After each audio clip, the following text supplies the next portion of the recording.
Forward. Reason for a long period meant the activity of understanding and assimilating the eternal ideas which were to function as goals for men. Today, on the contrary, it is not only the business but the essential work of reason to find means for the goals one adopts at any given time. And it is considered superstitious to think that goals once achieved are not in turn to become means to some new goal. For centuries obedience to God was the means of winning His favor, but also the way to rationalize every kind of subjugation, crusades of conquest, and terrorism. Ever since Hobbes, however, men shaped by the Enlightenment, be they theists or atheists, have considered the commandments to be socially useful moral principles that will promote a life as free as possible from friction, peaceful relations between equals, and respect for the status quo.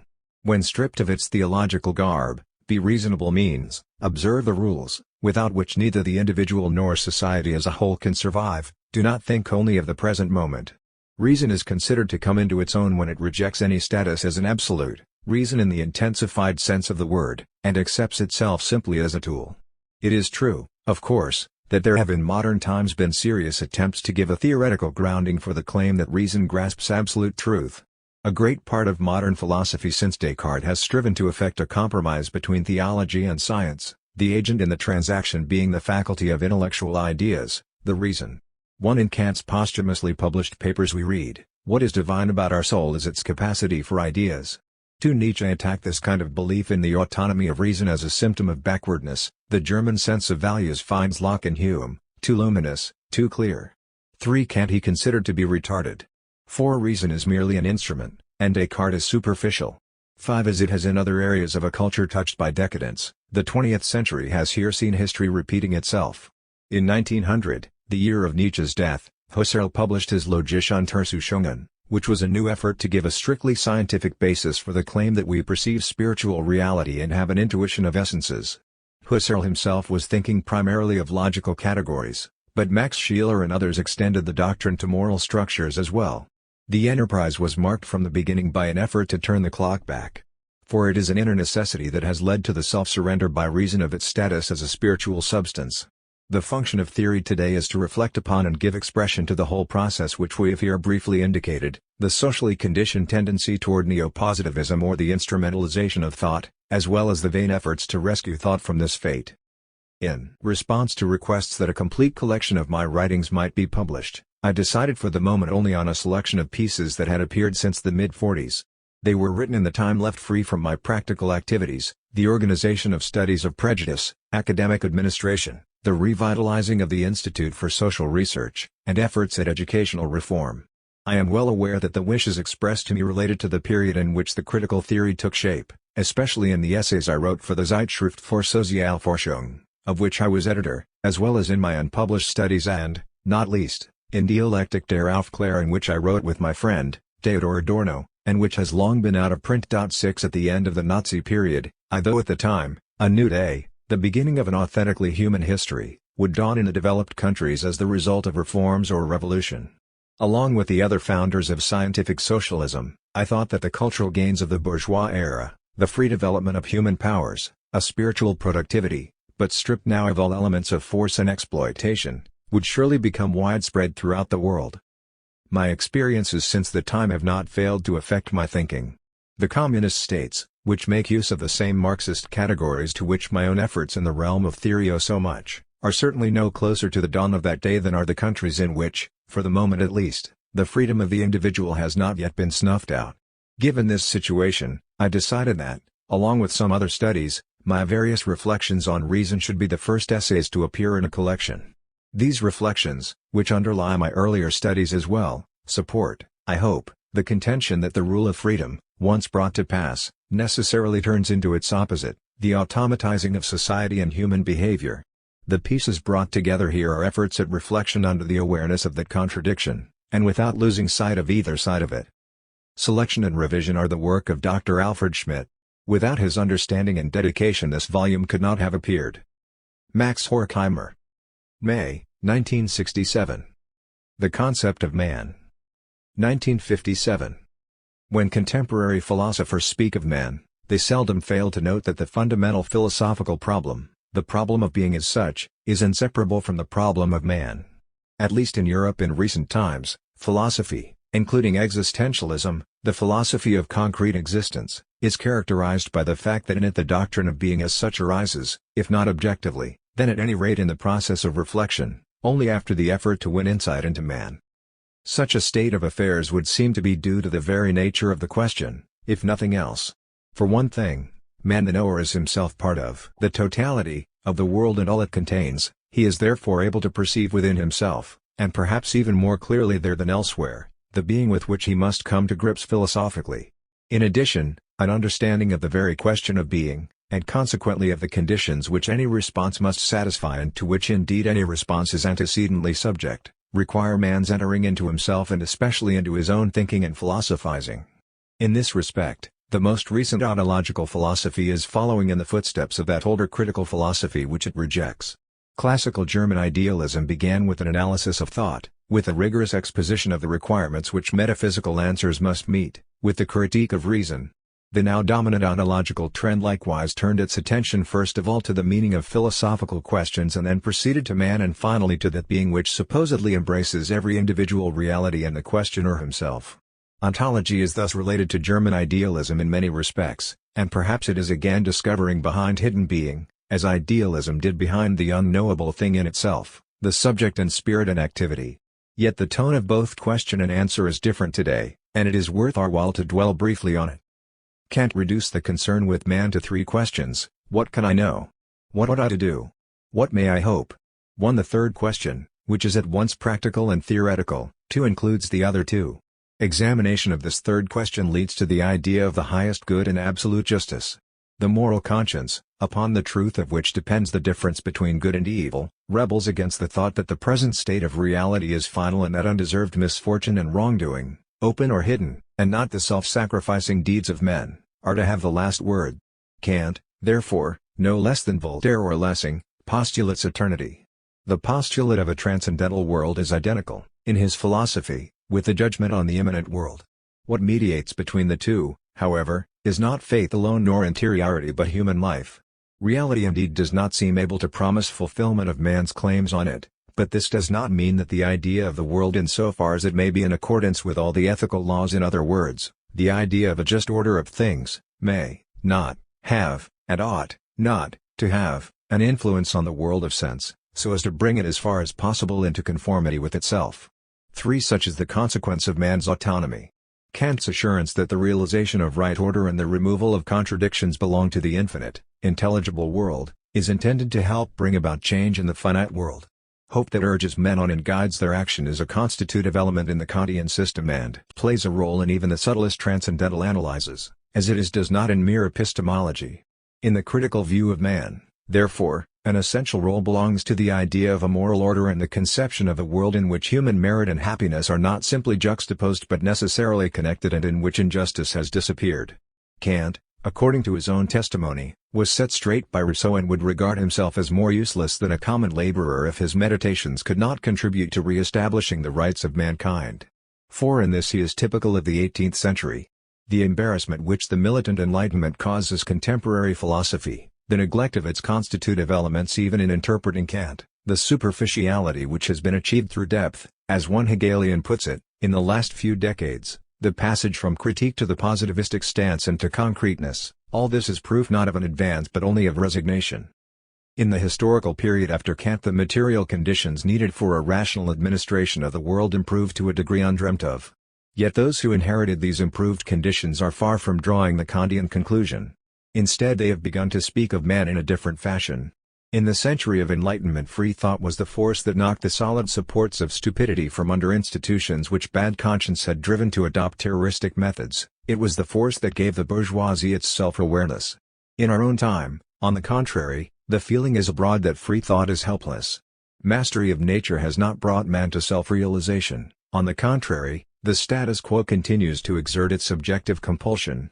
The factors in the contemporary situation, population growth, a technology that is becoming fully automated, the centralization of economic and therefore political power, the increased rationality of the individual as a result of his work in industry, are inflicting upon life a degree of organization and manipulation that leaves the individual only enough spontaneity to launch himself onto the path prescribed for him. Where the word man, therefore, is still used in a more pregnant sense, It does not imply the rights of mankind. It does not stand for a theory of reason such as once was based on the unshakable belief that a just world could still be brought into existence. The word man no longer expresses the power of the subject who can resist the status quo, however heavily it may weigh upon him. Quite differently than in the context of critical philosophy, to speak of man today is to engage in the endless question of the ground of man and, since an ontological philosophy ground supplies direction, in the endless quest for an image of man that will provide orientation and guidance. Speakers tirelessly challenge man and assure philosophers, sociologists, economists, and not least, the representatives of the economy and government, that everything depends on the individual. To the extent that the speakers are not simply, though quite legitimately, looking for qualified young people who are masters of their jobs, we are told in a periodical that the demand for personality is quite universally voiced today. 5. What they have in mind, especially in Europe, is the strong individual who stands out against the system. Such an individual is to be a symbol of the fact that there can be such individuals. We must note, however, that when man is regarded as a spiritual being and not as a biological species, he is always a definite individual, not the dimensionless abstraction, distilled from the individuals of every social stratum, class, country, and age, such as those who ride in the anti-theoretical train declare to be the concrete reality. Now, do those who exhort us really think that an individual can escape the objective forces which coerce and put their mark on him from his earliest years? Do they think that any individual who is still capable of resistance would allow himself to be guided, even in his sleep, by the deceitful image of the supposedly authentic and real, and not rather by his own insight into relations as they really are, by his awareness of the unity of all living things, and by the desire that everything should turn out right? The acknowledgement of abstract man as though he were the one to avert the evil that lurks behind all our economic miracles, sounds like both a referral and an appeasement. Physical suffering under injustice and under the complication of an existence which despite the rise in living standards and expectations is becoming ever more difficult and insecure, is fobbed off by referring it to the insight that the important thing is personality. Psychic suffering is assuaged by conjuring up figures, past and present, who are proof that one can still be a man and not part of the masses to which no one wants to belong. The call for the real, authentic man is a call for models and examples and, all too easily, for leaders and fathers. Conceptual thought that is alienated from theory has become so malleable that it is mesmerized by any star from the worlds of power and film if he can but slip inside its defenses with the help of publicity. The so-called authentic man, no less than the being that has been materialized into a subject of research for run-of-the-mill philosophers, is but an empty well from which those who cannot achieve their own private life, their own decisions and inner power, fill up their dreams. In a typical book in praise of being and of the mind that inquires into it we read, the person who finds himself engaged in this world of functions, whether it be a question of organic, psychological, professional, or social functions in the broadest sense, experiences deep within himself the need that there be being. 6. The vague profundity of the philosopher and, to no lesser degree, the popular idea that man will rescue us turn attention away from the real totality with its injustice and from the diversified interaction, overt and covert, between society and the individuals who are determined by society and determine it in turn, and direct that attention to the promising symbol of authentic reality. The symbol is then all too easily given its specific meaning by the great historical periods. Theology is not indeterminate enough for the purpose. The idea of God and man which hides behind the doctrine of being in concrete existence carries with it a traditional sense. Even the relation of infinite and finite, as conceived by the idealists, still retains a utopistic element which has disappeared from the relation between being and concrete existence. Theoretical reflection can assist in achieving liberation from this anthropological or existential deception. What is needed is converse with the great philosophers. I am thinking, for example, of Hegel's phenomenology of mind and his logic. He made us aware of the superstition of the isolated, independent being and the absolutization of immediate experiences as well as of being and all that claims to be being. What is needed, further, is a knowledge of the theological tradition, for our grasp of the inextricable meshing of human freedom and its conditionings, as well as the Kantian hope, have their historical roots in that tradition. What is needed, no less importantly, is the contradiction-filled whole which is body and spirit, and the interconnection between society and individual of which that whole is a part. The belief which declares the abstract concepts of being and man to be concrete reality depends for its existence on decadence in education. Productive negation, on the contrary, depends at every point on solid education. It is impossible to oppose falsity without falling prey to it, unless the knowledge won by past and present generations is kept alive. In the following remarks I shall be concerned simply to clarify, In contrast to the talk about man which I mentioned above, what is meant by the influence of society and individual on each other, an interaction in which society with its institutions today exercises by far the greater pressure.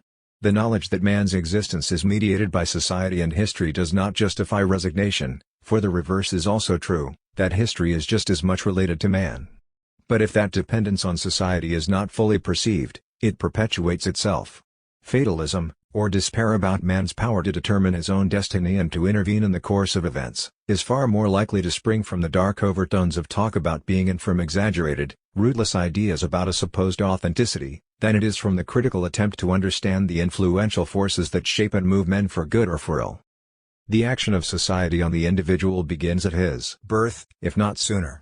We need not ask here what significance the mother's health and the nourishment and care given the child have for his future both physically and psychically. In great measure these factors depend on the wealth of the country, the present state of science, and the social status of the parents. After the initial months, mother love, the thing everyone talks about but rarely describes in any precise fashion, becomes decisive. Maternal love does not consist simply in feeling or even in attitude, it must also express itself properly.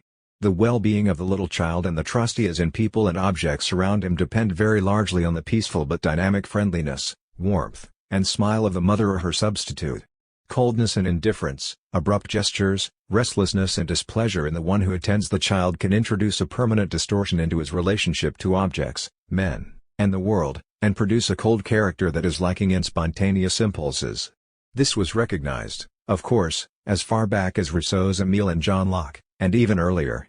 Only today, however, are people beginning to grasp the factors involved in the connection of which we are speaking. It does not take a sociologist to recognize that a mother who is pressed by other cares and occupations has a different effect than the one she wants. In the first year of life, before the human being is able to reflect and to distinguish himself properly from his surroundings, he is already in good measure being determined by society, right down to those aspects of his being which will develop only much later. For, among the capabilities which every man possesses as a biological being is the ability to assimilate and imitate. His behavior and gestures, his tone of voice, his very walk are all an echo in the child of the ways of some loved and admired adult.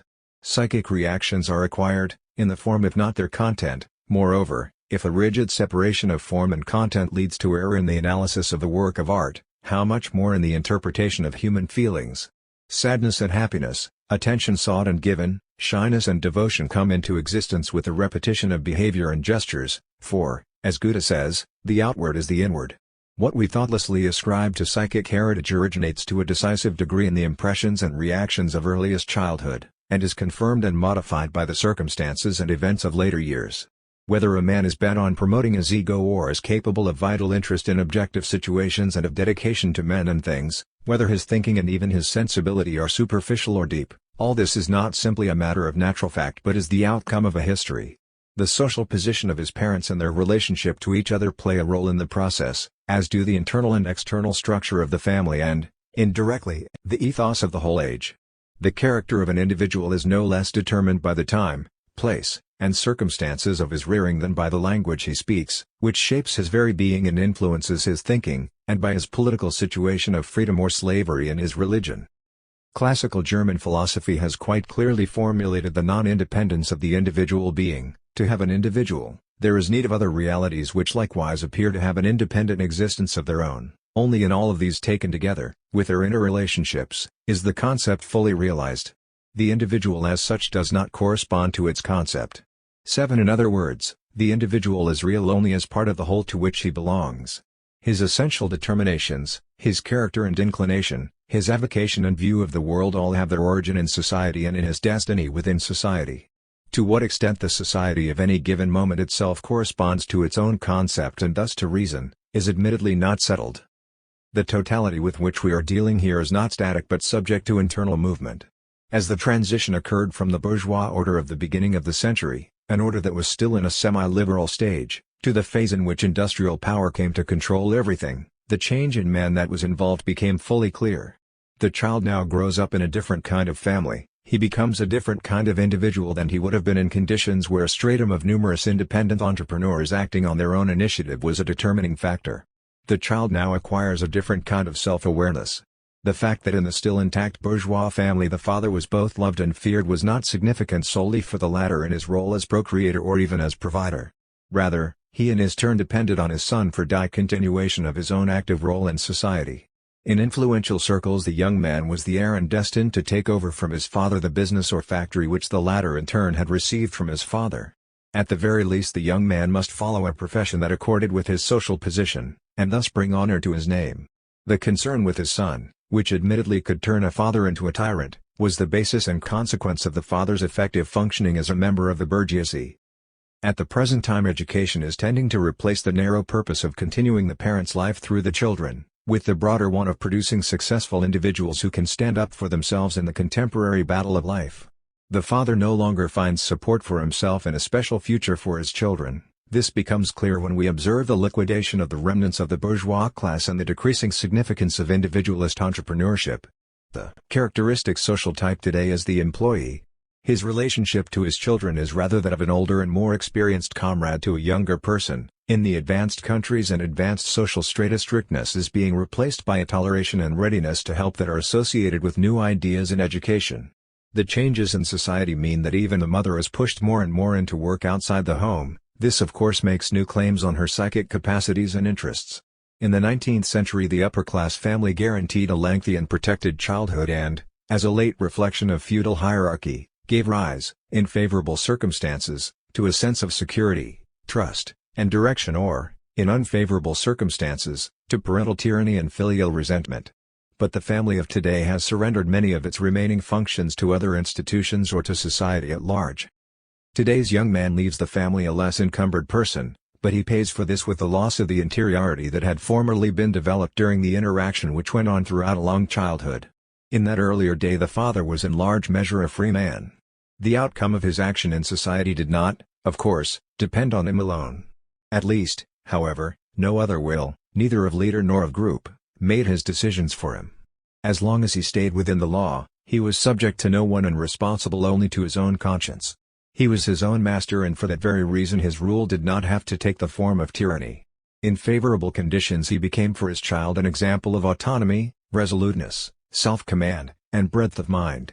For his own sake he required of his child truthfulness and diligence, reliability and intellectual alertness, love of freedom and discretion, until these attitudes, having been internally assimilated by the child, became the normative voice of the latter's own conscience and eventually, in the conflicts of puberty, set him at odds with his father. Today the child is much more directly thrown upon society, childhood is shortened, and the result is a human being cast in a different mold. As interiority has withered away, the joy of making personal decisions, of cultural development, and of the free exercise of imagination has gone with it. Other inclinations and other goals mark the man of today: technological expertise, presence of mind, pleasure in the mastery of machinery, the need to be part of and to agree with the majority or some group which is chosen as a model and whose regulations replace individual judgment. Advice, prescriptions, and patterns for guidance replace moral substance. The change in individuals is but the reverse side of social change. Not only the basis which once gave unity to the bourgeois family, but the very meaning of the qualities such a family produced have become outdated. The specific relationship of the large-scale merchant to his business friends at home or abroad, which in Wilhelm Meister's time involved a significant measure of cultivated exchange, is no less a thing of the past than the old-time relationship of client to lawyer or doctor. In similar fashion the civilian used to expect the academic man to be, not a professional, but a more educated counselor, one superior to himself in humanistic ways. The division of labor has long since, however, become more complex, life has become more rigidly organized, and in our part of the world, the cultural differences between nations and classes have been too leveled down for there to be need of a wide-ranging educational formation in order to bridge them. Public relationships, like private, have become the domain of the expert. In the 18th century men had little treatises on how to deal with people, in the 20th whole professions occupy themselves with this matter. Personal views and convictions, and a general yet differentiated education are losing their usefulness. And once the dynamic urge is gone which a practical interest in the preservation of elements of culture gave, the corresponding dimension of human character disappears as well. For this reason the struggle against the reduction of the university to a professional school is doomed to failure. The education that once was supported by a felt social need is degenerating into a high-class psychic preparation, a kind of intellectual prophylaxis effected by means of recordings and paperbacks for mass consumption. Education, in abbreviated or unabbreviated form, edited, filmed, and synchronized for sound, is being given to a far greater majority, but in the process it suffers a radical change of function, somewhat as the city woman's robe, once transplanted into the villages by ladies' maids and servants, became the peasant woman's costume. Classical and European culture is inwardly assimilated by the individual. Personal cultivation in the specific sense given the term by humanism and German idealism, is being replaced by modes of sensibility and behavior which are proper to a technicized society. The realization that young men and women today are, at bottom, different even from what they were at the beginning of this century seems to contradict the notion that the decisive elements in men are unchangeable, in other words, that through all change in appearance the essence abides. In fact, however, the old principle that man is a rational animal, a compound of soul and body, and with it the whole of traditional anthropology have not lost their validity. But their meaning differs depending on whether the distinction between essential attributes and the phenomenal qualities of the individual is made according to a discursive or a dialectical logic. In trying to rescue the permanence of concepts you may, of course, turn every essential trait and intellectual manifestation into a genus with such wide meshes that it retains its validity against all the phenomena, be they individual beings or qualities of the latter, which fall under it. You can interpolate as mediating links new species and, like subtle SCOTUS, all kinds of thisness, and thus erect a hierarchy that moves from ideal essences down to mutable realities. Every change in the social whole with which the meaning and content of human traits are bound up would then require new psychological or even anthropological subcategories and varieties, as in the specimen drawer system used in the classificatory sciences of a bygone era. The only things that would remain unchanged through the ages are overpowering physical pain and all the extreme situations in which man is no longer master of himself and is thrust out of his societally oriented spiritual existence back into nature. In contrast to such a statistical conception, the man of a given social stratum and period, and each of his traits as well, can be viewed in such a way that the definition given of him and his traits remains in principle fully open to possible and indeed necessary changes in it. For however much history may depend on individuals who submit or rebel, on rulers and ruled, victors and victims, it remains true that man's make-up is itself a product of his history. In its inmost meaning it is relative to the social forms of the life and culture to which it belongs, even if it is by no means simply reducible to these. The social whole ceases to act as an external force marking the very being of the individuals who make it up, only to the extent that the rational spontaneity proper to society becomes the transparent principle of the individual's existence. Rousseau and Hegel saw in the objective spirit and in society and state a second nature. If this second nature is to slough from itself the irrationality proper to the first, it is not enough for men to recognize themselves in it, the recognition must be legitimate. In other words, society becomes rational only to the extent that it fulfills the Kantian hope. Until this happens, the attributes of man are subject to the power of a whole that is alien to him. This whole controls the change in love between man and woman no less than it controls the meaning of childhood. The fact that the girl in a bourgeois family was called upon to keep house for her future husband and to give him heirs determined the content and purpose of her education and moral training. It determined her self-awareness and expectations of happiness, it regulated her behavior. But even after the gradual extension of her rights in modern times the young woman did not become a genuinely free subject. Philosophy from the Greeks down to German idealism has both expressed and justified this state of affairs by maintaining that woman is not a wholly mature and responsible being. Following Aristotle's lead, the great scholastic theologians explained the very procreation of a female as due to unfavorable circumstances, whether because of deficient active force or unreadiness of material or as the result of some quite extraneous circumstance. 9 Man was the complete being, woman a male monkey, a sort of inferior male. However perfect the community may be, the virtues of woman fit her simply to serve, they relate her to man through whom alone she may exercise any influence on public life. The conflict that has marked our history since the Renaissance has thus determined the very nature of woman, who is still unable, in Kant's view, to choose her own husband and must not marry against her parents' will. Her nature, unlike that of man, was not shaped by activity in the labor market and adapted to circumstances outside the home. Yet her passive role, which nothing could justify, also enabled her to avoid reduction to abject status and thus to represent, amid an evil society, another possibility. In the passage from the old serfdom to the new she could be regarded as a representation of nature, which eluded utilitarian calculation. This element, regardless of whether woman was opposing society or submitting to it, determined her image for the bourgeois era. By renouncing any concern for her personal life and following her man in self-forgetfulness, the young girl was to reach her own self-fulfillment. The disobedience to family and society which a woman might unquestioningly accept for love's sake despite her having been educated and destined for service, her ability to love in contradiction to the world's norms, was not simply one factor but the dominant trait in the picture of the young girl and even of the mother. It marked her inner being no less than her outward behavior.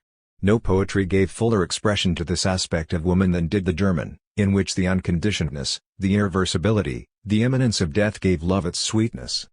In view of the changes which have occurred in the family in the age of full employment, however, Julia, Gretchen, and even Madame Bovary are now but curiosities. A woman's false step has lost its tragic character and no longer puts her into an irremediable state. This does not mean that a woman's professional prospects today are equal to man's. Society is still a man's society. It does mean that though she has not won emancipation, women in our manipulated society can make decisions like those of men. It is no longer the traits which once enabled her to avoid reduction to abject status, but those which today requires, that develop in the explicit forms modernity calls for. Woman must win mastery of life. Love, which no longer plays such a decisive role, is coming to resemble comradeship. Marriage no longer means such a radical change in her existence. The equation of woman and sex is disappearing. Woman is becoming an economic subject in one or another sector of the division of labor, including the household sector. Thus not only the old social classes but even the pre- and post-marital states are becoming less differentiated. In marriage the relations between the partners must, above all, be rich in results, like those of teams in industry and sport. If a marriage proves burdensome it can be dissolved, and a person may perhaps be more successful with a new partner. Each partner is evaluated in terms of function, and this affects even the relations of the sexes before marriage, so that these relations become more uniform, more practical, less charged with momentous significance.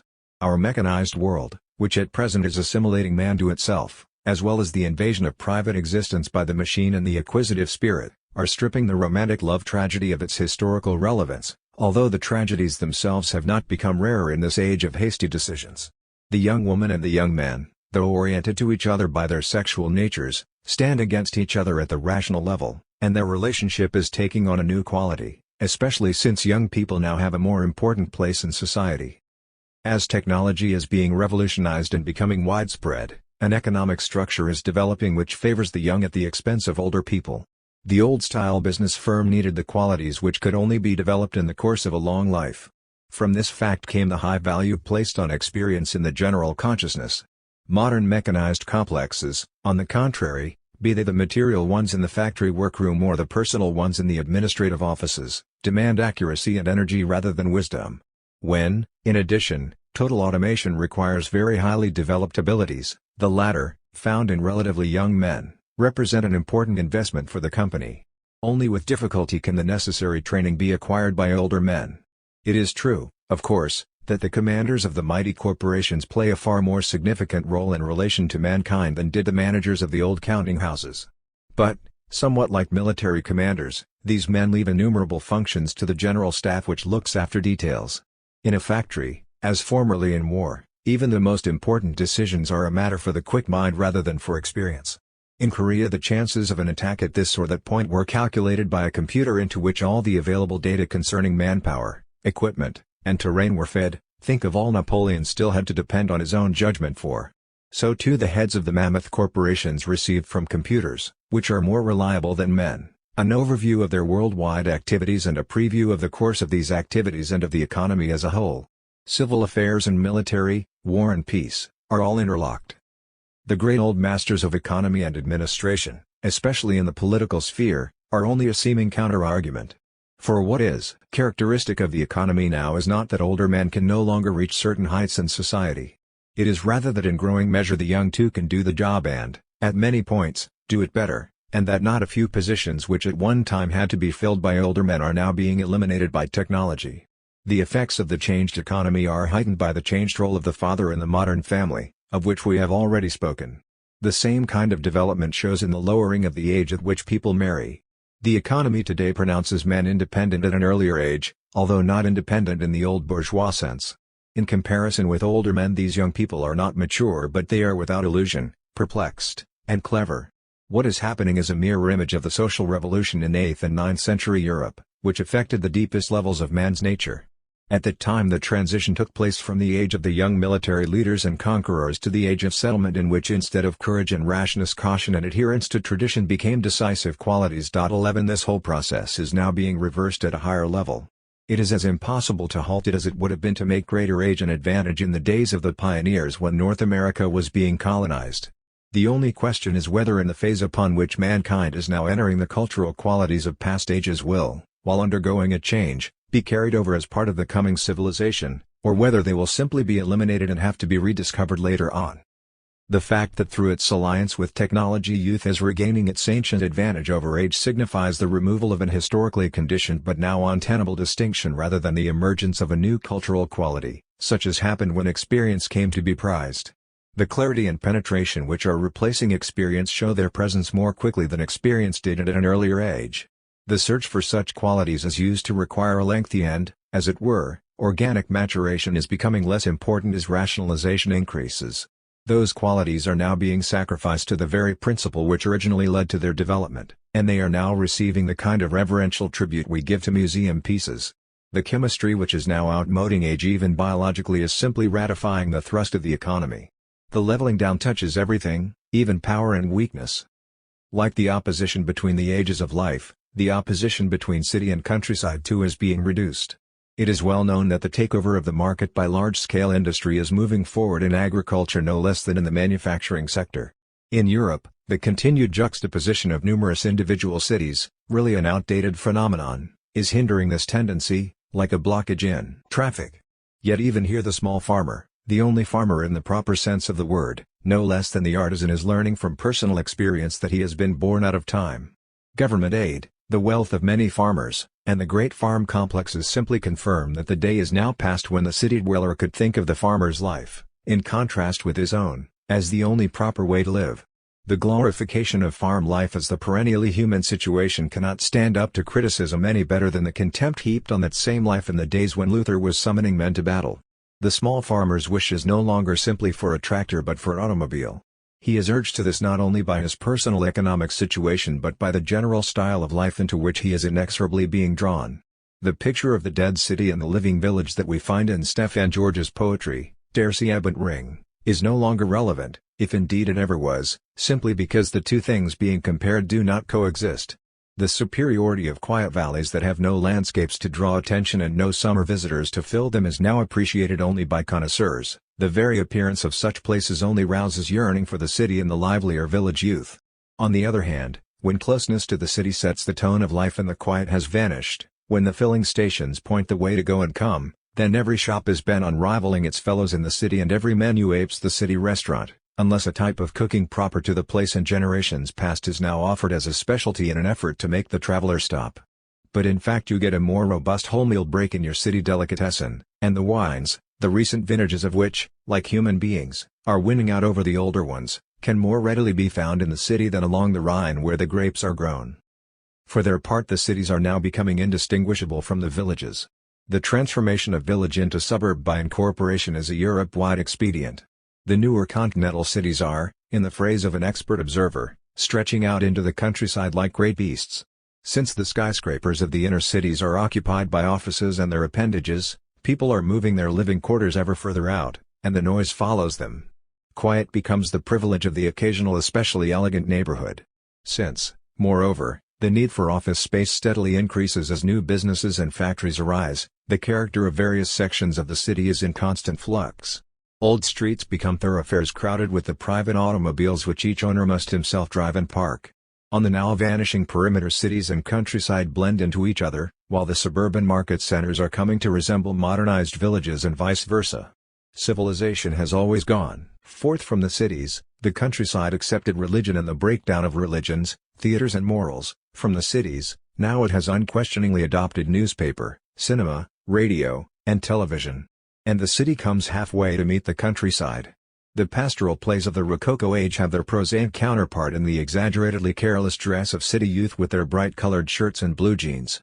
The higher degree of cultivation among the peasants matches the city's return to ruder ways. Machinery requires, for its operation no less than its invention, the kind of mentality that concentrates on the present and can dispense with memory and straying imagination. To find one's way around the jungle of city life with its machinery leaves no time or inclination for anything else. The release of tension is therefore sought in traveling great distances, in free movement, and, for hygienic reasons, in rest. The taste which family and factory direct to the immediate object of the moment seeks to exercise itself, even in so-called leisure time, on the multiplicity and changing quality of some kind of object, on the ordering and mastery of material reality. Thus the capacity for experience that transcends the immediate situation is being atrophied. The cities, as sociologists could learn from the literary men, have on the whole promoted tolerance and freedom. The fact that each individual must daily take into consideration countless others who he does not even know, the fact that he accustoms himself to meet them, to look at them without gazing into their inner selves, to attend to their interests even while he pursues his own, all this gave him at one time the restless nervous temperament which Georg Simmel has described in such masterly fashion. But that too is now disappearing. Given social mobility and the rapid change in social roles, each person must be prepared to have his fellow worker at the factory later become his foreman, his supplier a competitor, his neighbor a political functionary if not his immediate neighborhood overseer. This develops in him the reserve and suspicion of strangers which used to be characteristic of village life. Conversation becomes superficial, convictions a burden. The various machines, record player, radio, television, which do away with speech even among friends have made their appearance just at the right moment. They provide models for behavior and give muteness the illusion that something is being said. Despite his ability to think quickly, the city dweller is losing the habit of self-expression. Since, however, speech cannot be replaced by signs without the inner reality which speech conveys also being impoverished, city life in its most recent phase is fostering a shriveling of the very spirit at once developed in opposition to the dull superstition of the countryside. This in turn brings a distortion of personality. If the distinctions between professions, between village and city, working hours and leisure time, child and young person, feminine and masculine frames of mind are now being leveled, then men are becoming like one another without drawing any closer together. Thus it is not only the mechanization of life but even the earlier age at which people marry that is effecting not solidarity but fragmentation among men. Among Kant's marginal notations we find the remark, "The man with a wife is complete, he separates himself from his parents and is now simply in a state of nature." 12. Kant is thinking of Hobbes and that rudeness which characterized man's state before civilization but which continues to exist even in civilization.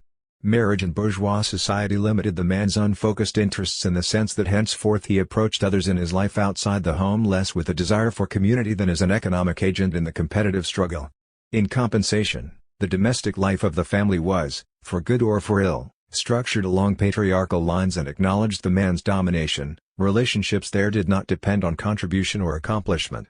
Today, however, the principle of equality is penetrating even into the family, and the contrast between private and social spheres is being blunted.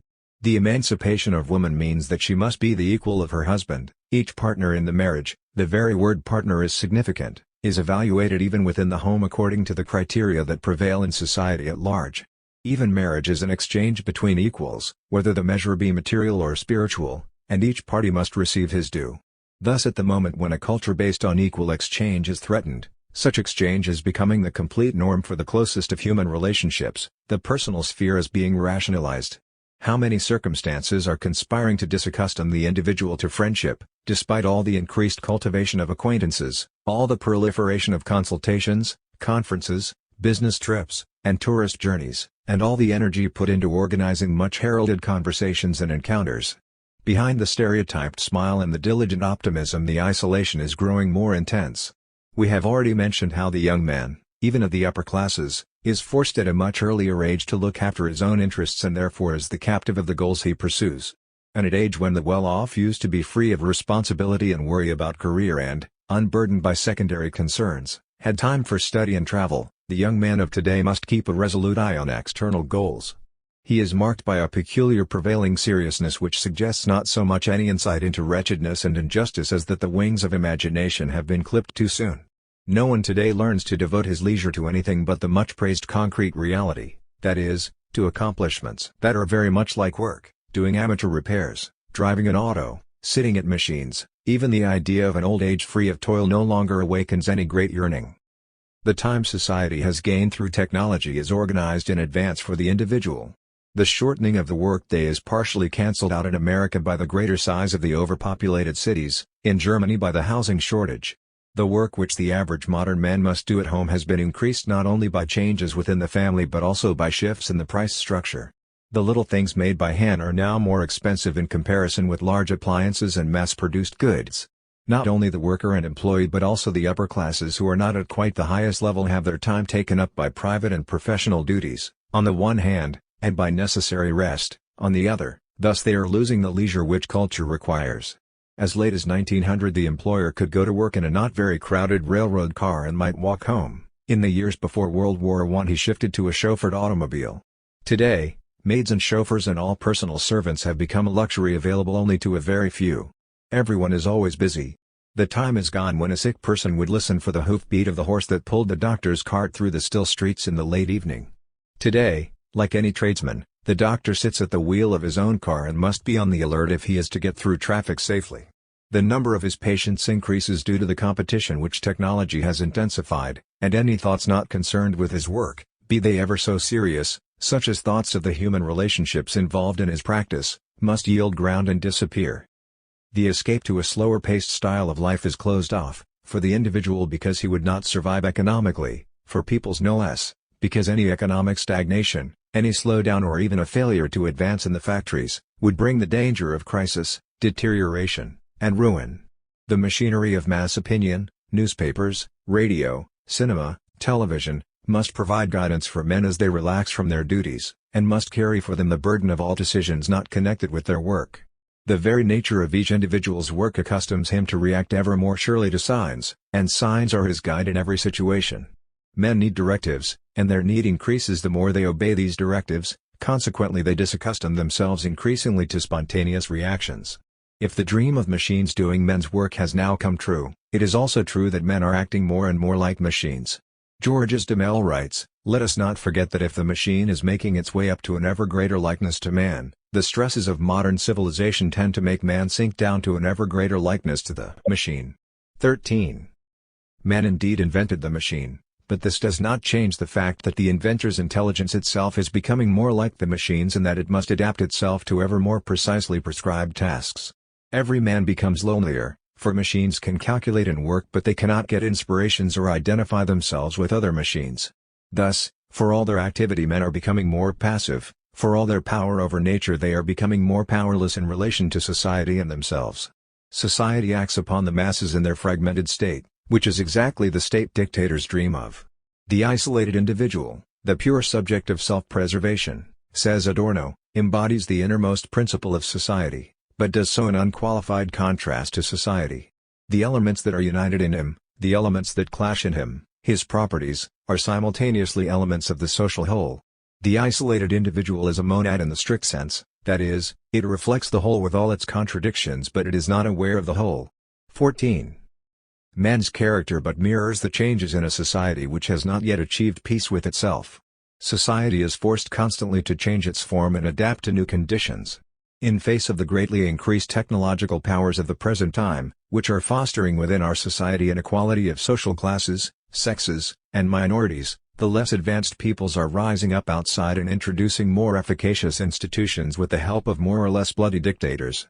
The culture of the upper classes, which used to be based on inequality, must now everywhere accommodate itself to the demands of the new mass society that is spreading out from the highly industrialized countries to the rest of the world. The machines are forcing the process of self-justification to take an irrational form that involves victims, violent reactions, and even the danger of annihilation. There are nations whose surplus, by reason of the very principle which motivates them, is being given over, if not to the luxury of destructive weapons, at least to the fostering of consumption that is illusory and serves no real need. Yet even in these nations, despite all the improvements and despite unimaginable wealth, the brutal struggle for existence, hardship, and anxiety are dominant. This is the hidden reason for cultural decay, that men cannot use their power over nature for the rational disposition of the earth but must, under force of circumstance and inescapable manipulation, surrender to blind individual and national egoism. This is why the whole apparatus of amusement and education, including the human studies, becomes an empty activity. This is why everyone is looking for meaning. The whole has lost its sense of direction and, in its restless movement, serves itself instead of men. Even the inflation which is now becoming permanent is, despite appearances, less the result of military spending or even of the increasing share of the masses in the products of society, than of the maintenance of the power structure. The fault is not in machines. As outcome of and further impulse to science and enlightenment, the machine was a factor in the bourgeois ascendancy and points to a legitimate condition of mankind. The machine indeed gives a new dimension to productive and destructive force, to the salvation and ruin of society.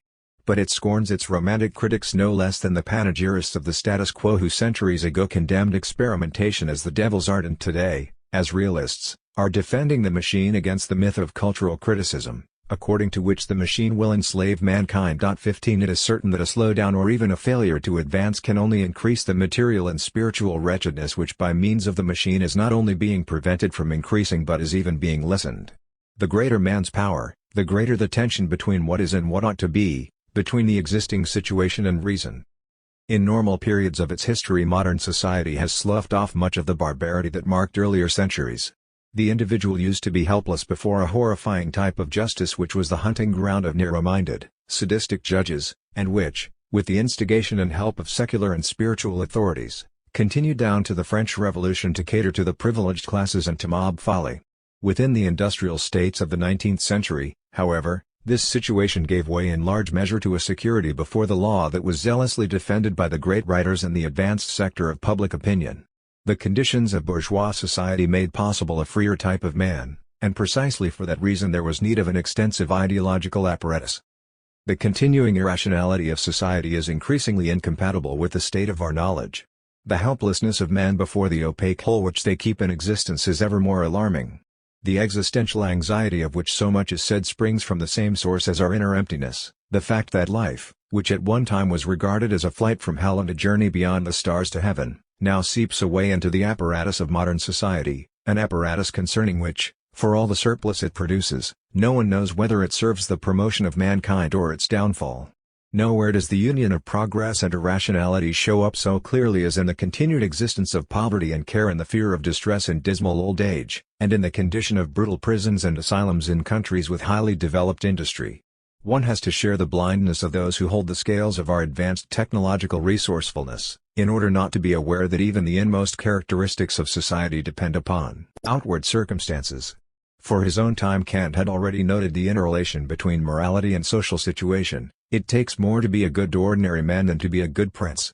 If the former is not exceptionally bad, he is already good. 16 Correspondingly, we may add, someone on welfare today needs twice as much strength as a man with a secure job, if he is to be morally and spiritually sound or even, as they say, open to the world. Money is paradise. The return of Europe to a more primitive condition is due to the fact that people are unwilling to contribute much to the support of such thinking as does not serve the machine.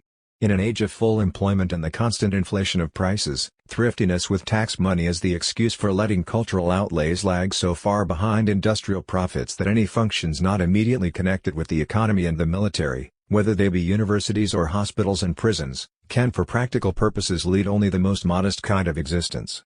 The material and even the intellectual factors needed for improvement are there, but the minds and hearts of men are too heavily claimed already. The veil which the agents of mass opinion, be they the trashy film or the human sciences, throw over reality is now so thick that the unimaginable abyss between the life of the secure magnate and the life of the harried common man is no longer perceived by either. Whatever improvement is made, the great man lives in fear that he may be a little less well off, and he counts himself happy when he thinks of those with a slightly lesser income. To fall back to the next lower rung of the social ladder can mean a totally different existence. The allurements society holds out keep everyone breathless. The naturalistic anthropology which, according to a misinterpreted Nietzsche, offers security against mass society and appeals to nature as conceived in Darwinian fashion has become all too well known in the last few decades. It praises the elite, and on this count can call the ancients as witnesses. Wise Aristotle, after all, desiring to preserve the self-sufficiency and independence of the state, was unwilling to have help extended to everyone without exception, and he required that crippled children should be exposed and that excessive population be prevented through abortion. 17 He in turn could appeal to his master, Plato, who wanted to let incurably sick people simply die. In our own day Alexis Carrel wrote in his much praised book, Man, the Unknown, we should ask ourselves whether there are not inconveniences attached to the great decrease in the death rate during infancy and youth. 18 Although physicians, educators, and hygienists most generously lavish their efforts for the benefit of mankind, they do not attain their goal. For they deal with schemata containing only a part of the reality. 19. He is averse to blindly accepting all the advances of science and gives his own prescription, to develop the strong. 20. He does not say who the strong are, though they are presumably those who possess economic and political power, the magnates and the dictators. Such expedients, however, are characteristic of the very society they scorn, since the so-called strong live off the fact that the others are isolated and easily influenced by suggestion. In the last analysis, the anthropologists, whose thinking is focused on strength and power, conceive the history of mankind as ever threatening to degenerate into a history of nature. Man is the rapacious race, more brutal than any previous beasts of prey. He preserves himself at the expense of the rest of nature, since he is so poorly outfitted by nature in many respects. Violence, then, is the only principle that can form and preserve the human community. For, says a modern anthropologist, the preservation of its own existence is the primordial meaning of life for any people, as history shows. These naturalistic anthropologists think of themselves as carefully moving within the ambit of experience and sticking to an analysis of facts or events which are accessible to everyone or verifiable by everyone. Unwittingly, however, they elevate facts, and especially man as a force in nature, into a norm, and preach the brutality to which society gravitates without any urging. Philosophy is forbidden recourse to this kind of remedy. Moreover, it fails to do justice to the reality as positively conceived, whenever it tries to define it. It can profess its allegiance to a possible positive solution only by denouncing the conditions which make such a solution impossible. It agrees with the positivistic anthropologies that up to now the war of man upon man has indeed been characteristic of the race. But insofar as philosophy reflects on the historical process, it must, like theology, insist on the negative side of that process, the gruesomeness and injustice of it all. Philosophy shows men to be weak in the face of their own society, their economy and technology, but it may not draw the conclusion that a greater degree of subjugation is the answer. It cannot prescribe how people are to escape from the charmed circle of the status quo, it can only seek to give the charm a name. There is no question, then, of telling men how they are to act in order to halt the withering away of the human. It is folly, after all, to think that we can break off the hazardous developments in technology, family life, and all human relationships. All these developments are what they now are because of deficiencies at earlier points in the process, and they have, of themselves, the power to liberate as well as to fetter. But perhaps an accurate grasp of what is false in the situation will enable what is true and valid to force its way through. Insight into the suffering involved in mankind's situation, the situation in which it finds itself today even at the points where it disposes of the greatest power, can finally help to bring reason into human affairs. For events do not seem to lend much credence to the view that men are concerned chiefly with power. In contrast to their dictators, the peoples of the world have in fact gone to war only with great reluctance. If they have not infrequently been keyed up for war, it is because they have overcome their repulsion through some form of rapture.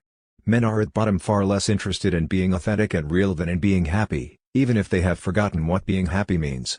The happy man does not have to turn malicious in order to feel secure despite what eludes him. That is the truth of an economy of surplus over the truth of bureaucracy. Theism and Atheism. 1963. Crimes committed in the name of God are a recurrent theme in the history of Christian Europe. The ancients practiced torture and murder in war, on slaves, who were supplied by the wars, and as a form of entertainment, the circenses. But in spiritual matters the emperors were relatively tolerant. If the Christians were singled out as scapegoats, it was because they did not yet at that time place the state above all else and still recognized something higher than the empire.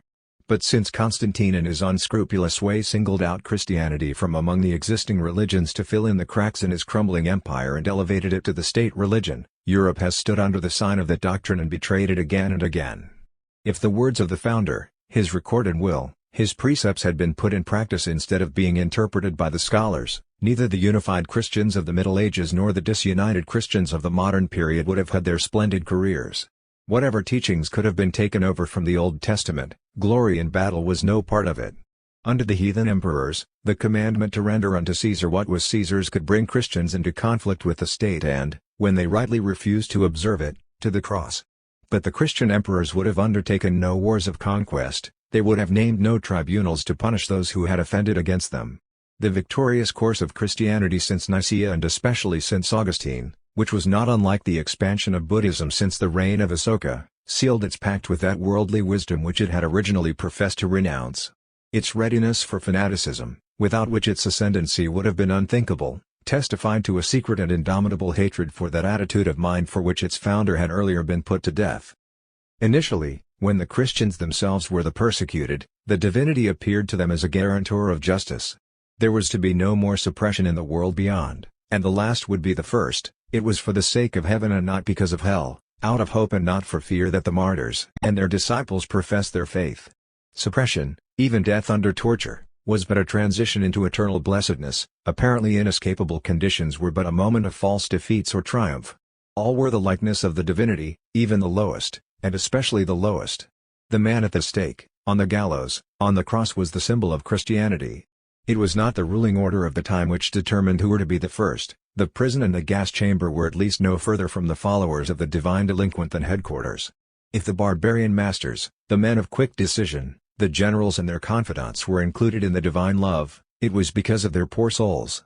The pact concerned first of all those who were poor in spirit, those whose lives were not primarily oriented toward riches, power, affairs of state, or even towards prestige. In the first centuries of the Christian era, when the self-confidence of the Senate and the people was shaken by the aspirations of the tribes outside and the resulting growth of barbarism inside, the gospel of the gold beyond this world gave a new meaning to the lives of the masses, enslaved and unruly under their masters. If it was possible for the primitive Christians to follow the gospel without unconscious resistance, it was because they knew nothing except that heaven was open to them. But the closer their doctrine came to gaining absolute power, the more it had to conform to the requirements of self-preservation under existing conditions, to come to terms with the law of this world, though its main idea had been the relativity of this law, and to conclude the pact it has kept ever since. Darkness gained in importance. As evil became increasingly necessary for it to carry out its plans for this world, hell became increasingly important to it in its thinking of the world beyond. Theology has always tried to reconcile the demands of the Gospels and of power. In view of the clear utterances of the founder, enormous ingenuity was required. Theology drew its strength from the fact that whatever is to be permanent on earth must conform to the laws of nature, the right of the stronger. Its indispensable task was to reconcile Christianity and power, to give a satisfactory self-awareness to both high and low with which they could do their work in a corrupt world. Like the founder, who paid the price for refusing to show any concern for his own life and was murdered for it, and like all who really followed him and shared his fate or at least were left to perish helplessly, his later followers would have perished like fools if they had not concluded a pact or at least found a modus vivendi with the bloodthirsty Merovingians and Carolingians, with the demagogues of the Crusades and with the Holy Inquisition. Civilization with its tall cathedrals, the Madonnas of Raphael and even the poetry of Baudelaire owes its existence to the terror once perpetrated by such tyrants and their accomplices. There is blood sticking to all good things, as Nietzsche remarked, whose sensitivity was unsurpassed even by a saint. If the great had taken the conflict of Christianity and Christendom as seriously as Kierkegaard did in the end, there would exist no monument of Christian culture. Without the artful patchwork of scholastic theology, neither the works of pro-Christian nor of anti-Christian philosophy would have come into being, nor the struggle for human rights, which found in John XXIII a late high-minded spokesman, nor the remote village with its old church, which was at first allowed to remain intact by the traffic, the sign of a more advanced civilization, in its barbaric and at the same time benevolent manner. Building on the foundation of enlightenment and renewal which had been laid by church fathers, Pelagians, and Gnostics against the superstitions of a decaying antiquity, the scholastics developed the view of the world on which the freemen of the Middle Ages organized their government and established their cities. The combination of acuteness and precision, knowledge and imagination to be found in the Summas rivals the interpretations of the Torah which have been admired and disparaged as products of the Talmudic spirit. Scholasticism signifies the great age of theology. But while its comprehensive system lent ideological support to a relatively static society, it could not in the end prevent the dissolution of Christian unity. Scholasticism lived on its inheritance from classical philosophy. Eternal ideals, which are supposed to reveal themselves to the mind like numbers, formed according to it the intellectual structure of reality. Scholastic wisdom was accepted by all believers as an interpretation of revelation, as knowledge of the world, of the temporal and eternal, of past and future. The Lord and the saints were enthroned on the highest plane. Above the earth dwelt the angels and the blessed. Then came spiritual and secular dignitaries, lords, freemen and serfs. The ladder of nature stretched into the darkness of non-living things, and at the bottom was the place of the damned. Men had a picture of the universe in which divine and natural knowledge, divine and natural laws were one.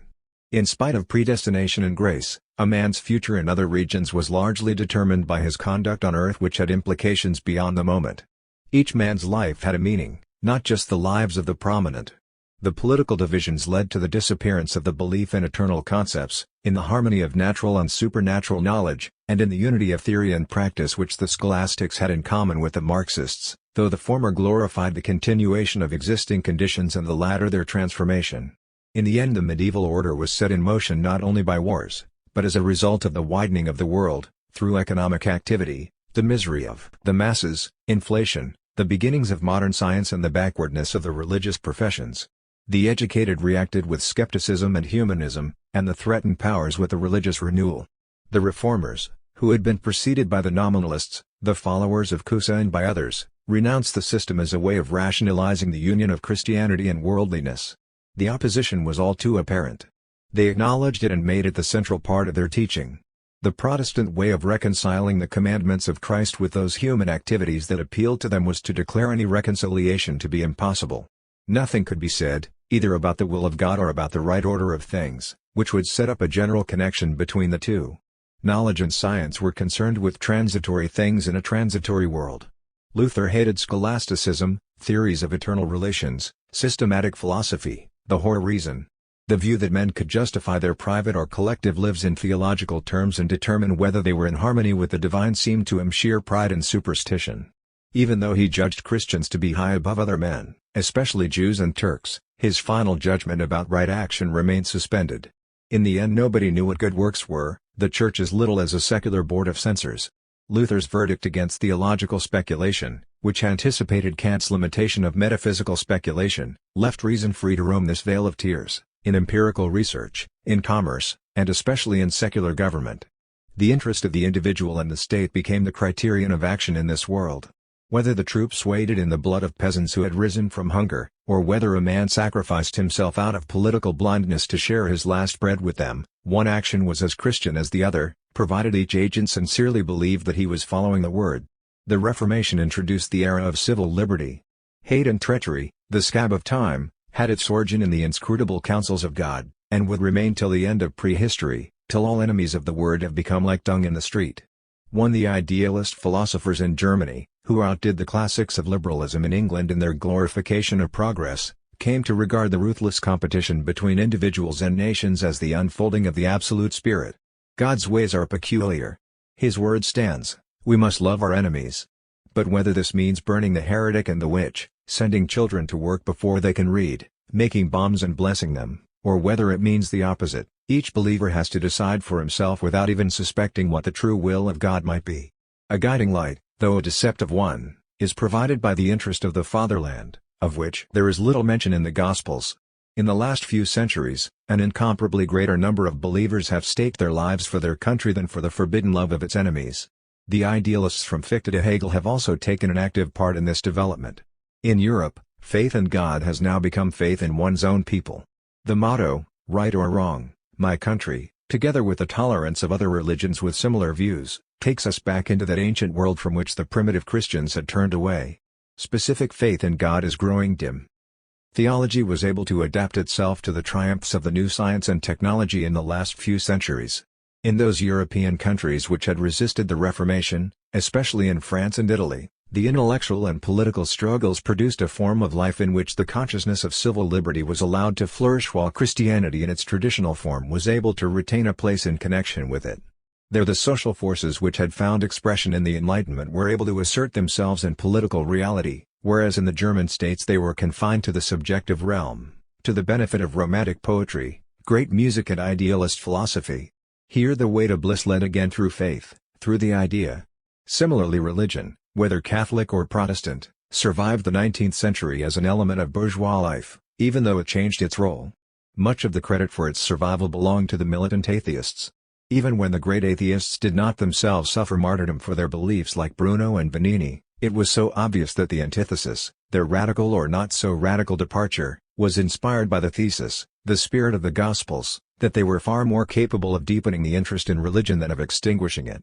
Voltaire, the foremost among them, was still so generous as to let theism pass, and his work remained as foreign to the general consciousness as Goethe's, which resembled his. The popular figure of atheism, Metaphysical materialism was too barren to become a serious threat to Christianity as long as it lacked a dialectical and idealistic, or in reality, a utopian and messianic, theory of history. As long as government was not yet in control of everything, from the cooperation of political and economic forces in commerce and industry to the conduct of one's private life, the struggle with solitude, which is called spare time, preaching the love of God and trust in His guidance, continued to be the better way. The absolute of the theologians was incomparably more effective in providing consolation, incentive and admonition than any concept which the philosophical materialists had to offer. True, their critique of theism sounded plausible enough.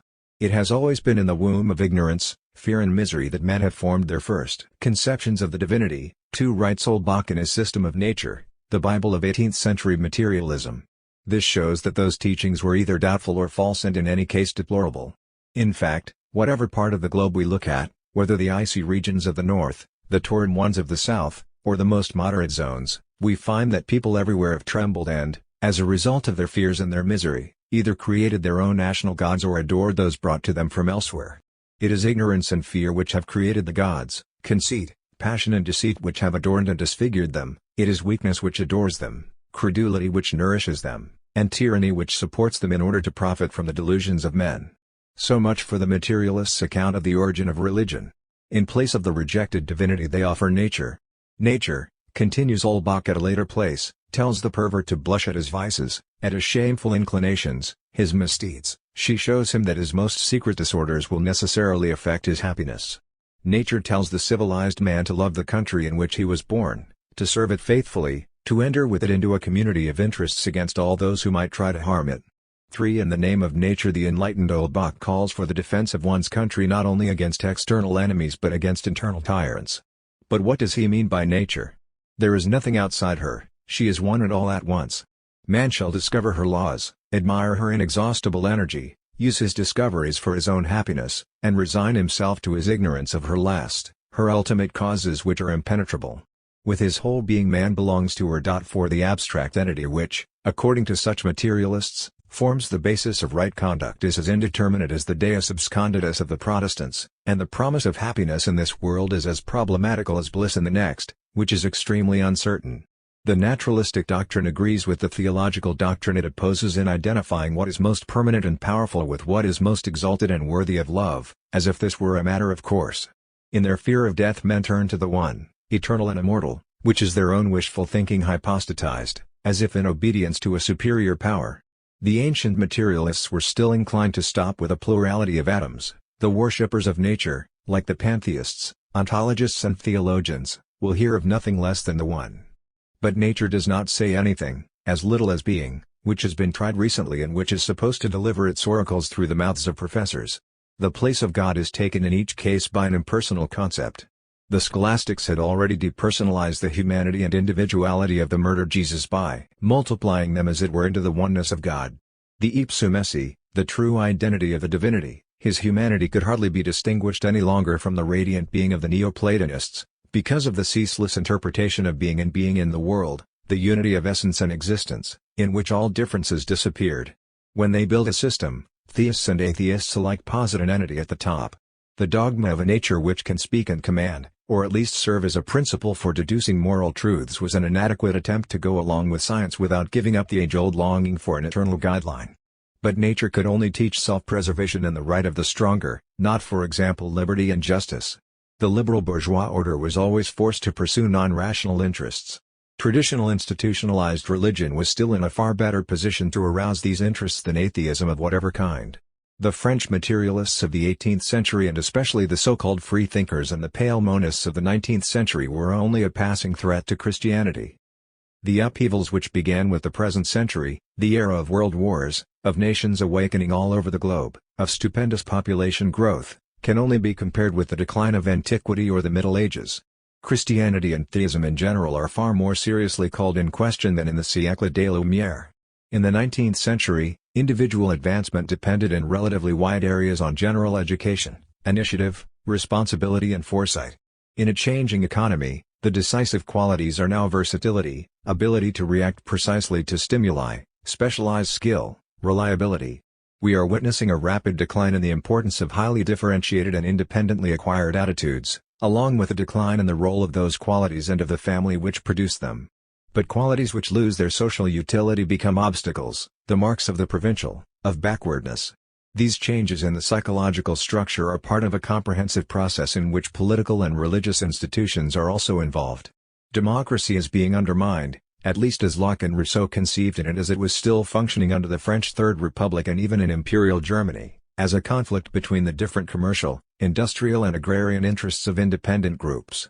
The relationship between workers and employers formed as it were a surd which could not be expressed in Parliament. There has been a radical change in the character of the deputies, in their relationship to their party, in their ability to form their own independent judgments on the questions under debate.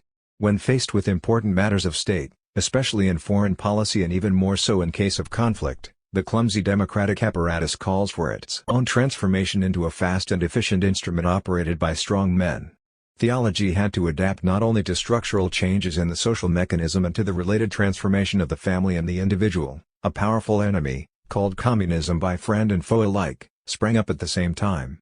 This threat, which concerns not only religion but civilization as such, comes not so much from the theory of Marx and Engels, which is itself among the greatest achievements of civilization.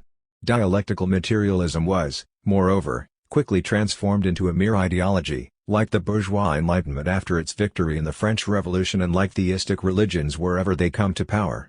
Much more important is a social mechanism which is also operative in other countries where it is about to integrate religion completely with the state, and which ensures that the only serious interest transcending the horizon of individual self-preservation is collective power, the rule of one's own nation or supranational bloc. National Socialism was a case in point. It had no longer any need of Christianity and felt it as a threat in spite of mutual concessions. Anybody, whether theist or atheist, who did not belong without reservations was an enemy of the national atheism. Even today the Third Reich, the savage collective will to power, tends everywhere to suppress the thought of another Reich and to achieve thereby what the Civitas Terrena, in spite of the gruesome deeds it committed in the name of the Civitas Dei throughout history, was unable to accomplish earlier because of its backward technology, a world without shelter. The changes with which Catholics and Protestants alike are trying to meet the threat in the developed countries are no less far-reaching than the most fundamental changes in the history of theology. Rome these days, May 1963, is both progressive and conservative. The new spirit seeks to improve the lot of the workers, to give them a share of the wealth in free countries and to liberate them from brutal suppression under backward dictatorships. Social movements are judged without hatred even when they derive from an anti-religious doctrine. Who could deny, we are asked in Pacem in Terris, the papal encyclical, that something good and worthy of recognition is to be found in such movements, as long as they conform to the law and order of reason and take into account the just demands of the human person. 5. The inevitability of social change is being acknowledged and affirmed. But tolerance of social progress is combined, by internal necessity, with the endeavor to salvage as many middle-class virtues as possible and to build them into the new order even at the risk of making quick adaptation to existing conditions impossible. It is by remaining within the tradition while giving it a new sense that the Church is trying to take an active part in shaping society. Its efforts to keep up with the times appear modest when compared with the conclusions that Protestant theologians have already drawn. The latter have eliminated the possibility of any conflict not only with science, which science in its positivistic form has been avoiding in any case, but even with all moral principles, no matter what their content may be. Further, the assertion that God really exists as a person or even as a trinity, not to mention the other world, is true only in a mythical sense. According to a popular work, Honest to God, by John Robinson, an Anglican bishop, which is now being debated in several countries, the whole conception of a God who visited the earth in the person of his Son is as mythical as the prince in the fairy tale. The supernatural scheme, which includes for example the Christmas story and corresponding legends, can, we are told, survive and take its place as a myth quite legitimately. 6. The only reason why it ought to survive is that it points to the spiritual meaning of our lives. Robinson is only putting into simpler words the thoughts of Paul Tillich and other philosophical theologians. The stories of the Bible are symbolic. When the New Testament tells us that God was in Christ and that the Word was God, this only means according to Robinson that God is the ultimate depth of our being, the unconditioned within the conditioned. 7. The so-called transcendent God, love, or whatever name we might give it, is not outside but is to be found in, within below the thou of all finite relationships as their ultimate depth, their ground, their meaning. 8. But if we must talk of ultimate, then Schopenhauer was closer to the truth when he denounced it in each creature as the instinct for self-preservation, the will to be and to be well. However well-intentioned, The bishop's words turn out to be mere verbiage, unctuous words which to German ears are nothing but well-worn clichés. And even though theism is to be sacrificed for an anti-dogmatic attitude, the rejected view is being presupposed in a perfectly naive way. Truth, eternal truth outlasting human error, cannot as such be separated from theism. The only alternative is positivism, with which the latest theology is in accord irrespective of contradictions. On the positivist view, truth consists in calculations that work, thoughts are instruments, and consciousness becomes superfluous to the extent that purposive behavior, which was mediated by it, merges into the collective whole. Without God one will try in vain to preserve absolute meaning. No matter how independent a given form of expression may be within its own sphere as an art or religion, and no matter how distinct and how necessary in itself, with the belief in God it will have to surrender all claim to being objectively something higher than a practical convenience.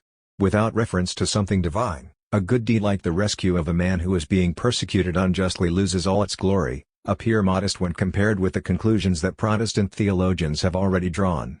The latter have eliminated the possibility of any conflict not only with science, which science in its positivistic form has been avoiding in any case, but even with all moral principles, no matter what their content may be. Further, the assertion that God really exists as a person or even as a trinity, not to mention the other world, is true only in a mythical sense.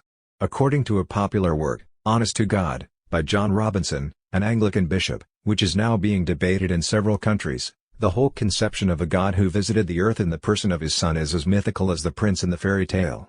The supernatural scheme, which includes for example the Christmas story and corresponding legends, can, we are told, survive and take its place as a myth quite legitimately.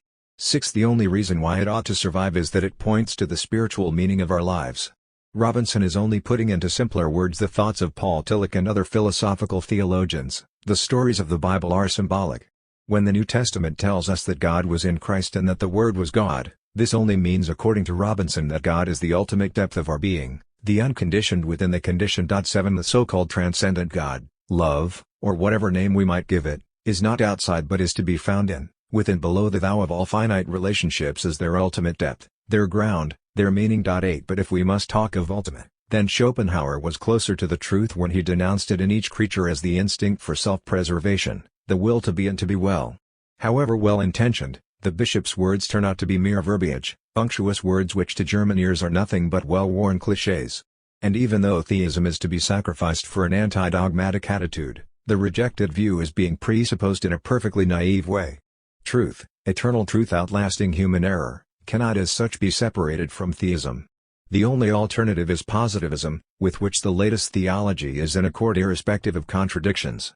On the positivist view, truth consists in calculations that work, thoughts are instruments, and consciousness becomes superfluous to the extent that purposive behavior, which was mediated by it, merges into the collective whole. Without God one will try in vain to preserve absolute meaning. No matter how independent a given form of expression may be within its own sphere as an art or religion, and no matter how distinct and how necessary in itself, with the belief in God it will have to surrender all claim to being objectively something higher than a practical convenience. Without reference to something divine, a good deed like the rescue of a man who is being persecuted unjustly loses all its glory. Them have been responsible for good and evil throughout the history of Europe, and both of them have had their tyrants and their martyrs.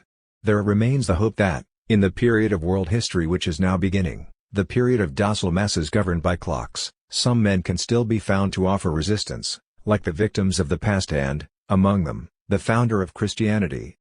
Even though Catholics and Protestants are nowadays both on the defensive, theism is again becoming an actual force in the period of its decline. This follows from the very meaning of atheism. Only those who used atheism as a term of abuse meant by it the exact opposite of religion. Those who professed themselves to be atheists at a time when religion was still in power tended to identify themselves more deeply with the theistic commandment to love one's neighbor and indeed all created things than most adherents and fellow travelers of the various denominations. Such selflessness, such a sublimation of self-love into love of others had its origin in Europe in the Judeo-Christian idea that truth, love and justice were one, an idea which found expression in the teachings of the Messiah. The necessary connection between the theistic tradition and the overcoming of self-seeking becomes very much clearer to a reflective thinker of our time than it was to the critics of religion in bygone days. Besides, what is called theism here has very little in common with the philosophical movement of the 17th and 18th centuries which went by that name. That movement was mostly an attempt to reconcile the concept of God with the new science of nature in a plausible manner. The longing for something other than this world, the standing apart from existing conditions played only a subordinate part in it and mostly no part at all. The meanings of the two concepts do not remain unaffected by history, and their changes are infinitely varied. At a time when both the National Socialists and the nationalistic communists despised the Christian faith, a man like Robespierre, the disciple of Rousseau, but not a man like Voltaire, would also have become an atheist and declared nationalism as a religion. Nowadays atheism is in fact the attitude of those who follow whatever power happens to be dominant, no matter whether they pay lip service to a religion or whether they can afford to disavow it openly. On the other hand, those who resist the prevailing wind are trying to hold on to what was once the spiritual basis of the civilization to which they still belong. This is hardly what the philosophical theists had in mind, the conception of a divine guarantor of the laws of nature. It is on the contrary the thought of something other than the world, something over which the fixed rules of nature, the perennial source of doom, have no. The soul. 1967 Anyone who undertakes these days to discuss the idea of the soul must, in the last analysis, deal with two diametrically opposed conceptions of it, on the one hand, the scientific which acknowledges so-called psychic powers and functions but not a substantial, and certainly not an immortal, soul, and, on the other, the vestiges of theological tradition. Research institutes conduct numerous inquiries, yet I know of no penetrating study, for Western Europe, which aims at determining the precise meaning and degree of vitality that the soul concept has at contemporary man's various levels of awareness. We may surmise indeed, on the basis of our everyday experience, that most members of the older generations, except for scientists and not a few other people, have kept, side by side, both modes of thought, the empirico-objective and the traditional.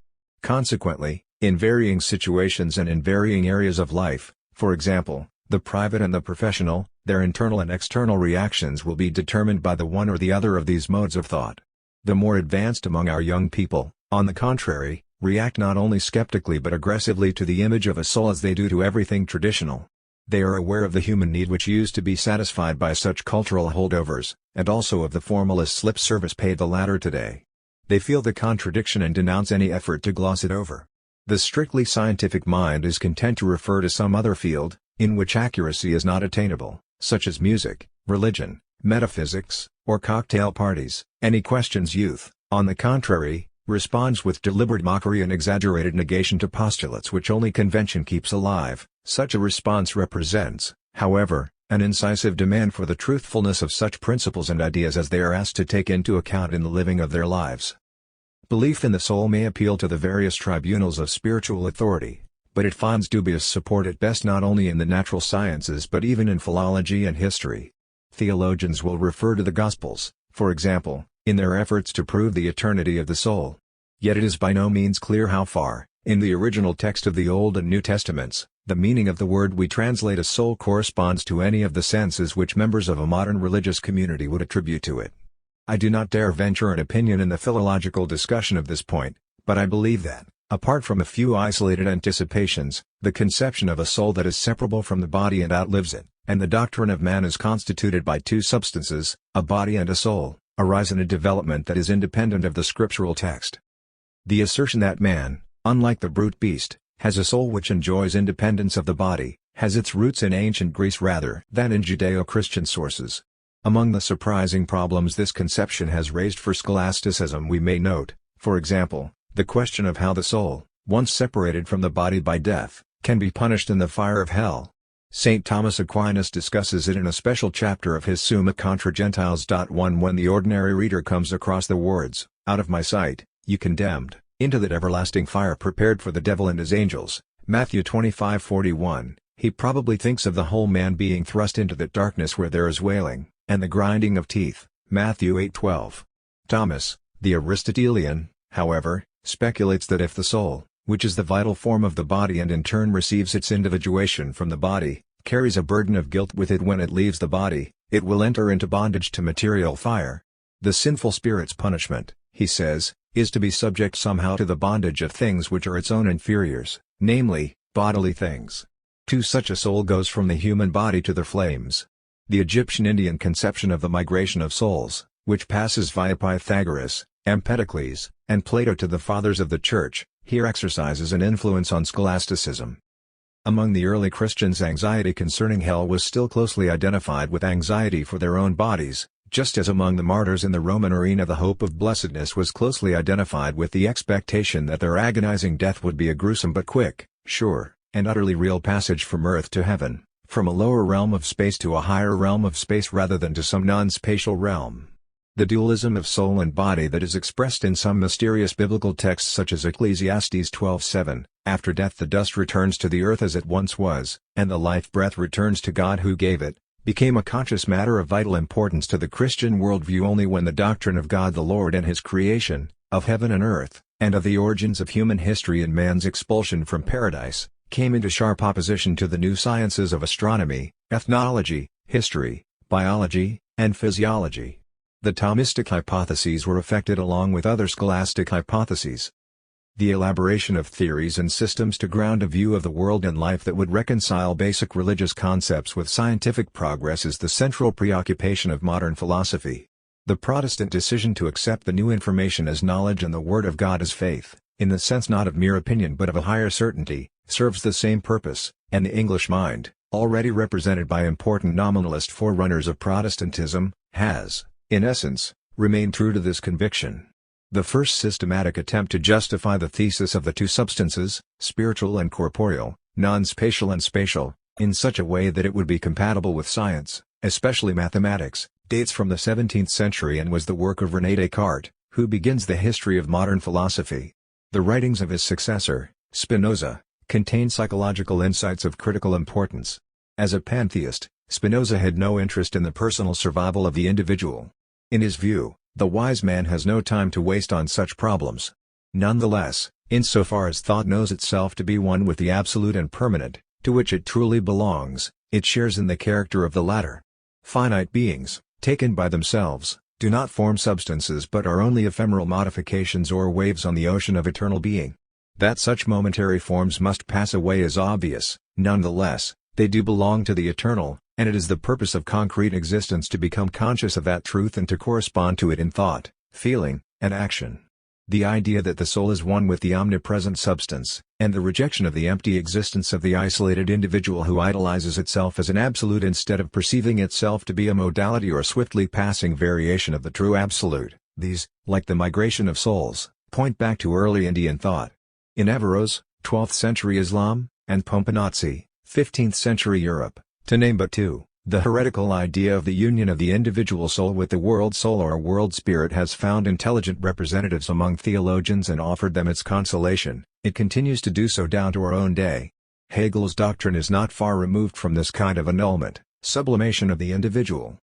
Leibniz, on the contrary, maintained the idea of the substantial individual soul. In fact, he makes it the principle of his explanation of the world.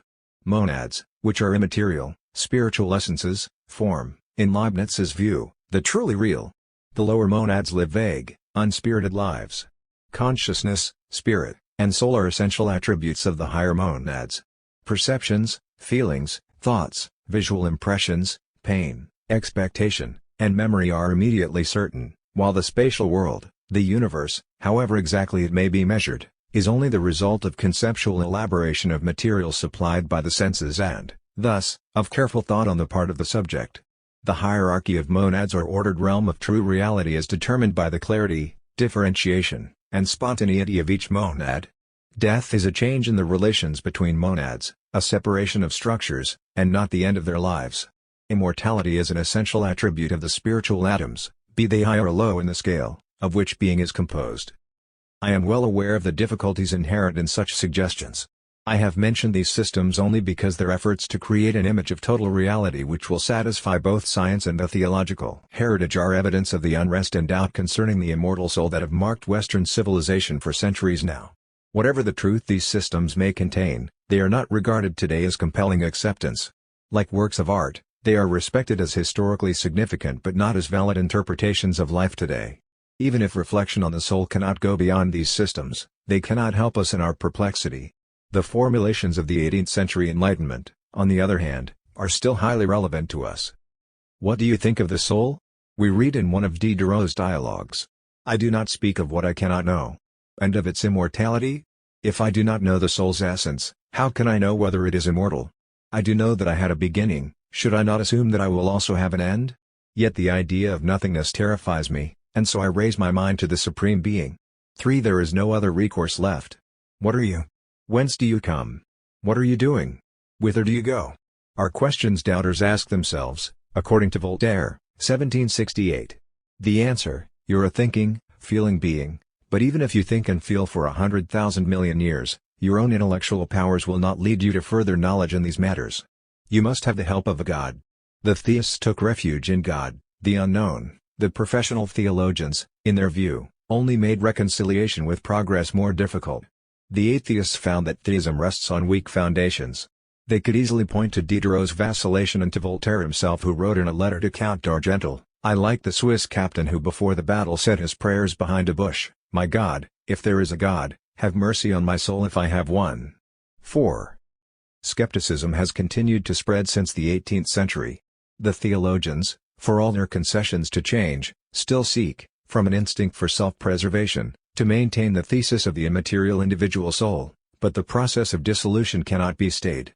Despite all the lip service paid to tradition, the thinking that is controlled by science, as popularly conceived, becomes ever more widespread in city and countryside. What still seemed a rather radical outlook in the 20s is basically accepted today. The thing which is said to be immortal, we read in Fritz Mautner, is for contemporary psychology, which gets along without a psyche, no longer a thing or substance or whatever else you call the subject of which immortality is predicated or denied. The word soul and its little retinue of related words may survive for 100 years or more, because the common speech always contains many relics of religion and similar outdated types of knowledge. Even in scientific speech we are as yet unable to do without the word soul, because it frequently sums up in a single syllable, as in a mathematical formula, a whole treasury of ideas. But the meaning of the word is changing. Soul is now simply a word for a function. 5. Nietzsche, who had long been determined to root out the soul superstition, had already summed up this position: we have a nervous system, but not a soul. 6. Decades ago, a well-known pathologist in anatomy declared that in all the dissections he had done he had never discovered a soul. If you objected that he was dealing with dead men, not living ones, a surgeon might tell you that he too had never discovered a soul. Science cannot accept the existence of a reality that can never be perceived by even the most delicate instruments, or of something substantial that can remain or depart without betraying its presence. The outward manifestations attributed to the soul, or rather to the soul's powers, can usually be correlated with physiological processes, especially in the central nervous system, which are subject to investigation and can to some extent now be influenced by chemical means. Moreover, it is now possible to isolate certain material substances which are produced in the organism when the eyes or other senses give rise to wishes and appetites, depressions or feelings of pleasure. Man, heart and brain, and all manifestations included, is now taken to be a sum of processes, the conditions for which are, in principle, subject to investigation by the natural sciences. The construction of automated apparatus, the activity of which can not only substitute for some thought processes but even outdo the latter in speed and precision, is a further guarantee that science is able to explain animal and human action without appealing to a substantial, much less an immortal, soul. I have already mentioned that psychology can do without the hypothesis of psychic substances. The discoveries of experimental and medicinal psychology, as well as of psychiatry and modern social psychology, have generated a concept of psychic activity which yields not only theoretical knowledge but a surprising degree of practical influence on individuals as well as on the so-called masses. Series of happenings, psychic manifestations, attitudes, patterns of reaction, linguistic and mimetic displays, and forms of behavior are observed in order to find rules according to which psychic activity can be explained, predicted, caused, changed, and determined as precisely as possible. It might be thought that psychoanalysis is an exception to this development. In order to define the concept of soul so as to make it as unobjectionable as possible to science, most philosophers had for some 100 years taken Descartes' course and identified soul and consciousness, soul and ego. Recall, for example, a generation ago, the Vienna School, Avenarius, and Mach, the epistemologists and the positivists. When, therefore, Sigmund Freud chose to regard the unconscious, preconscious thought processes, the so-called superego, inherited drives and instincts, suppressed impulses, everything included in the id, which people preferred to think of as a series of physiological epiphenomena, as part of the psychic realm, he seemed to be going beyond an empirico-scientistic conception of the soul. As a matter of fact, however, The conception of the id was essentially a means of paving the way to much more exact and comprehensive laws than had been possible in the earlier psychology. As in the other sciences, so in psychoanalysis the purpose is mastery of nature, elimination of obstacles, manageable goals, and medicinal technology. Salvation of the soul and cure of the patient are one and the same thing. The aim of psychoanalysis is said to be the capacity to work and enjoy pleasure, and I know of no clearer definition than this of the image of man toward which the development of society is moving, to the extent at least that it is not turned aside by catastrophes. Now that they have some control over their own depraved and harmful drives as well as of their excessive exuberances, men are coming to a more sober relationship with the world at large and with each other. Everything is rationally arranged, the natural instincts, hunger and thirst, the need of distraction and comfort will all be satisfied, as will the sexual drive. Thus the great society would be brought in being, and life would be so arranged by dint of industrial progress that under an all-provident administration each individual could live undisturbed as long as he obeyed the rules. To infringe these would be a sign of illness, not a crime, and would call for the psychiatrist's services. I am quite aware that I have too readily made a number of associations. Thus, for example, the simplified idea of psychic health does not necessarily lead to the concept of a totally administered world. Nonetheless, the complex meaning of soul at the present moment in history cannot be better described in a few words than by drawing on the most advanced psychological theory. There are 2 points to be made here. As the period of liberalism was drawing to its close, the bourgeois individual had, for good or for ill, a great deal of economic free play in making decisions. He was less hemmed in by limitations and rules than today's professional man. Morality and duty therefore played a more important role in society. Civilization was largely a matter of culture, that is, of the inculcation of moral principles. The more fully a man's extraction and education caused properly human behavior to become second nature to him, the more soul he was considered to have. Respect for neighbor, sense of responsibility, and capacity for friendship and love were all included in morality as here understood. But as progress imposes strict limitations on life and regulates behavior more fully, imagination is replaced by purposive systematic procedures, active emotions by reliable reactions, and feeling by reason. Soul is becoming, in retrospect as it were, a pregnant concept, expressing all that is opposed to the indifference of the subject who is ruled by technology and destined to be a mere client. Reason divorced from feeling is now becoming the opposite of anima or soul. Moreover, the idea of the soul stands for something further. Concern with it is not directed, as is reason, now narrowed to preoccupation with objects, simply to finding an orientation in regard to career and success. Where men still speak seriously of the soul, they are concerned rather with that truth which theology can no longer provide and which science dismisses as belonging to other branches of culture.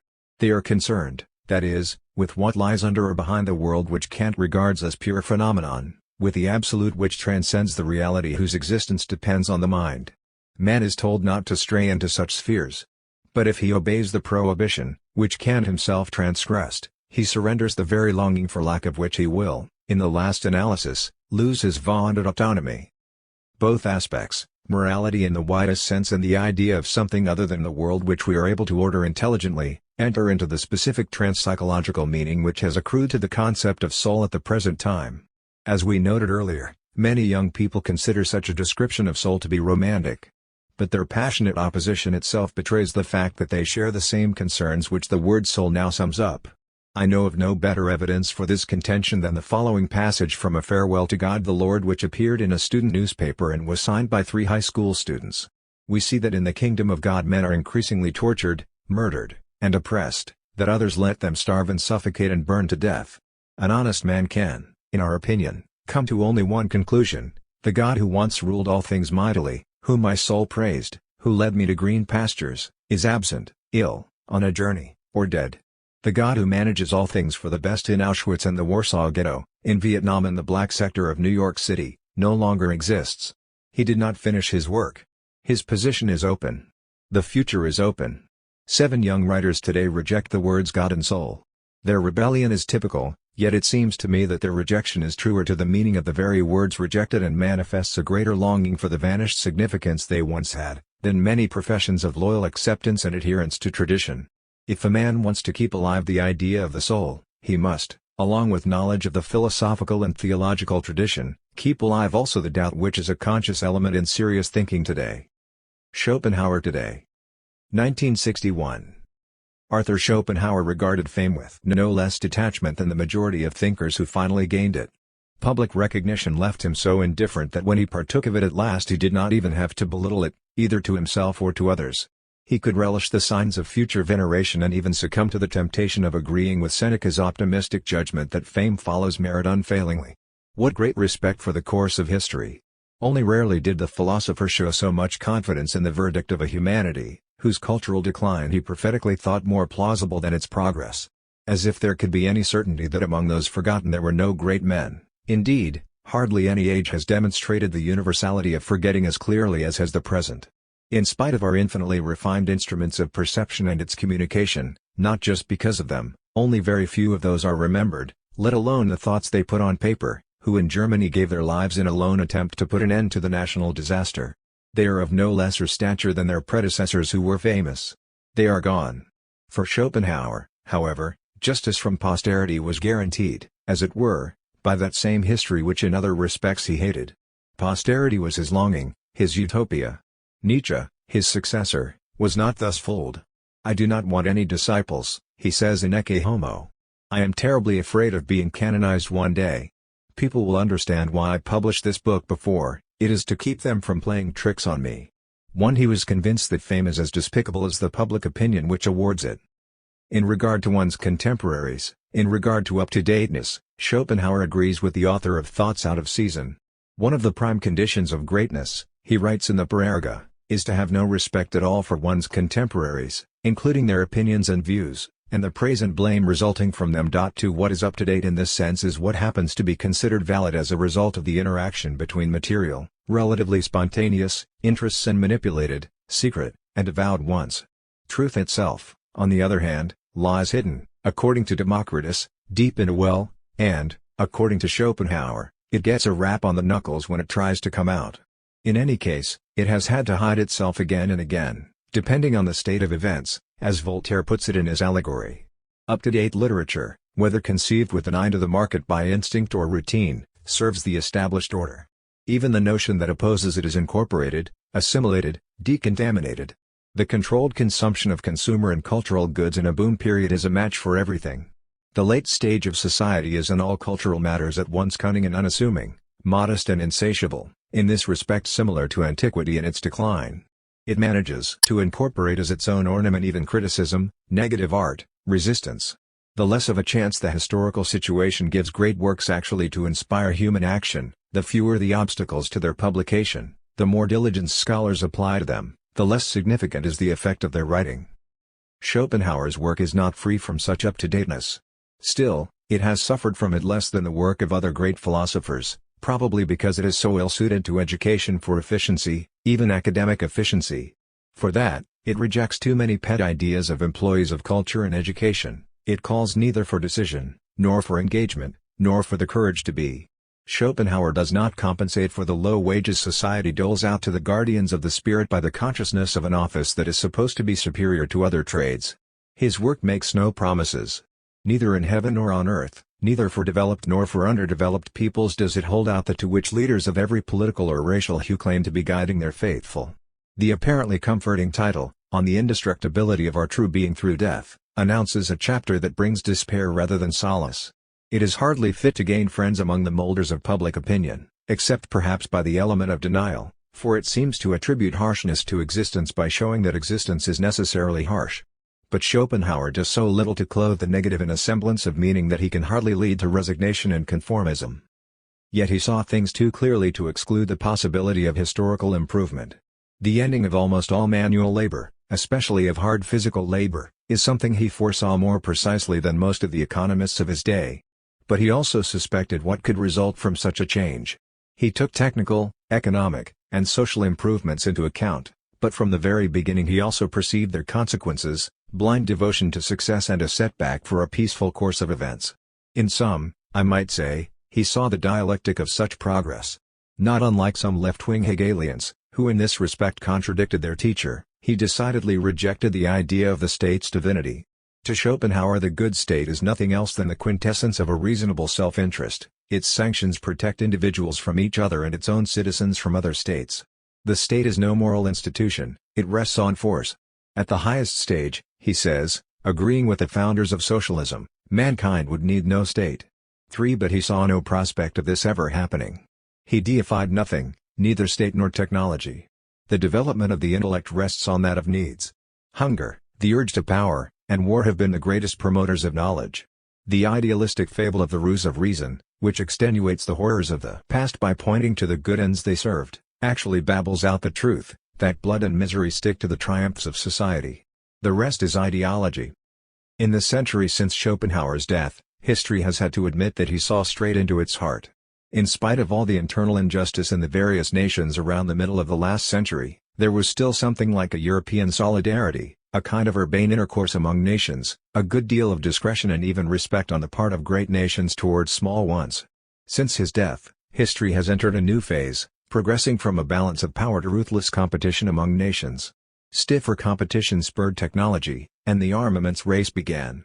Rulers and ministers of state were in uniform. The anarchy of nations and the arms race inevitably led to the age of world wars, which in turn eventually resulted in the frantic urge for power in all nations of the world. This was Schopenhauer's prognosis.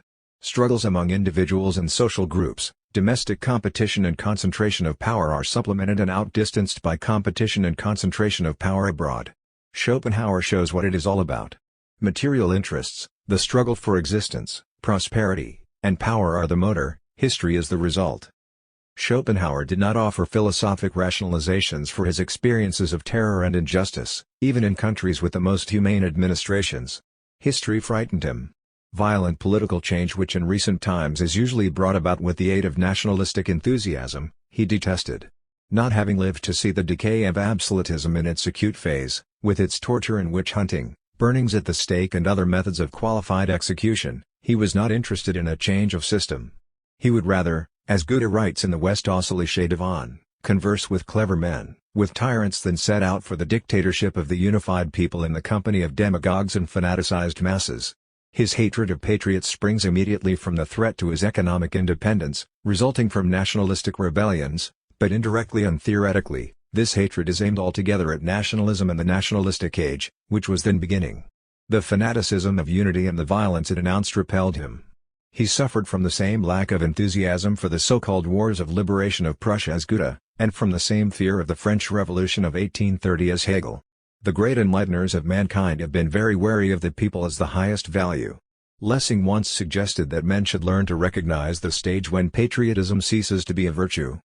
The nation, that was the word with which the new forces, opposed to absolutism, stirred up the people.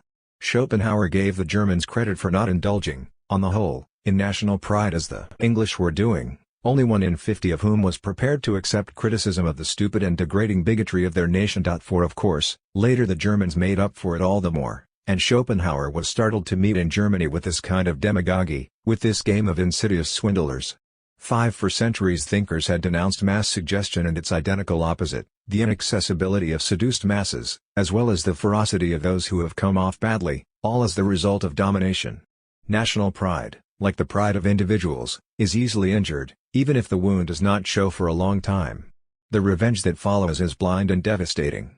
There was a time when fanaticism was a distorted and misunderstood religion. Since Saint Just and Robespierre it has taken on the form of exaggerated nationalism, which the strong men in the saddle, when the going is a bit rough, can conveniently call up to rationalize murky instincts. When in an ominous historical moment those in power, no matter how different from one another in other respects, have nothing more to offer to quell the dissatisfaction of the people, they can always let loose on them the peddlers of a nationalistic community, of this mirage of utopia, and feed them the sugar pill of cruelty. But since historians are not altogether wrong in distrusting generalizations and reflect on differences rather than similarities, as did Schopenhauer, among ruling systems and socio-psychological mechanisms, the reign of terror which broke out in Europe in the first half of the 20th century, not to speak of Asia and Africa, seemed to be an accident. Anyone who would have dared, in Schopenhauer's day or even at the turn of the century, to predict the course of history up to the present moment would certainly have been decried as a blind pessimist. Schopenhauer was a clairvoyant pessimist. His fear of the beginning enthusiastic nationalism is a sign of his modernity, to take no bribes from the zeitgeist. He regarded world history skeptically, denouncing it as the unchanging and permanent, indeed as the UN historical. 6 Not that he overlooked variations in social injustice, characteristic of various ages and stamping the majority of the people as either slaves or serfs, As to poverty and slavery, he says in Parerga, the fundamental difference is that slaves owe their origin to violence, the poor, to cunning. The reason for this perverted state of society, he continues, for the general struggle to escape misery, for seafaring that costs so many lives, for complicated trade interests, and finally for the wars resulting from all this, is at bottom greediness for that superabundance which does not even make men happy. 7 At the same time, such barbarism cannot be abolished, for it is the reverse side of refinement, an element of civilization. Schopenhauer did not remain behind the sociological knowledge of his day, he was faithful to the Enlightenment. 8. His judgment of the historical situation is based on its theoretical philosophy. Among European philosophers, he pointed to Plato and Kant as his forerunners. What they have in common with him is the gap between the essence of things, that which in itself is, and the world in which men move. What men perceive, what strikes them, how they see everything, depends on their intellectual apparatus and their senses, which in turn depend on the conditions of their biological and social existence. The countryside has a different aspect to the farmer assessing its fertility, to the hunter on the lookout for game, to the fugitive seeking a hiding place, to the pilot trying for a forced landing, to the wanderer, the painter, the strategist, not to mention people of different cultures.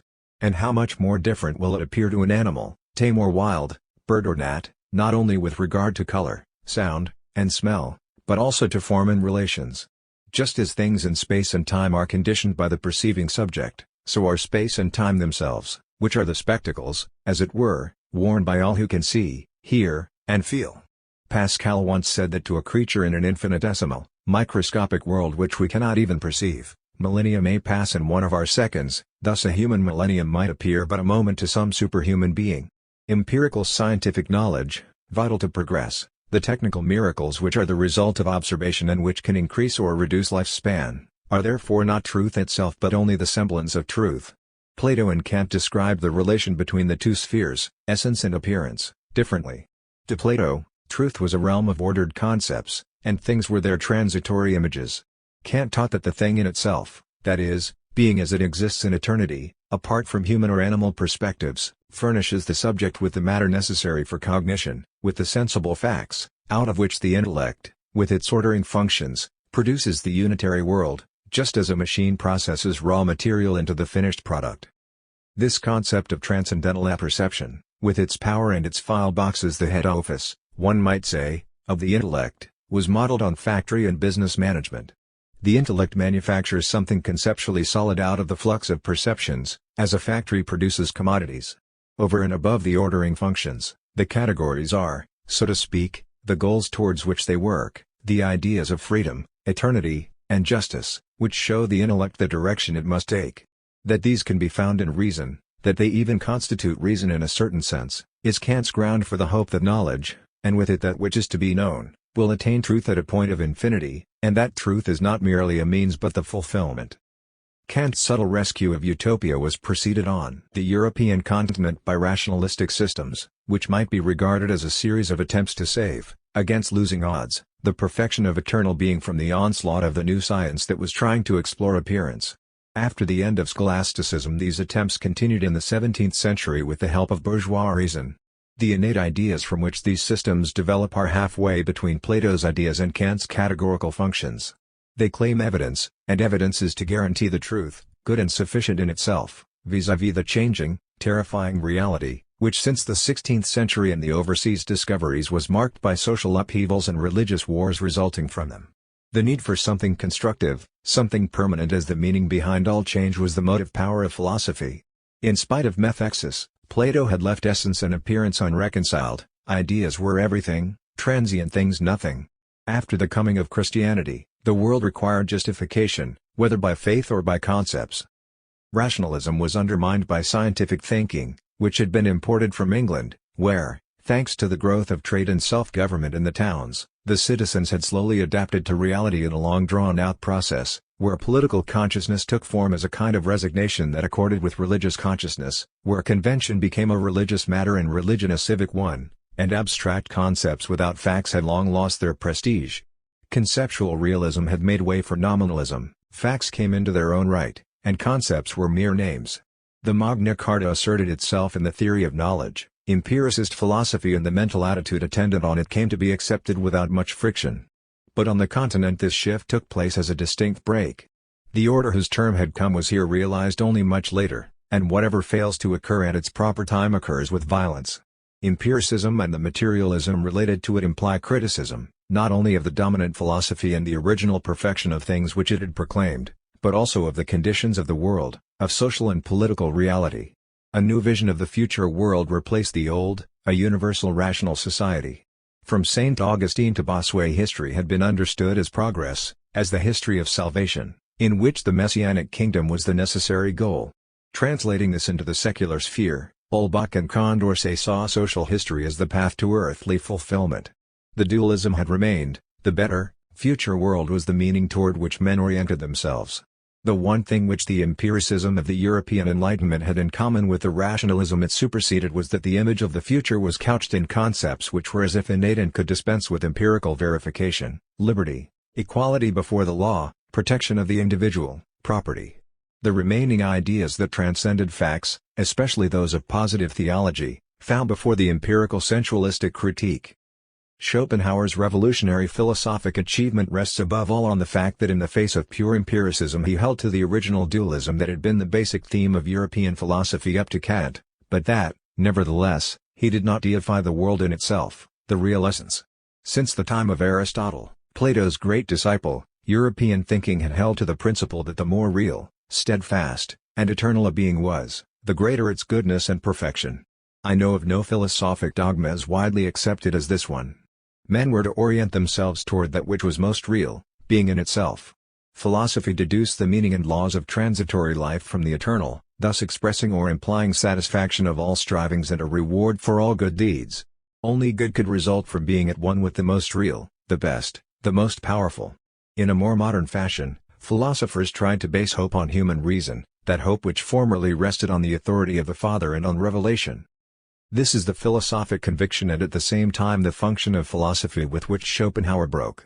The highest, the most real, the metaphysical being to which philosophers had directed their view, away from the changing world of existing objects, is not at the same time the good. Degrees of reality are not degrees of perfection.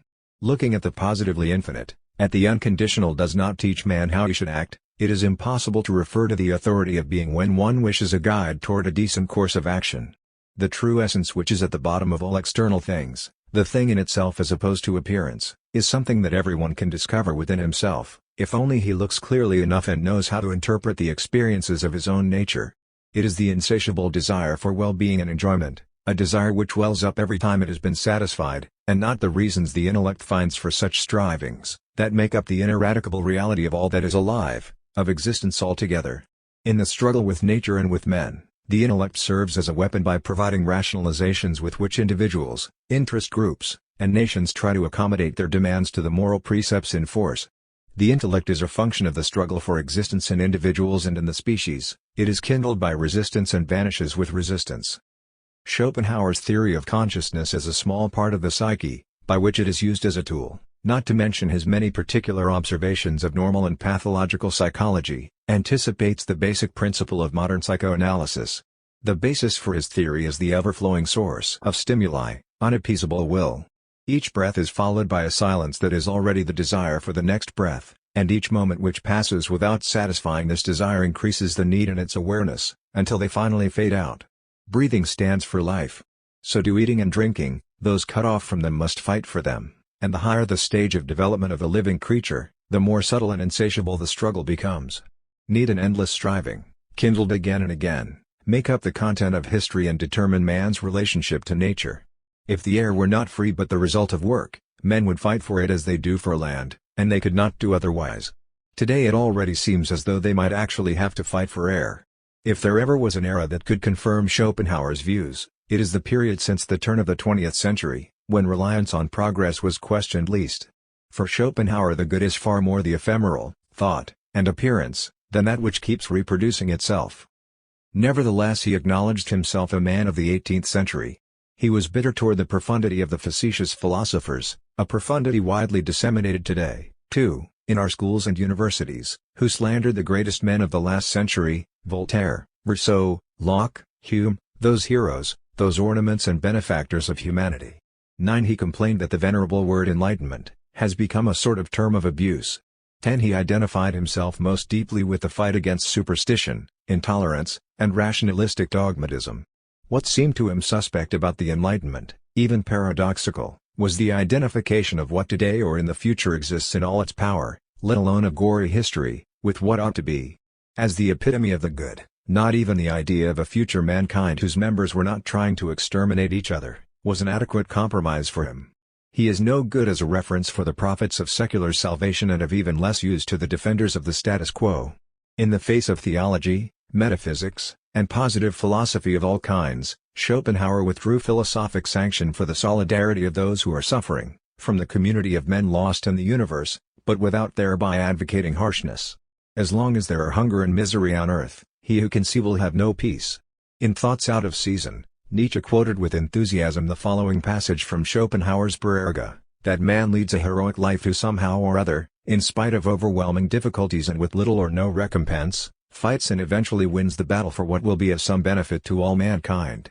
11. The more lucid thinking is, the more will it drive towards the abolition of misery, and yet any assurance that this is the ultimate meaning of existence, the end of prehistory, the beginning of reason is nothing but an endearing illusion. The heroic, even the holy life, without ideology, is the consequence of suffering and rejoicing with others, of sharing in the lives of others. Perceptive men cannot stop fighting horror until they die. The famous idea that, by devoting themselves completely to transcending egoistic aims, morally great individuals can step out of the cycle of reincarnations has nothing to do with positive bliss. Happiness itself is negative. Even the last utopian escape which his teacher Kant, the greatest German Aufklärer, wanted to offer, the idea of the ultimate purpose that human history was to fulfill, was to Schopenhauer, in the face of the horror of this earth, only rationalistic deception. The eudaimonistic concept of the highest good was still more so. Enlightened thought has no need of such illusions. Basically, the classical idealism of Kant's successors, too, abandoned utopia. In that, they are like Schopenhauer. They regard the discrepancy between the world as it is and as it ought to be as overcome once this discrepancy is cancelled in thought. Utopia survives only in rarefied form as the deified subject. The world as it appears is no longer that produced and constituted by men, as in Kant, but instead, as in Fichte, the result of free-floating action or, as in Schelling, the result of self-confirming primordial being.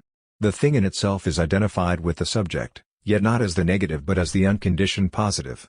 Hegel saw it as the living concept, the infinite movement, in which an antithesis between thing and thought shows itself as conditioned. But although Schopenhauer hated Hegel, he is not so far from him. The life of the concept, of the Hegelian absolute, is the contradiction, the negative, the painful. What Hegel calls concept, the system of philosophical determinations that arise out of each other and are in eternal movement, is nothing but the rise and decline of what this system comprehends. The great achievement of Hegel's philosophy lies in the very fact that the concept does not exist outside and independently of what disappears and, as it does, is preserved in the concept. The consolation offered by his wicked optimism is in the end the insight into the necessary interweaving of the concepts into the whole, into that brittle unity that is called system. Hegel's recognition of logical structure in the worlds of nature and man, as emphasized in his doctrine of nature and objective mind, is by no means as far removed from Schopenhauer's aesthetic and philosophical reflections as Schopenhauer was inclined to think. Hegel speaks of substantive determination, of the absolute final purpose of world history. Ultimately, world history moves towards the absolute mind, the philosophic system towards mere insight into the whole. On the real course of history, on the other hand, Hegel says, when we look at this spectacle of the passions and see the consequences of their violence, of the unreason associated not only with them but also, and even primarily, with good intentions and just aims, when we see the attendant wickedness and evil, the ruin of the most flourishing kingdoms which the human mind has produced, then we can only be filled with sorrow over this transitoriness and, insofar as this destruction is not only the work of nature but of the will of men, we must end up in moral grief, in a revolt of the good spirit, if such is in us, against such a spectacle. 12. Decay and permanence, the dying of the particular and the being of the universal, are one. Hegel is far away from Fichte's positive pathos, even farther from his instructions for a blessed life which, to be sure, had lost all eudaimonistic attraction even for the author of the speeches to the German nation. In the destruction of false comfort, Schopenhauer goes a shade beyond Hegel by refusing to recognize, as the ground for deifying existence, The consistency of a system that encompasses the world and thus the development of mankind to the point where philosophic insight becomes possible. The social whole, too, the institutions in which the mind comes into its own, as in art and philosophy, must pass. The absolute mind adheres to the objective and subjective mind of nations, and their fate is to perish, like any group or individual, like anything finite. Reconciliation, the identity of opposites reached through thought, is no real reconciliation, whether it occurs in the present or future state of mankind.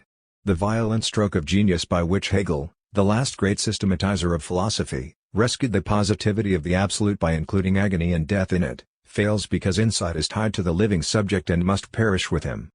Hegel's teaching shows that the positivity that distinguishes him from Schopenhauer cannot ultimately stand up.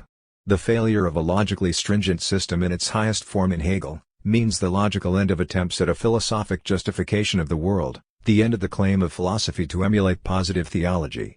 All these attempts rest directly or indirectly on the idea of the world as the work or expression of true mind. But if the world, in its essence and in its actual condition, is not necessarily connected with mind, philosophic confidence in the very existence of truth disappears. In that case, truth can be found only in perishable men themselves and is as perishable as they are. Even thinking about transitoriness loses the luster of the more than transitory.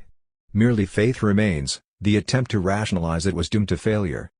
Schopenhauer's thinking is infinitely modern, so modern, in fact, that young people have it by instinct.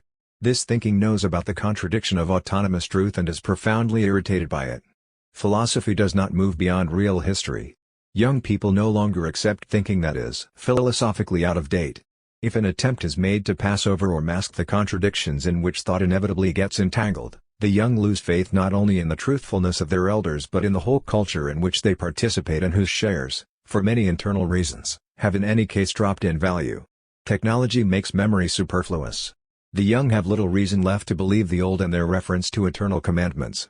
They try to manage without them. At many universities in America and even in Eastern countries logical positivism has won out, supplanting philosophy. It takes thought itself as mere function, as business. There is no fundamental difference between the production of mathematical formulas and their application in technology and industry. Positivism presents the result implied in the failure of positive philosophy. We need not worry about philosophic truth, as it does not exist anyhow. That is the short circuit which Schopenhauer's work avoids. He is driven by the passion for truth and, like Spinoza, devoted his life to this passion without making a job of it. But his philosophy gives perfect expression to what young people today feel, that there is no power that can transcend truth, indeed, that truth carries in it the character of powerlessness.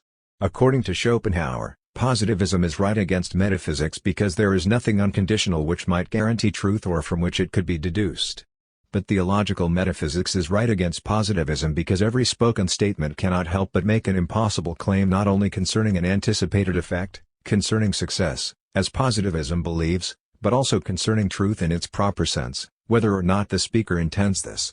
Without thinking about truth and thereby of what it guarantees, there can be no knowledge of its opposite, of the abandonment of mankind, for whose sake true philosophy is critical and pessimistic. There cannot even be sorrow, without which there is no happiness. According to Schopenhauer, philosophy does not set up any practical aims. It criticizes the absolute claims of programs without itself proposing one. The vision of organizing the earth in justice and liberty, the basis of Kantian thought, has turned into the mobilization of nations and the uprising of peoples. Every revolt following the Great French Revolution has reduced the substance of its humanistic content and increased nationalism, or so it appears. The greatest drama of the perversion of faith and humanity into an intransigent cult of the state was offered by socialism itself. The revolutionaries of the International fell victim to nationalistic leaders. A certain state of humanity, venerated as the true one, is an aim among others for which men may justifiably sacrifice themselves. But if it is hypostatized as the absolute aim, then, by definition, there is no authority, neither divine commandment, nor morality, nor even, and I think this is no less important, the personal relation called friendship, which could control it. Every finite being, and humanity is finite, which gives itself airs as the ultimate, the highest, the unique, becomes an idol with a demonic ability to change its identity and take on another meaning.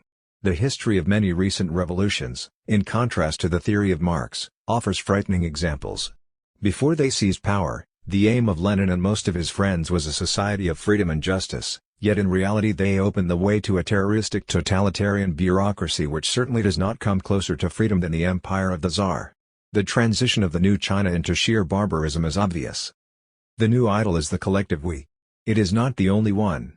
Insofar as conditional aims or motives for life generally are presented to young people as if they were unconditional, they are met with the scorn of those who have become wise or with mock enthusiasm. They see through the conventionality of arguments for a respectable life that are not founded, as Schopenhauer advocated, on simple common sense and, ultimately, on penal law. Young people can see the unscrupulous practices of moral, adult persons.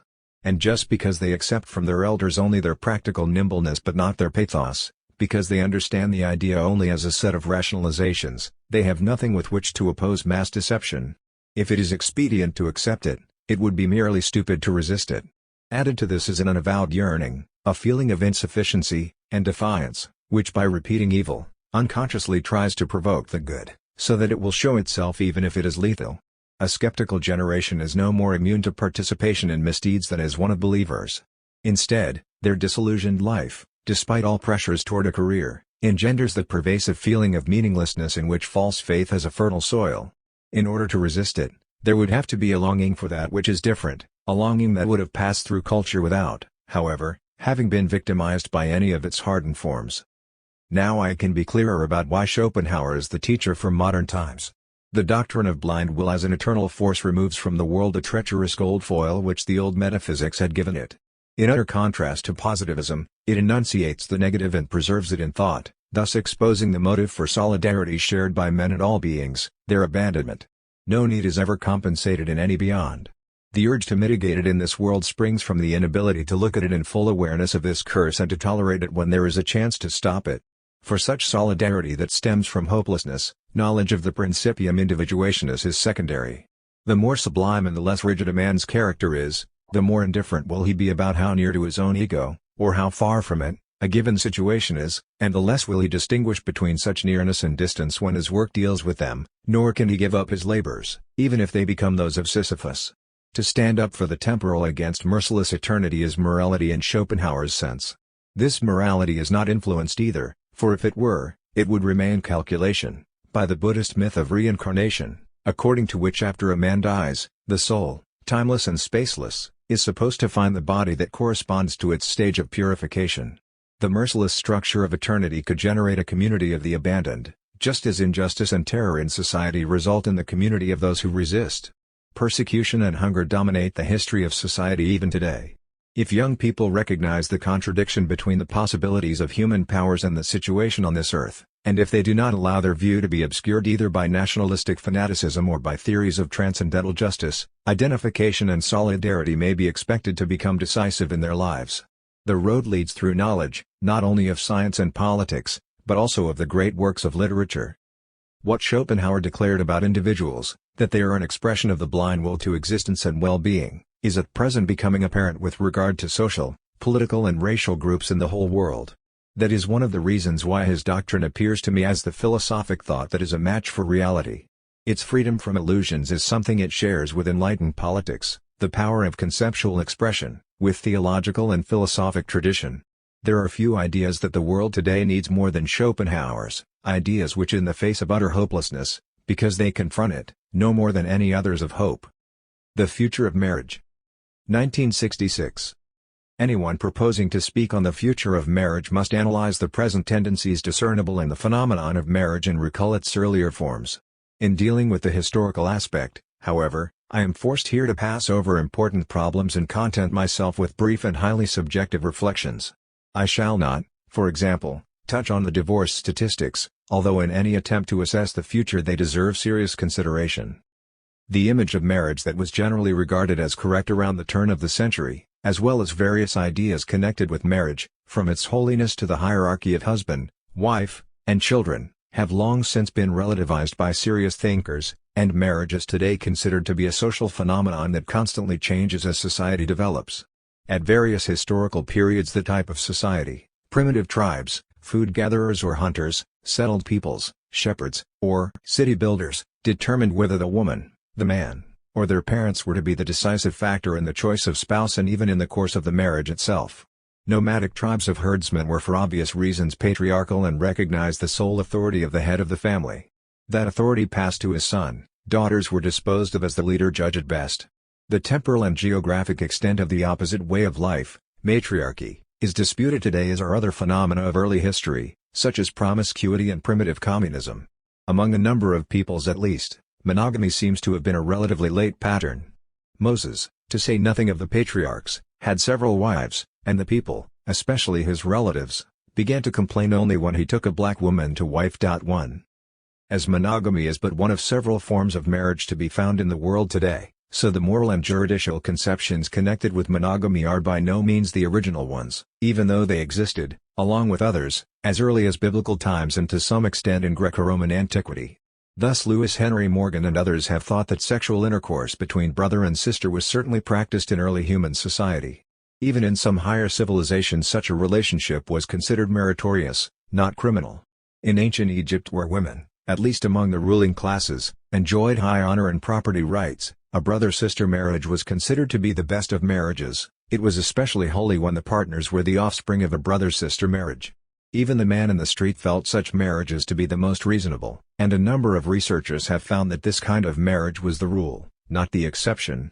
2. Concerning the Egyptians, Fraser writes that their Macedonian conquerors, i.e., the Ptolemies, appear, with characteristic prudence, to have borrowed the custom from their Egyptian predecessors for the express purpose of conciliating native prejudice.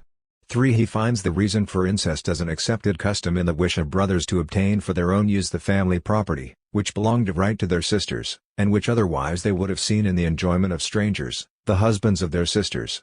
4. A good example of the connection between custom and material circumstance. Monogamous marriage, but with the exclusion of incest, is the mark of modern Western civilization. The family within this pattern has changed however in the course of the centuries. The changes that have taken place in recent decades, and especially the shift from the extended to the nuclear family, are everywhere under discussion. Grandparents, uncles and aunts, cousins, even grown sons and daughters, who used to all live together even in the cities, are now, for the most part, only loosely connected. If elderly widowers and especially widows have no considerable means, then, despite old age homes and women's clubs, they are usually isolated in a world where marriage is the rule. The nuclear family is but one factor in the spread of the lonely crowd and in the loneliness to be found in a nation-centered society. But, before we describe developments in this direction, let us turn to such ideas as have sought to anticipate a positive outcome of historical change, that is, to project a utopia. The phenomenon of thinkers attempting to give a precise description of the perfect society did not first arise in the 16th century when Thomas More coined the word that has since been taken over by the European languages. We find utopias even back in classical philosophy. In Plato's ideal state, for example, there is no monogamy among the upper classes. The men share wives and children, but no man is to know who his own child is, nor any child his father. If we are to keep our flock at the highest pitch of excellence, there should be as many unions of the best of both sexes, as few of the inferior, as possible, and only the offspring of the better unions should be kept. And again, no one but the rulers, today we would say the administrative staff, must know how all this is being effected. The number of marriage we shall leave to the rulers' discretion. They will aim at keeping the number of the citizens as constant as possible. Moreover, young men who acquit themselves well in war and other duties, should be given, among other rewards and privileges, more liberal opportunities to sleep with a wife, for the further purpose that, with good excuse, as many as possible of the children may be begotten of such fathers. The children of better parents are to be separated from those of inferior parents. The children of the better parents they, officers appointed for the purpose, will carry to the creche to be reared in the care of nurses living apart in a certain quarter of the city. Those of the inferior parents and any children of the rest that are born defective will be hidden away, in some appropriate manner that must be kept secret. They must be, if the breed of our guardians is to be kept pure. These officers must also attend the nursing of the children. They will bring the mothers to the creche when their breasts are full, while taking every precaution that no mother shall know her own child, and if the mothers have not enough milk, they will provide wet nurses. 5. To repeat, these words do not come from a plan drawn up in the Third Reich nor from Huxley or Orwell, they are from Plato's Republic, the great philosopher's most respected work. In Thomas More's Utopia, which was modeled on Plato's Republic, less totalitarian methods are used, for the author had a truly Christian outlook. More was confronted with the brutal beginnings of industrial society when the poor, who had been chased from their hovels and were roaming the countryside in despair, were deprived of all material aid in order to force them into the unspeakable conditions of the factories. More's answer was to project a homely socialist structure that would preserve something of medieval tradition yet also be adapted to the modest state of productive forces in his day. He took monogamy for granted, but, unlike the later utopian, morally in his Code de la Nature, did not make marriage obligatory for every healthy person. The Social Democrats of the 1880s and 90s, like the utopians, wanted marriage as part of a properly ordered society. Marriage, is to be private contract, just as it was down to the Middle Ages. Socialism is not proposing something novel here, but simply restoring, at a higher stage of culture and in new historical forms, what was universally recognized before private property acquired its present domination over society. In More's utopia, adultery was severely punished, in many cases even by death, despite the fact that he regarded capital punishment, which he himself was to suffer for his principles, as the law's most wretched confession of failure. Given such drastic laws, every individual would at least have to know what he was doing before he married. In various utopian schemes, moreover, both the man and the woman had the right to see his or her chosen partner naked before marriage. Over 100 years later, when Francis Bacon described his own utopian vision in the New Atlantis, he replaced More's somewhat complicated procedure for arranging this interview with communal baths. I have perhaps dwelt overlong on the utopians. My purpose has been to provide some detailed evidence that present-day versions of marriage show both ephemeral and relatively constant elements when compared with historical reality and past theories, to say nothing about contemporary literature. The determining factor in all changes, those projected by idealists no less than the real ones, is in the last analysis the function which marriage has within the changing social totality. In the bourgeois era, when birth control was not practiced, the most important function of marriage was the training of the child for psychological, intellectual, and professional integration into society. The provision of material needs, of course, was inseparable from such training. In the achievement of such a purpose the social integration of the married man himself played a necessary part. Voltaire claims, the more married men you have, the less crime there will be. Look at the frightful records of your registers of crime, you will find there are 100 bachelors hanged or wheeled for one father of a family. The father of a family does not want to blush before his children. He fears to leave them a heritage of shame. As the age of enlightenment drew on, marriage came more and more explicitly to be regarded as a social instrument. Like the other factors in society, the relationship between the sexes was in growing measure determined according to a plan and in view of its usefulness for the status quo. In Nietzsche's day, for example, population growth was considered important for military and other reasons. Among the official measures he foresaw were extra taxes and additional military service for bachelors from a certain age on and in progressive degree, within the community. All kinds of advantages for fathers who bring many children into the world, in certain circumstances, more than one vote, a medical record to be drawn up before every marriage and signed by the community authorities. In it a number of specific questions must be answered by the engaged couple and the doctors, family history, as antidote to prostitution, or as its ennoblement, temporary marriages, legalized, for a certain number of years or months, with guarantees for the children. Not unlike Plato, Nietzsche considers the social purpose of marriage so important that he wants every marriage accounted for and recommended by a certain number of responsible men in the community and thus handled as a community concern. The indissoluble connection between reason and bureaucracy is law of European philosophy, if not of philosophy as such, no matter how much philosophy may profess to foster freedom. Idealists and materialists alike have waited for history to overcome this contradiction, but history, in my opinion, is tending, at the present time, simply to gloss it over. A life lived according to regulation is presented as freedom. Freedom is declared to be a reliable reaction to signals. The decisive ways in which the form of marriage depends on society's goals may be seen in the social history of Russia during the last few decades. In the years immediately after the revolution, when the idea of absorbing the now rigidified bourgeois social forms into a higher kind of society was still alive, not only ecclesiastical but even civil marriage, and divorce, and even any official registration were regarded as unimportant formalities. Recall, for example, the book written by Alexander Mikhailov Nikolai, the Soviet diplomat and preacher of free love. Medical interruption of pregnancy, which is still, or once again, allowed every wife in Poland, was originally open to every woman in the time of Lenin. Marriage was losing its significance, the education of children was to be left to the party, the state, and the organizations set up for the purpose. But the revolutionaries had deluded themselves.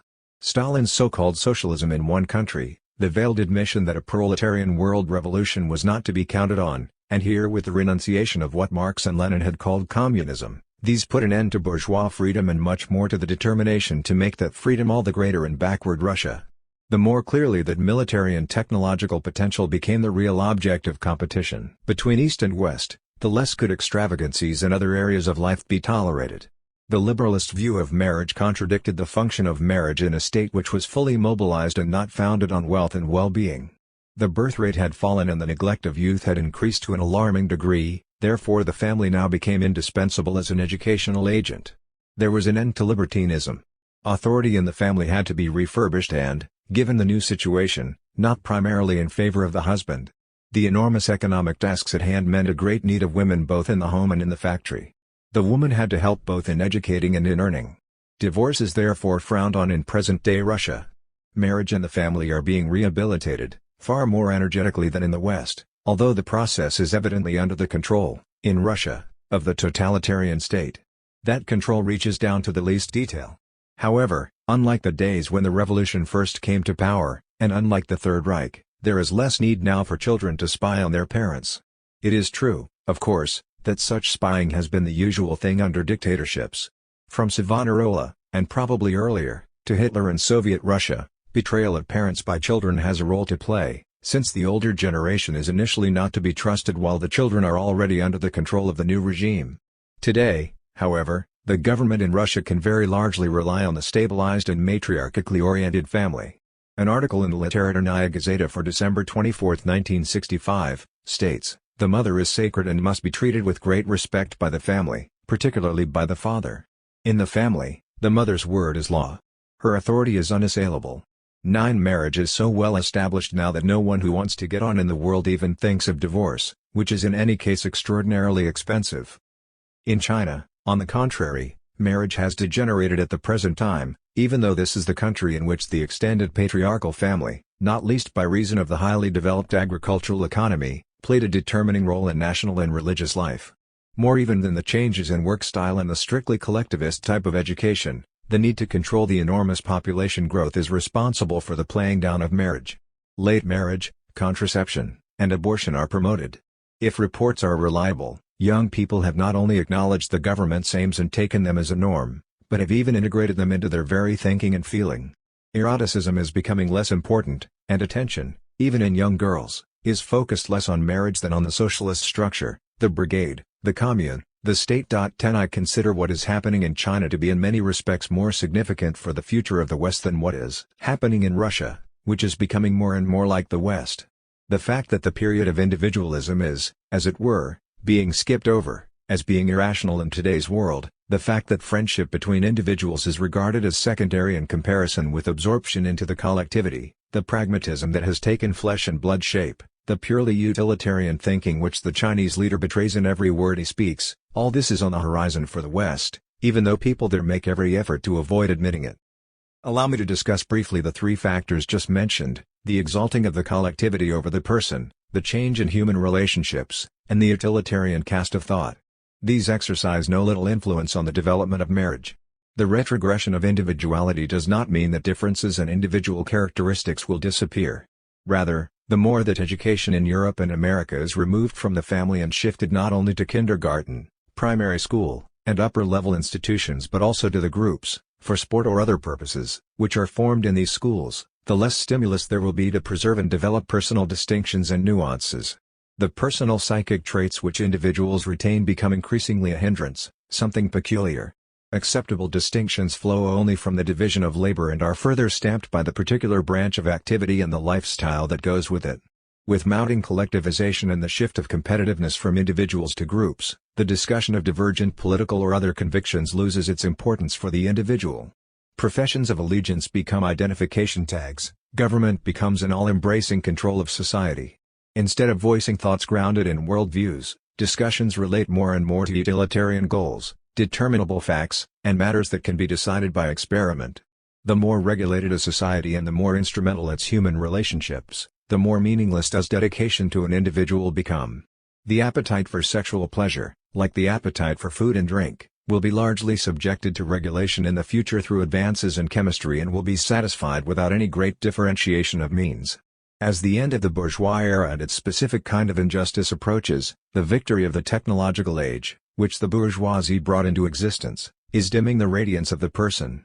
The irrational acceptance and eager apotheosis of film stars, bloody-handed leaders, princesses bent on marriage, astronauts and starlets, and the industrious propagandizing of these in the mass media, which admittedly have nothing else to occupy their attention, confirm, as it were, that we are seeing the last of the person in the full sense of this word. The decreasing significance of friendship is a direct result of this situation. Once the individual no longer comes in conflict with other individuals or the existing social scheme by reason of goals he determines for himself and makes of central importance in his life, and once personal initiative plays an ever smaller role in comparison to the predetermined plans of those in authority, then friendship loses both its practical value and its seriousness. However pleasant it may be, it remains at best a hobby, a leisure time trifle. The same thing happens to what we call love. When bourgeois marriage was still a relatively thriving institution among the classes which played an important role in its preservation, it presupposed, as far as the children of the family were concerned, that the girl would be chaste and that the young man would woo his bride. For this reason, what was forbidden or at any rate made difficult became, especially by dint of appropriate education, something to be striven for, something worthwhile and fulfilling. Now culture as such, according to so many thinkers from Kant to Freud, is largely the result of sexual prohibitions. If this be so, then love between the sexes certainly depends on taboos. Whether or not love in marriage, where the prohibitions are removed, is not to grow less as the years and decades pass but rather to grow ever deeper depends on particular constellations of circumstance. The mutual interests of the partners must seek their fulfillment amid a cold and indifferent world, care for the children, the awareness that through the children the spouse's own life achieves a transcendence, the development of special experiences and memories that are shared with each other and intensify over the years. All these have the power to transform sexual love into a friendship which is characterized by the sexual difference even when the sexual instinct has abated.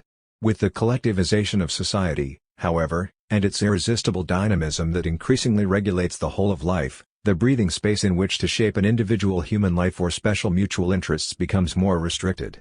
The higher standard of living in industrialized countries, the improved material situation, and the fact that far more families enjoy the amenities afforded by technology, are paid for with mounting uniformization despite the appearance of increased differentiation. The less the distinctive character of the individual plays a role in shaping his life and the more the members of the upcoming generation become simply functions in an increasingly planned and managed society, the more fact-oriented, unimaginative, and conformist their thinking becomes.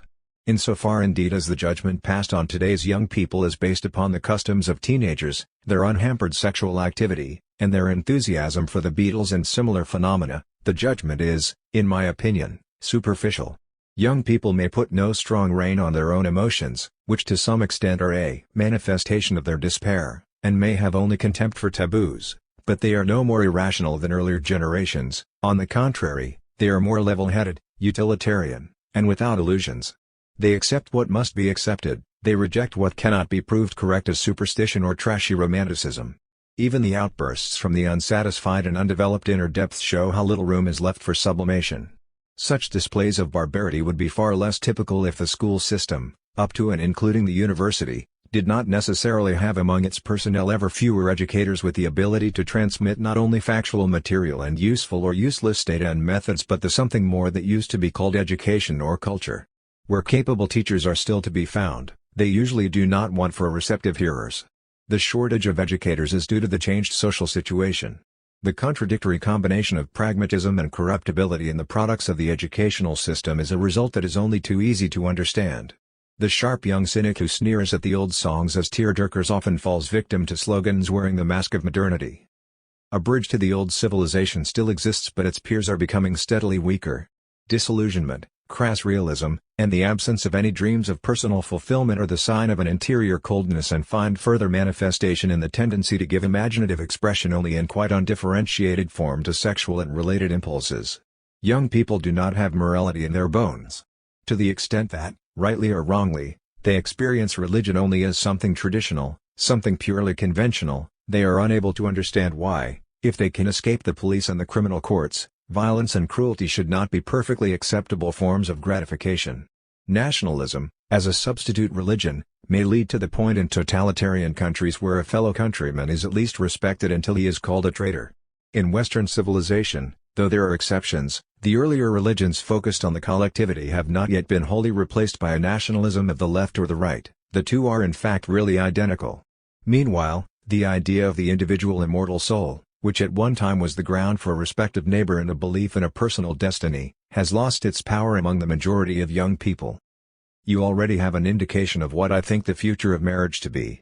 However long the bourgeois forms of marriage may last, the awareness of a union that is unique in each case, the high significance of the family name, and the will of the partners to create a life peculiarly their own and, if possible, to give that life a permanence through their children, are now passing away. The older, individualistic categories of thought are losing their meaning because of the new awareness of dependence on society and the realization that the service of social goals is more important than the achievement of personal goals, in short, because of adaptation to society as it now is. The equal status of the wife, her professional activity, and the much speeded-up emancipation of the children have already affected a change in the atmosphere of the home. It is not rare for American fathers to feel left behind by their children. Like life generally, marriage is on its way to becoming more rational, utilitarian, and prosaic. To reject the development is too simplistic a response. For it is not only by reference to the new deity, the collectivity, that marriage is changing its meaning, even in countries where liberal principles still prevail in large measure. The 19th century ideal of marriage is proving to be no longer adequate. I am thinking here of the Scandinavian countries, and especially Sweden. Eve de St. Agnes speaks of a sexual revolution occurring there. 11 Premarital sexual relations and their consequences are not regarded as immoral in Sweden. Moreover, marriage is becoming difficult for material reasons, for example, the housing shortage. Even the majority of people in the church there has come to terms with free love as it has with many other contemporary phenomena. The child of unwed parents is not regarded as illegitimate but as natural, and before the law enjoys full equality with the offspring of a marriage. School books tell children that there are families with a married couple at the head, and other families consisting only of mother and child. The social worker and other functionaries of the welfare state to a large extent relieve the woman, and even the normal family, of care for the child. Promiscuity among the young keeps step with the propaganda for contraception and has become widespread, though not more so than venereal disease. Freedom has reached the point where someone advertising for a liaison partner need not pretend to be interested in marriage or even in what would elsewhere be regarded as a natural kind of association. I know of no empirical inquiry into the influence of this kind of progress on the human relationship as such. I suspect, however, that the new liberalism, like collectivism, is not favorable to such a relationship. For, in both developments, we find the ephemeral, the unique, the transitory, stripped of all its magical charm. Even more than philosophy, art since the 20s has made the nothingness of the individual its main theme, both in form and in content. The various artistic movements that have arisen since Expressionism, especially Surrealism and, even more, atonal music, have not focused their attention on existent reality. Insofar as they retain any reference to transitory things, they do so by negation and by shaping an aesthetic unity out of the disjointed elements of the animate and inanimate world. The representation of individual realities has come to be regarded as artistic in sincerity and fit only for leisure time trifling, broadcasting, and photography. I cannot enter here into the question how far art has thereby passed judgment on itself and tended to become mere ornamentation. In any event, the development of art has been anticipating that of mankind itself, in expressing the truth, that is, the dissolution of the ego, the soul, and all that used to be thought eternal. It leads to its own negation. Art now functions as a useful constitutive element in existent reality.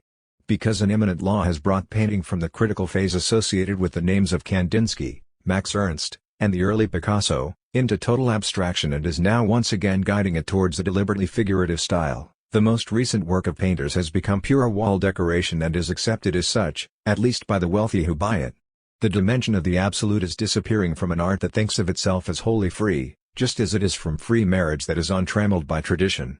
Abstract pictures are now simply one element in a purposive arrangement. Marriage that acknowledges no norms is simply an element in a conformist existence.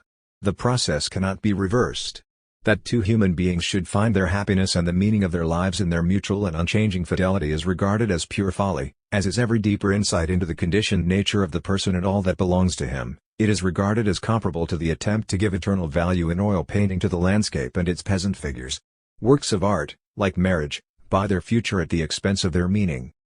The concrete details of the change we are describing depend on social and political events. It is not possible now to foresee how far and long the forms of marriage now practiced under totalitarian regimes will become models for the countries of Europe and America, and whether differently nuanced forms and institutions will again come into being. I am sure, however, that the authority of parents, and especially of fathers, over their children will rapidly decrease. The father's professional and personal experience is losing its importance, the children grow up more quickly, parental control of youth is becoming ever more difficult. Not only the school, which is now geared, however, to vocational training rather than to cultural development in the proper sense, but the mass media as well, television, radio, film, are in large measure taking over the task of education, since the task is now becoming impossible for parents. If husband and wife are both professional people, the years in which the wife must care for the children are an interruption in her career. Childless people get far ahead of her and she must either begin anew or be left behind and isolated. Thus it is not only the earlier mentioned close bond between relatives that is weakening, but even the bond between parents and children who so quickly reach the age when they can work. The state is already taking this fact into account with its system of social security. It supplies at least a modest measure of the help formerly provided by children to parents no longer able to support themselves. The father is no longer the sole provider, the functions of marriage are becoming fewer. This change affects the importance marriage has in men's eyes today. A good many of the evil effects of the old rigid bourgeois marriage tyranny of husband over wife and children, the unhappiness arising from the fact that the marital relation, felt to be central, meant a whole series of abnegations, are avoided in the emerging situation. We need only think of the tragedies which were a theme of major literary works at the turn of the century, of Strindberg's Dance of Death. The fruits of life will in the future have to be sought much more in other situations than marriage. The German Jews. 1961.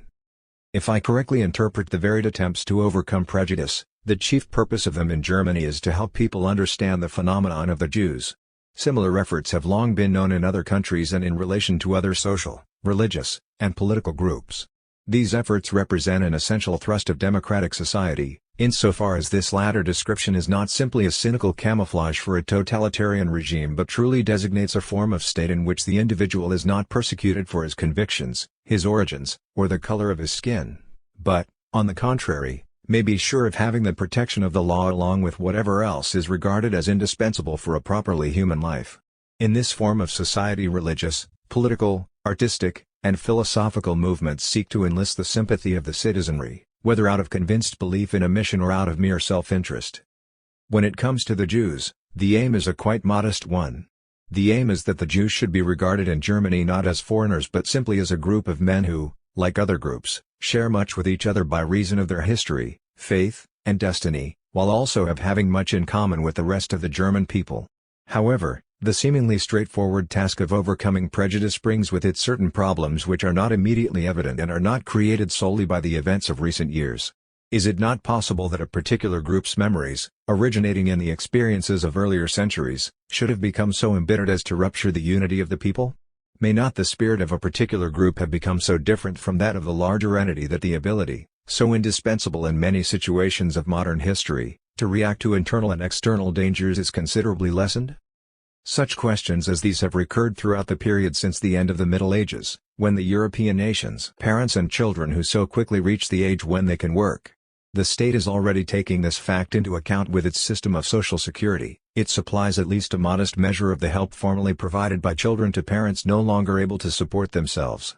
The father is no longer the sole provider, the functions of marriage are becoming fewer. This change affects the importance marriage has in men's eyes today. A good many of the evil effects of the old rigid bourgeois marriage tyranny of husband over wife and children, the unhappiness arising from the fact that the marital relation, felt to be central, meant a whole series of abnegations, are avoided in the emerging situation. We need only think of the tragedies which were a theme of major literary works at the turn of the century, of Strindberg's Dance of Death. The fruits of life will in the future have to be sought much more in other situations than marriage. The German Jews. 1961. If I correctly interpret the varied attempts to overcome prejudice, the chief purpose of them in Germany is to help people understand the phenomenon of the Jews. Similar efforts have long been known in other countries and in relation to other social, religious, and political groups.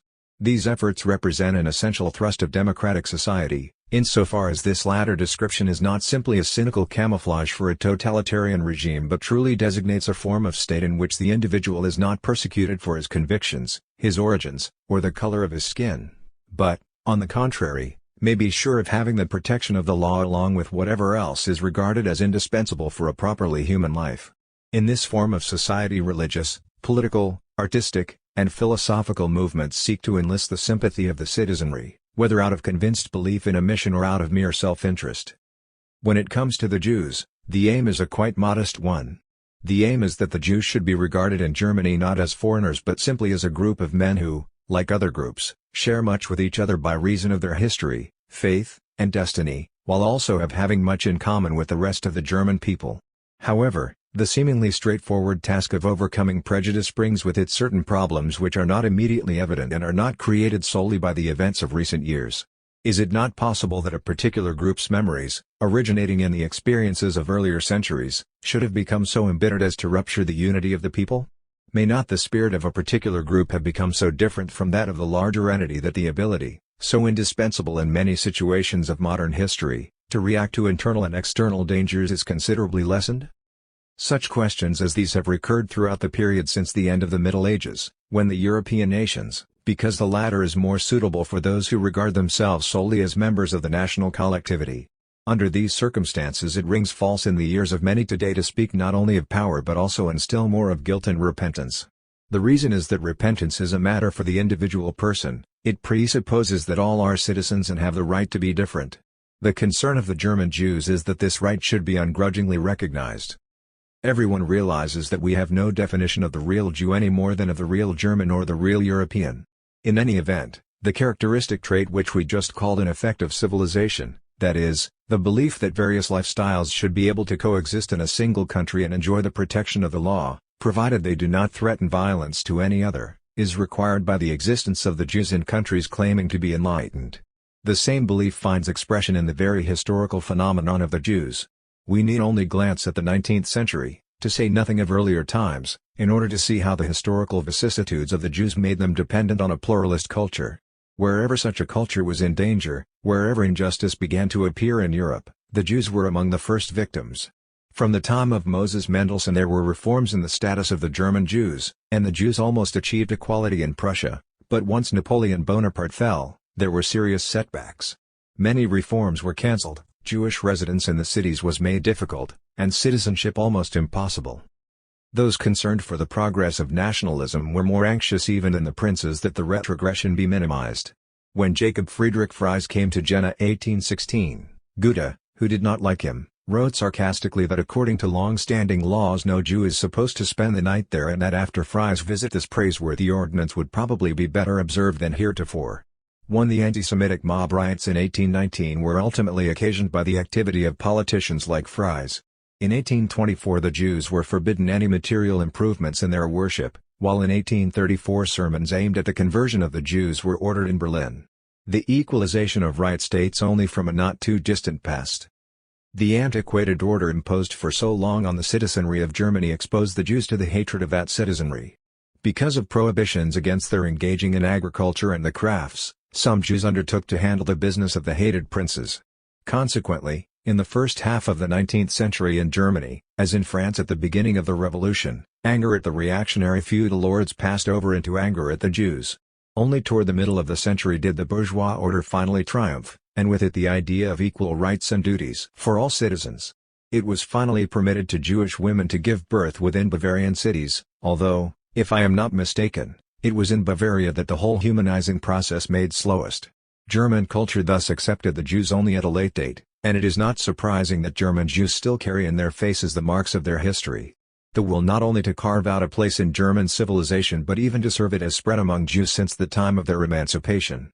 The Jewish salons of Henriette Hertz, Rahel Levin, and Dorothea Mendelssohn, later the wife of Friedrich Schlegel, no less than the rash of baptisms among wealthy Jews of the day, were symptomatic of Jewish enthusiasm for advanced German culture. But neither emancipation nor assimilation are identity. The specific character of an ethnic or religious group does not depend solely on the conscious principles or the rules for life and conduct which the group may accept or reject. Along with the doctrines proper to the Catholic or Protestant as well as to the Jewish religion, certain patterns of thought, Associations, inclinations, and repugnances have developed, and these extend to non-religious matters. The same holds analogously for groups whose cohesion depends on something other than a religious faith. Think, for example, of the German dialect groups, Rhinelanders, Schwabians, or Saxons. What distinguishes such groups from one another and from other groups as well is not simply the dialect, but all that goes with speech, the concrete thought forms, the gestures, the emotional reactions which have been developed along with the language in the course of history, the ways in which people question and invite, sorrow and rejoice. The child does not enter into all this as a natural inheritance, as a mistaken theory would have it. Rather, in his earliest years he sees all this exemplified in mother and father and makes it his own. Thus, the otherness attaching to a historically developed set of characteristics affects even the smallest details. The more so, the more highly developed and nuanced the otherness is. Yet this is how it is with all human beings, indeed with all living beings. Every man possesses from the beginning the potentialities which are actualized in those who differ from him. To grasp this and finally to learn to experience it is the goal of efforts at mutual understanding between groups. The same applies to the two Christian confessions whose bloody onslaughts on each other lie further back in the past than the recent persecution of the Jews. The varying Jewish responses to German civilization, into which they were finally accepted as belonging, have thus a twofold source. There is the historically conditioned nature of the Jew, which could not simply disappear once Jews had been emancipated, and there are the idiosyncratic reactions of different milieux to the Jews. Within human societies nothing serves better than small differences as a pretext for projecting repressed feelings of guilt and hatred. One Jewish response was assimilation. In this event, the effort to be like the Germans led, if not to baptism, then at least to adaptation in all other respects. Such conscious adaptation tended, however, to overreach itself. Thus many assimilated Jews in the German Empire were just a bit more loyal to the Kaiser than other citizens were, and certainly no less critical of fellow Jews from the East where people still followed the old ways. They developed an acute feeling for the model which they sought to imitate. We are generally more aware of what we are called to be than to what we already are. People often point to the analytico-critical attitude of the Jew and his partiality for the intellectual professions, but they either do not reflect on the reasons behind this phenomenon or they simply refer to the Talmud for corroboration. They seem to think that the casuistry of the early Jewish rabbis was more subtle than that of the scholasticism through which the European mind at one time passed. As a matter of fact, in addition to the long exclusion of Jews from directly productive kinds of activity, one important source for the specifically intellectualist cast of the Jewish mind seems to be the very seriousness with which the newly accepted Jew took bourgeois society. That seriousness was but the obverse of the assimilative process through which Western Jewry passed. Some of the most uncompromising Jewish critics of contemporary society were baptized. So deeply did they identify themselves with the order in which they now shared, that they could not but measure it against their own ideal for it. The relationship between Karl Marx and Jenny von Westphalen, whose father was a privy councillor, and her grandfather a kind of military advisor to the Duke of Brandenburg, or the friendship between Marx and Engels, the industrialist who in his private life did not as a matter of fact take prevalent standards as normative the way Marx did, have always seemed to me symbolic of the historical atmosphere in which the work of these thinkers originated. In any event, if I may digress for a moment, Marx's theory shows far more bourgeois individualistic traits, which at the time meant highly conservative traits, than the potentates of totalitarian collectivism suspect. Assimilation and criticism are but two moments in the same process of emancipation. Another element in the process was the formation of liberal Judaism, that is, of Judaism as a confession. Ever since the earthly fatherland won out over the heavenly fatherland, this confession, like others, has been intended solely as a matter of private life.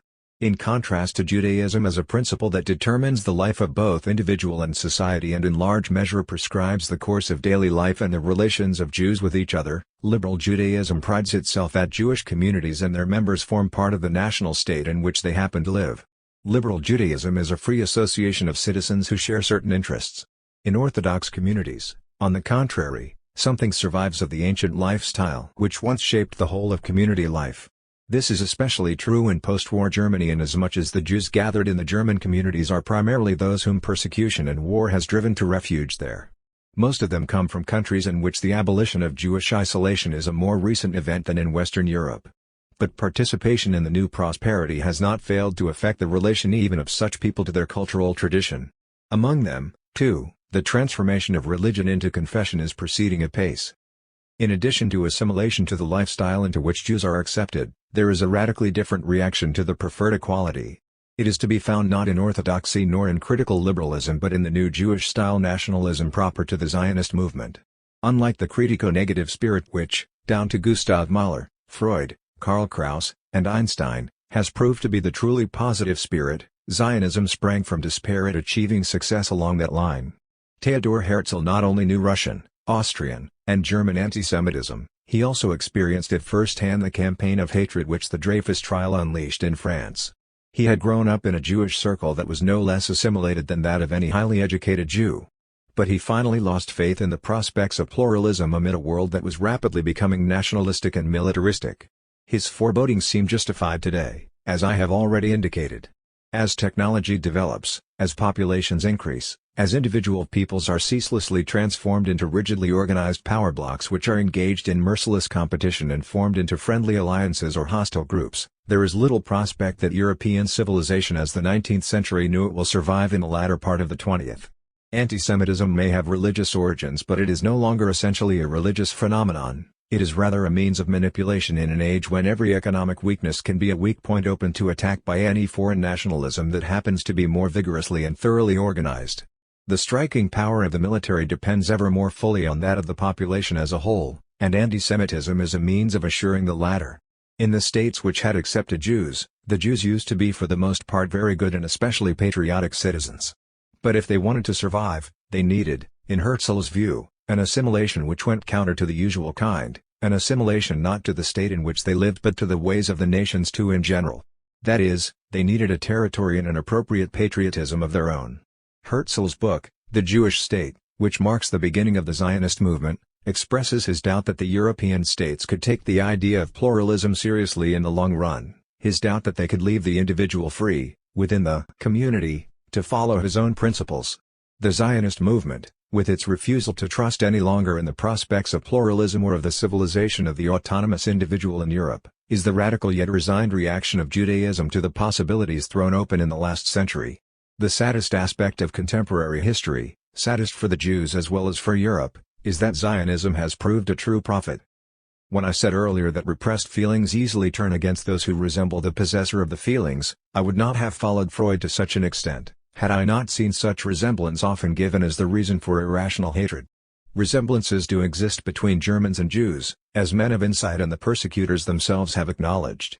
The Germans, like the Jews, will let themselves be oppressed, but they will not let themselves be exterminated any more than the Jews will. They will not be discouraged but will maintain a strong cohesiveness even if they be deprived of their fatherland.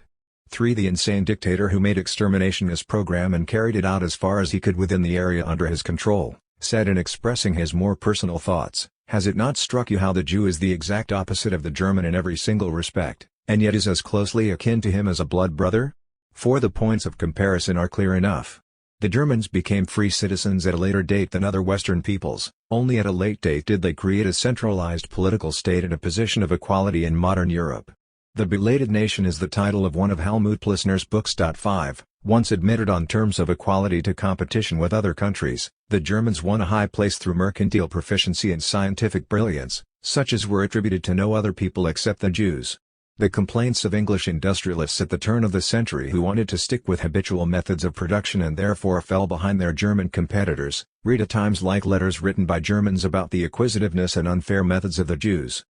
Moreover, anyone familiar with America knows the German capacity for assimilation. German immigrants there were known for this quality long before the rise of the modern German Empire. Only with difficulty can a Frenchman, or even an Englishman, substitute another tradition for his own. But I myself know Germans, Jewish and non-Jewish alike, who in a short time learned to speak German with an American accent. I could give you the names of colleagues, students, and secretaries. The diligence shown in achieving such an identification betrays both talent and weakness. Yet it was not to such analogies between German and Jew that I wished primarily to draw your attention, for they could be found in many peoples, but to something deeper. Precisely because the Germans reached statehood at such a late date, it was only later than others that they could apply their energies to modern economics, politics, and extension of power. At a time when France was entering upon its revolution and passing by way of military rule and reaction to it to enrichment for all its citizens, thought was having its heyday in the German lands, where absolutism still held sway. The saying about the nation of poets and thinkers refers to this historical period in which the major German philosophy saw the light of day. The philosophy of other European peoples, especially the English and the French, tended toward nominalism and positivism, for their thinking was directed to the shaping of the real world about them, and in this kind of philosophy the concept serves primarily as a means of achieving empirical goals. In Germany, on the contrary, philosophers have sought to rescue the idea in the plenary sense of the word, that is, the spirit, Geist. Empirical science is to keep its proper field of activity, but the latter is to serve in the realization of a more than empirical reality. In a development which for power and temporal extension can only be compared to the upsurge of some of the arts and intellectual disciplines in antiquity and the Renaissance, the Kantian theory of the autonomous subject was elaborated into an explicit presentation of the progressive awareness of freedom as the motive force behind world history. The close relation of idealism to the thinking of the emancipated Jews is confirmed by the great Jewish disciples and followers of the philosophers. It may be seen in particular doctrines of idealism as well as in its overarching structure, which combines a sense of reality with an imperturbable attachment to the idea, which is the opposite of reality. Among the particular traits to be found both in idealism and emancipated Jewish thought, I can mention here only one essential one: the impossibility of giving a name to the divine. According to Hegel, the answer to the question of the unconditioned is to be found in the development of concepts, in which the thinker cannot stop at any single concept as being the truth. Everyone knows the story of the disillusionment of Hegel's audiences at Berlin. They came expecting to be given the key to the mystery and the experience of the absolute. The professor began with logic and advanced to natural philosophy. In succeeding semesters he dealt with man and his psychology, law, and the state.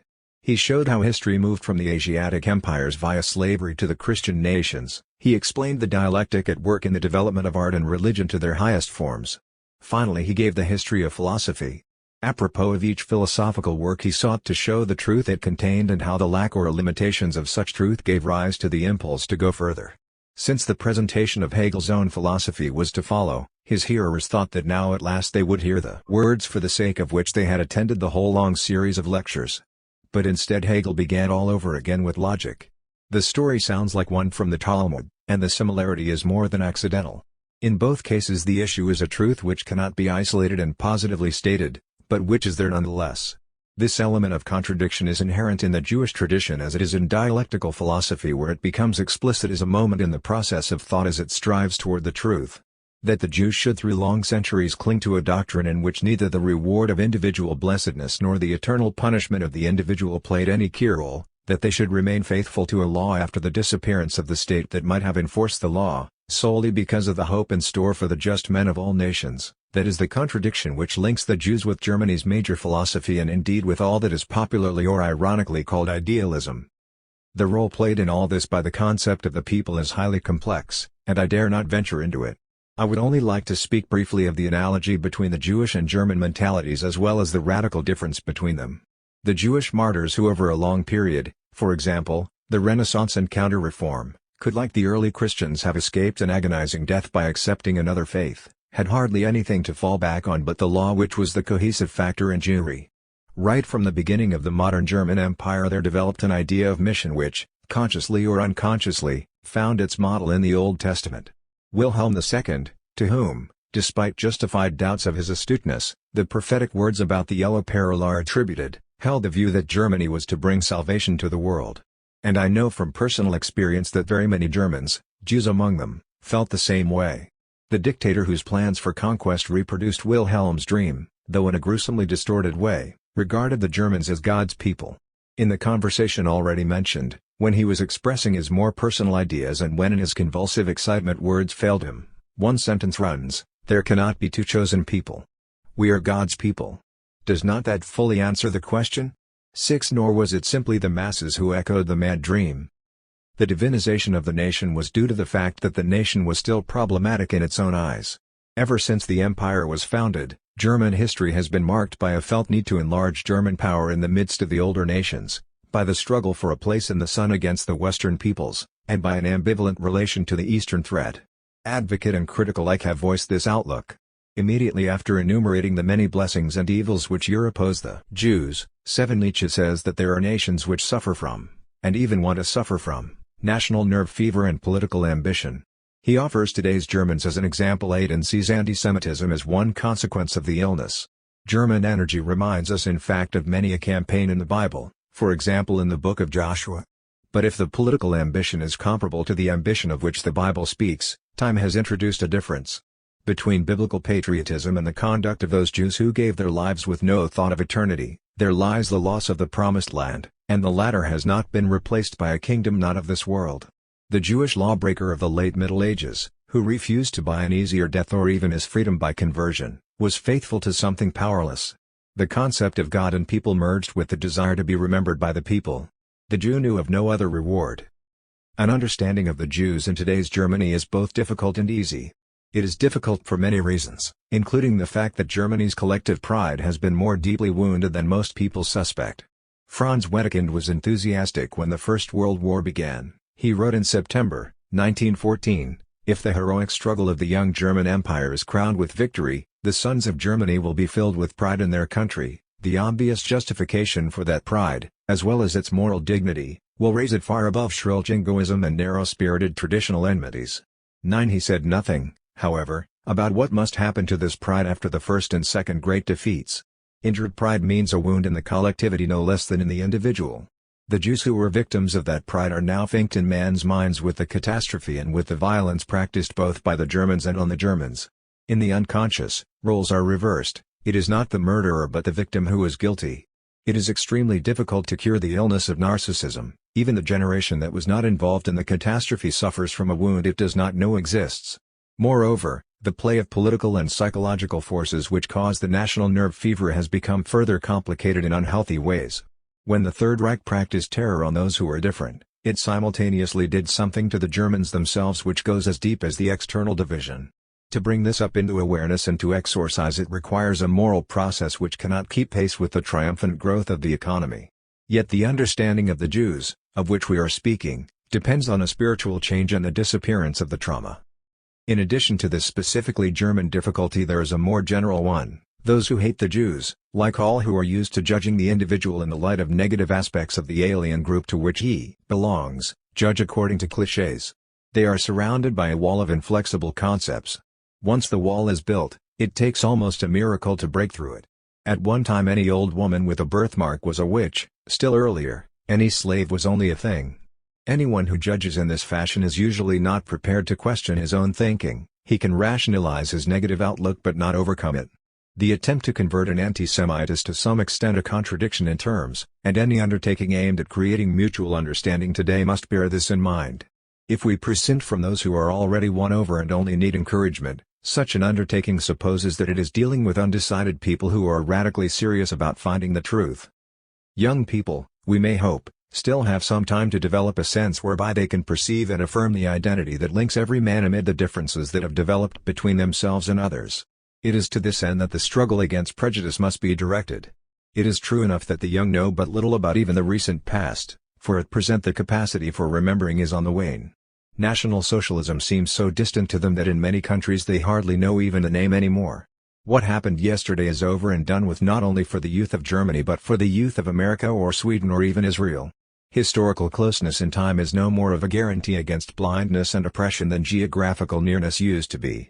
I do not believe, therefore, that the filling in of gaps in historical knowledge, especially if the new knowledge is a cause for shame, is the best way today of creating the frame of mind which a free society needs. Historical knowledge is important. Even more important, however, is a sensitivity to the forces and methods that made the evil possible. Yet even this is not enough. The younger generation must be educated so that it is critical in the face of demagogy, learns to recognize how demagogy functions in times of economic and political crisis, and possesses the categories with which to distinguish demagogy from a truly rational politics.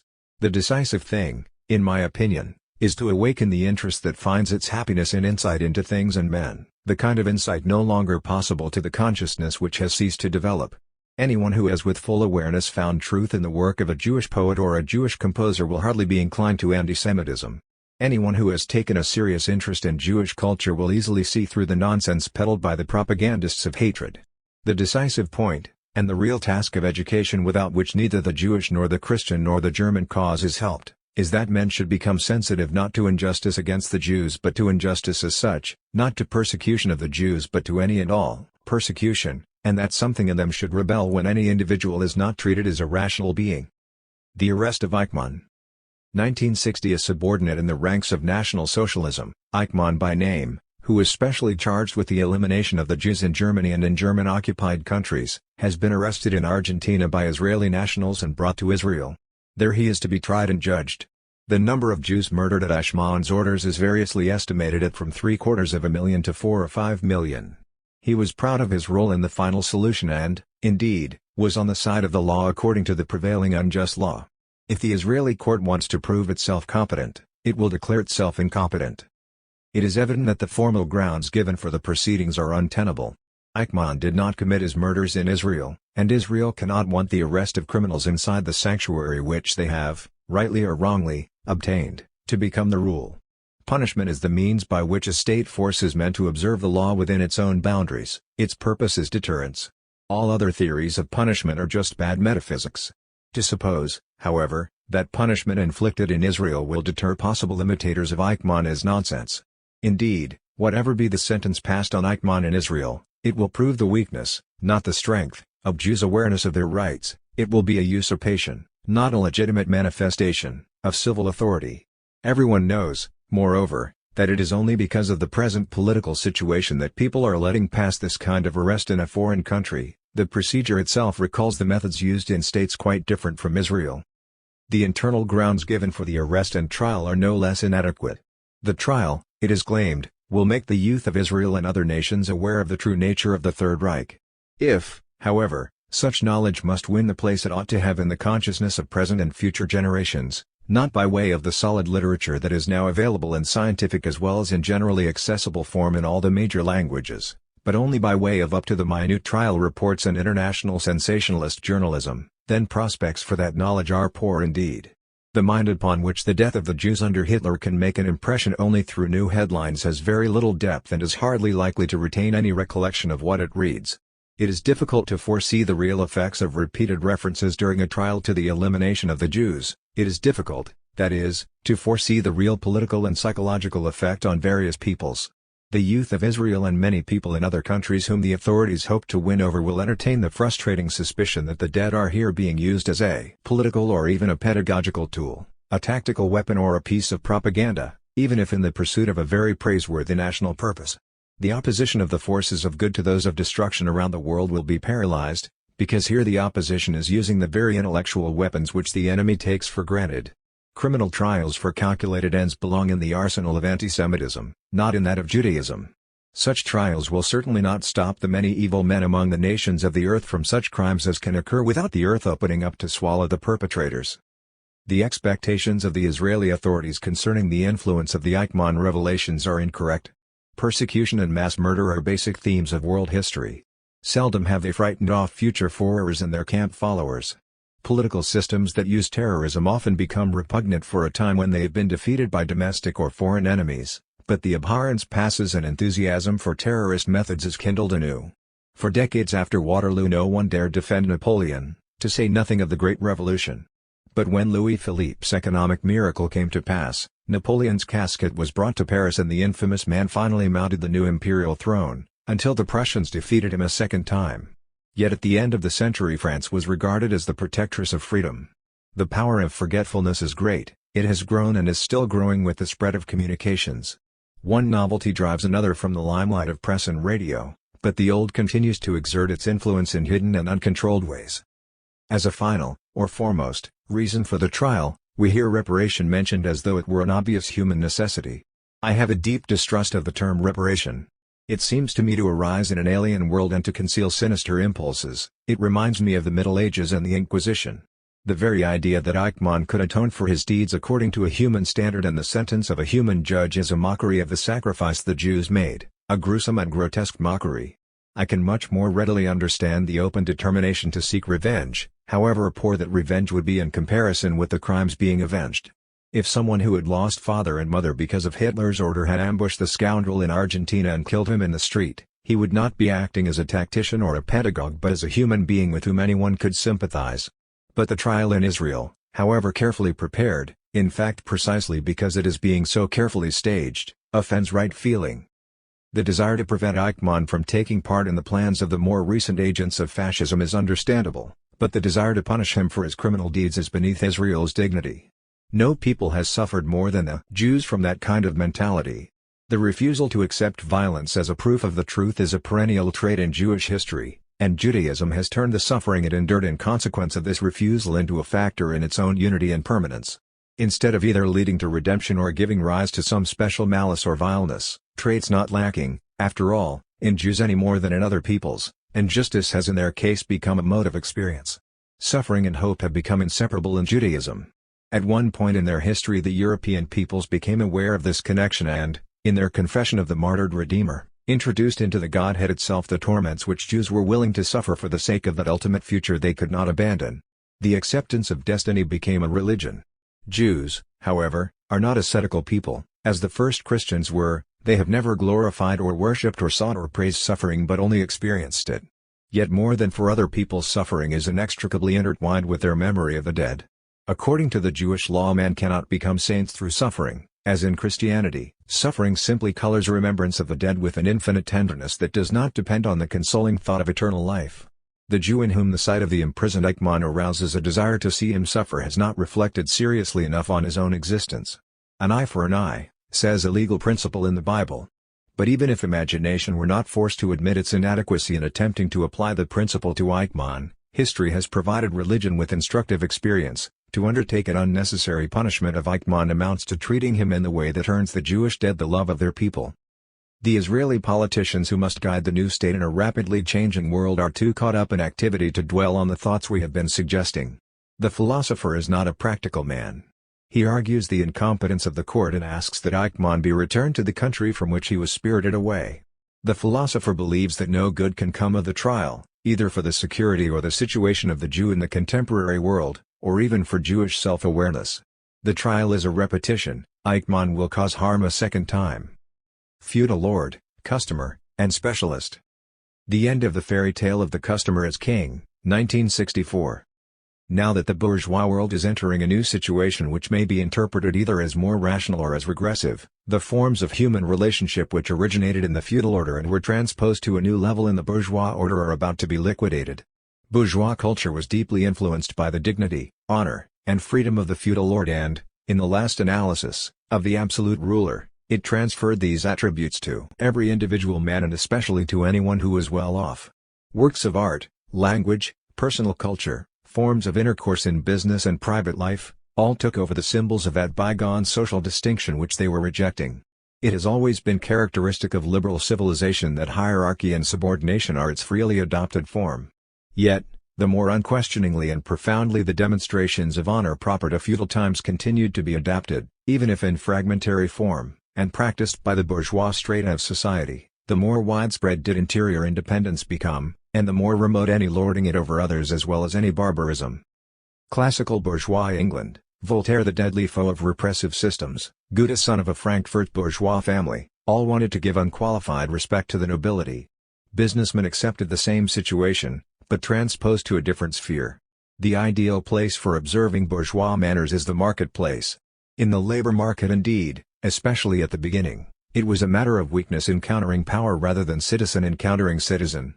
Moreover, since the market, that is, the selling and buying of material goods, depended in other areas too on the labor market, it manifested only very poorly the relations between free men. In addition, elegant shops were less open than they are today to the buyer of modest means. But where such a person did buy, he was served, and the reference to a bygone servant relationship which the very word service implies was not without influence on the manner in which the simple act of buying and selling was performed. Once the Ancien regime had collapsed, the manners and ways of thought of its former representatives took on new life. The desire for nobility, which Molière caricatures in The Bourgeois Gentleman, became productive in the new atmosphere. As late as the end of the last century the highly esteemed recipient of a commercial offer could be sure of the humble and obedient respect of the offerer, not simply in the latter's epistolary style but in his whole bearing. The principle of exchange which has always regulated the peaceable relations of equals and which became a principle of civilization once formal equality became widely accepted was not in any way affected by this development, for traditional concepts and feelings were adapted to fit the new lifestyle. As the idea of being a purveyor to the king motivated the choice of profession among bourgeois youth and pointed the way for them to go, so their dealings with prospective customers, and who did not fall into that category, and especially with anyone who had already presented himself as a buyer, were marked by courteous attention. The principle which every employer tried to drum into salesmen and salesgirls, the customer is always right, derives in substance from the time of the absolute ruler. For economic reasons the old motifs continued to control the way men were formed. To the extent that mercantile activity contributed to the model of a proper life, respect for the customer became, consciously or unconsciously, an element of education. The child did not have to wait until he was in school or until he grew up and was working. Even in his early contacts with his parents he was being shaped in accordance with the requirements he would have to meet as an adult. Along with sensitivity to others and their wishes, he was developing the impulse to satisfy these wishes. The readiness to see in the other a potential buyer, the inclination to serve and please, were habitual throughout wide strata of society. Along with ruthlessness in one's own business and in commercial competition, there went an adaptability, whether the divergent traits were found in the same individuals or distributed among distinct agents in the economy. There was no pity for the weak, the competitor was to be fought and the employee exploited. But the customer was to be wooed and flattered. All this was typical of society as a whole. The act of buying and selling in a shop that dealt in only one article was a modest symbol of business dealings in the larger world. Neither friendliness nor expert knowledge, not even a favorable ratio between price and value, were enough to produce the all-important result. The businessman who traveled to meet a business friend abroad or welcomed him at his own place of business or in his own home, had to have good manners and a familiarity with other languages, countries, and ways. Anything that could pave the way to contacts with potential buyers and win their goodwill fell within the businessman's purview. Bourgeois culture, like any other, had its foundation in specific interests, even if it were not reducible to the latter. In the art of selling, the sensibilities of the customer were of course taken into account. However soberly and critically the customer might examine the goods offered him, the behavior of the seller was not without influence in the transaction. According to circumstances, that behavior was more than window dressing. Even the man in the street experienced in the act of buying a little of his own freedom and of respect for himself as subject. The change which is now going on in the buyer's position, a change which is determinative for the social life of the individual and for his self-awareness, cannot but affect the human makeup as it is inevitably caught up into the economic and technological development with its dizzying rate of acceleration. The rising living standard and the improved condition of large sectors of the population which at an earlier time were not part of the bourgeoisie are effecting a revolution in the mechanisms of buying and selling, even among the upper bourgeoisie. Even in the area of daily shopping a transformation is taking place which is more far-reaching than the drastic change from the specialized store to the department store which Émile Zola depicted in his novel Le Paradis des Dames. In the process of selling household necessities and especially food, those who help in the selling have a few necessary tasks but otherwise are only stopgaps, temporary substitutes for self-service and automated equipment. This is true of the economy generally for that part of the workforce which does not simply supervise automation. As formerly, so now the customer is a subject, but he is now to some extent a self-supporting subject. He must quickly orient himself, know his way around among the current standardized brands, and react promptly as though he were working in a factory. In modern stores which are organized with psychological expertise, stores that are for the most part chain stores in which price and quality are determined somewhere far from the place of the transaction and are minimally subject to bargaining, the resigned gestures of the old-style housewife as she tests the preferred goods may still be justified in exceptional cases, but they are nonetheless as antiquated as she herself is. Within the same price range, qualitative differences in the products of various companies are small. In most cases a person who runs from store to store is only wasting time and energy, whether he is interested in preserves or automobiles. The closing time, determined by the civil authorities and marked by an almost military uniformity in most countries, forces the less well-off, who have only the regular hours available for making purchases, to make them hastily. So too, for the sake of a regulated free time, the closing hour limits even further the already modest freedom of the small property owner. Standardization and the decision by those in power on the goods to be offered are to the advantage of the general public by reducing the need for personal judgment of differences. Attention is focused on statistics, on the overall number of people who use a product. These users are counted and manipulated.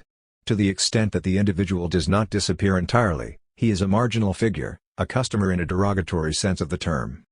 On the whole, the customer, or rather the female customer, for women still take care of most things needed for daily use, may put herself into the hands of the company. In cases of doubt the company has already anticipated her decision by means of questionnaires and statistics. Legal regulations, consumer organizations, even the mass media when they turn their attention to industry, all provide a certain amount of protection for the customer.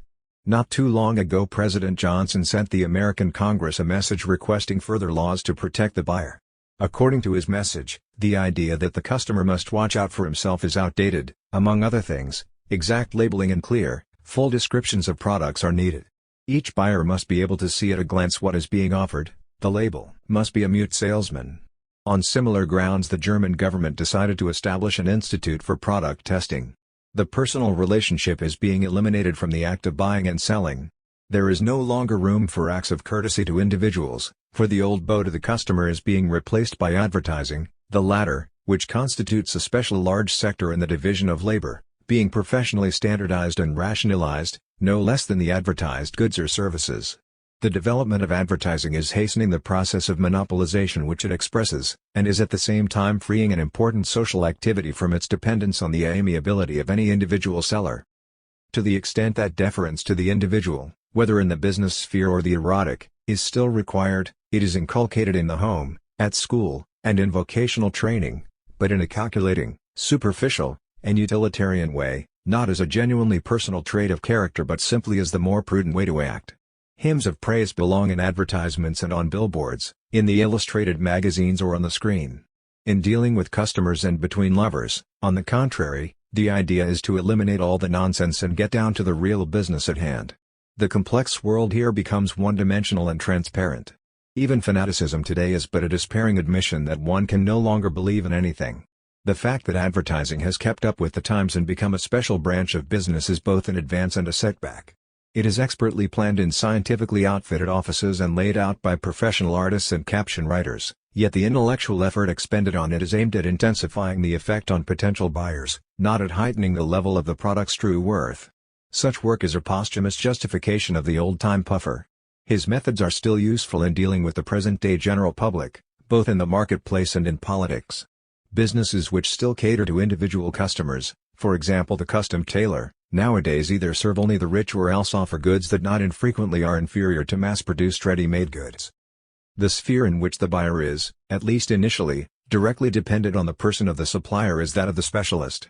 As science and technology have become more differentiated, the specialist's functions have multiplied and are acquiring an ever more decisive role in economics and politics.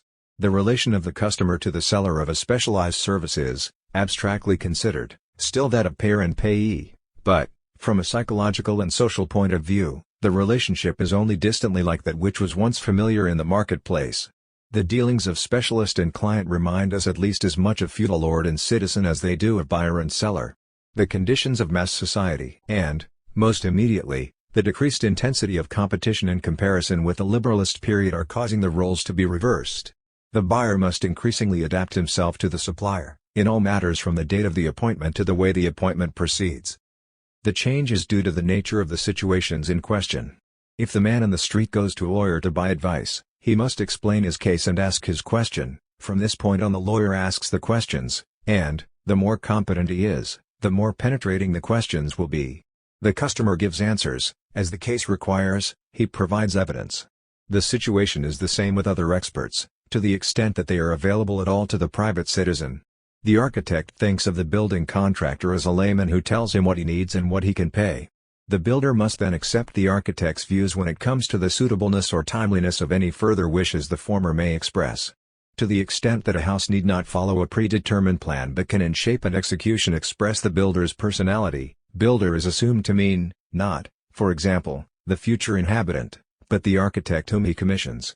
This state of affairs has long been accepted by the public, for it flows from a social dynamism too powerful to resist. The act of purchasing no longer fosters bourgeois self-awareness. Instead, the well-grounded authority of the specialist is promoting on a large scale a type of accommodation already known in other areas, namely, a readiness to acknowledge and obey instructions that are not evident to the recipient. The specialist, as purveyor of advanced skills, is radically out of place in a market economy. He rather points, on the one hand, to a bygone day when the priest alone knew how to achieve the goals everyone was striving for, and, on the other, to a future in which an unimaginably complicated social mechanism will operate without friction and the very idea of individual freedom and autonomy will be outdated and meaningless. The specialist has always mistrusted the very idea of customer. The area of the market in which this mistrust is especially clear today, the waiting rooms and consulting rooms of practicing physicians, has never adopted a commercial terminology. Yet if we compare medicine as practiced in the heroic period down to the turn of the century, a period which paved the way for today's immense skill in healing, with the contemporary medical business, or the old family doctor with the internist whom people must now visit, the radical difference in methods and in range of effectiveness is quite clear. 1. The more responsible and dedicated the physician, the more distressing his own situation will appear to him. Only those most favored by destiny can temporarily avoid the consequences of that situation. Yet the organizations involved, medical societies and medical schools, along with public opinion, can, quite naturally, see only the other side of the coin. They denounce the obliging doctor who listens to the patient's wishes, the druggist who lets his heart be touched, and even the undisciplined patient who instead of obeying orders insists on his layman's wishes being met. In one of countless articles against the craze for pills we read, at this point the individual really ceases to be a patient and becomes a customer. Correct. Patients, like individuals generally in our managed society, must adapt themselves. The customer thinks of himself, on the contrary, as someone to be obeyed. The feudal appearance of the bourgeois world is vanishing. Many factors converge here to remove the aureole of magic from developments that have long since been described by the sociologists. At a time when the perfection of observational instruments of every kind is causing language itself to lose its expressive quality and to take on more and more exclusively the character of a set of signs, even the notion of the infinite meaning and value of every individual soul has become outmoded. Religion itself is in the process of adapting to these new circumstances. 2. The customer's loss of his regal status is part of the same process that we see in the resigned attitude of Christianity, the process of being struck dumb amid endless noise. It is clear that the improved material position of wide strata of the population is connected with, and indeed largely conditions, the loss of the individual's illusion that he is a free subject. Yet in today's individual, for all that he is more modest and malleable, bourgeois subjectivity does not disappear, as feudal self-awareness did at an earlier time. The fact is rather that self-awareness in contemporary society is directly connected with belonging to some collectivity, to an age group or vocational group, and ultimately to the nation. The divergence between individual and group that is now disappearing continues to show up among stunted individuals, criminals, and people who can assert themselves only by opposition to everything else. We see the process of leveling down not least in politics. When in the bourgeois period economically self-sufficient people, who were rather numerous at one time, gave allegiance to one of the parties, the sense of independence they had acquired in other areas made them feel that here too they were customers. They gave priority to one or another enterprise and expected results. Parliamentary delegates were to represent the interests of their constituencies' businesses, to promote low or high tariffs, to defend the production of raw materials or finished goods, light or heavy industry, and to see to it that the heads of the various branches of government followed these leads. Like other businesses, the shop of politics was open to the public. The electioneering trips of candidates in England and America and candidates' personal subservience to the voters still remind us of the liberal type of democracy. In the outer darkness was the proletariat, whether it belonged to a party or not. It was a threatening, non-bourgeois element. Today the workers in many countries are a powerful force, and their leaders vie with others for a share in the social product and, ultimately, in political power. The relation of member to party and delegate to leadership, if we leave the economic giants out of consideration, is one of party discipline. In politics as in the goods market, no one cultivates individuals. Psychological and sociological experience allows the manipulation of masses of people. The watchword is brevity and accuracy. The characteristic traits of the past, the special self-awareness in business and politics, and the human qualities connected with that self-awareness, cannot be separated from the economic limitations, the pauperization and injustice of the period to which they belonged. Such traits were a byproduct of a state of affairs in which historical progress, industry, and the science and technology that went with it depended on the largest possible number of relatively independent and competing producers, on the one hand, and a hungry proletariat on the other. But the more planned the society, whether in late democratic or totalitarian form, the more removed from reality are bourgeois culture and sensibility. Devotion to what is now passing away is not simply to be put aside as romantic, just because the infamous whole of which it was a part fell so far short of the norms of justice. A proper state of affairs cannot come into being without memory. What we call Western civilization still thinks it has a spiritual advantage over the rest of the world. The East, of course, challenges this view. But, however much the social situation of the two differs, it seems to be slowly becoming identical. There is now a greater degree of regulation, planning, and management in the West, while in the East the reins seem to be slackening, even if only now and then and very cautiously. In the bourgeois state, individual freedom is in process of becoming simply a matter of free time rather than developing in a qualitative way. In any event, the realm of freedom which, according to theorists whom the East invokes, is to be brought into existence only through communism, and which the West has always, and rightly, contrasted with the regimes current in the East, has antecedents in even the smallest details of bourgeois life. To forget or suppress the memory of those antecedents would be to retrogress. Philology and academic history provide the material and are concerned with what can be documented. Moreover, in earlier periods these disciplines dealt with a more neutral area than they do in our own controversial times. To recall today, even in the unscientific fashion in which it has been done here, the former situation of a customer in a shop is to supply one microscopic detail for our efforts in shaping the future. It would take another lecture to discuss practical consequences in regard to education, daily dealings with others, business methods, and the relation of specialist to layman. Threats to freedom. 1965. My subject today is the threat to freedom. I ask your indulgence if I so formulate the theme as to avoid any theological or metaphysical reflections on freedom and approach the concept in a strictly empirical way. Indeed, I am encouraged to do so by theology itself. I am thinking here of Catholic and especially of evangelical utterances on this idea of freedom, for they seem, in one important aspect at least, to be in substantial agreement with the Enlightenment, Voltaire, and above all, Immanuel Kant. The speculative mind admittedly feels it necessary to postulate freedom in a transcendental sense. But within our spatio-temporal world, inquiring reason must look for the causes of human actions and regard the latter as no less conditioned than any other event in the universe. The doctrines of God's gracious choice, predestination, and of the intelligible nature of reality are very intimately related to each other. According to both the Enlightenment and religion, empirical human freedom is not something unconditioned but is rather the real possibility of distinguishing between various actions as between the numerous ways that may be taken, interiorly and exteriorly, subjectively and objectively, in a given situation.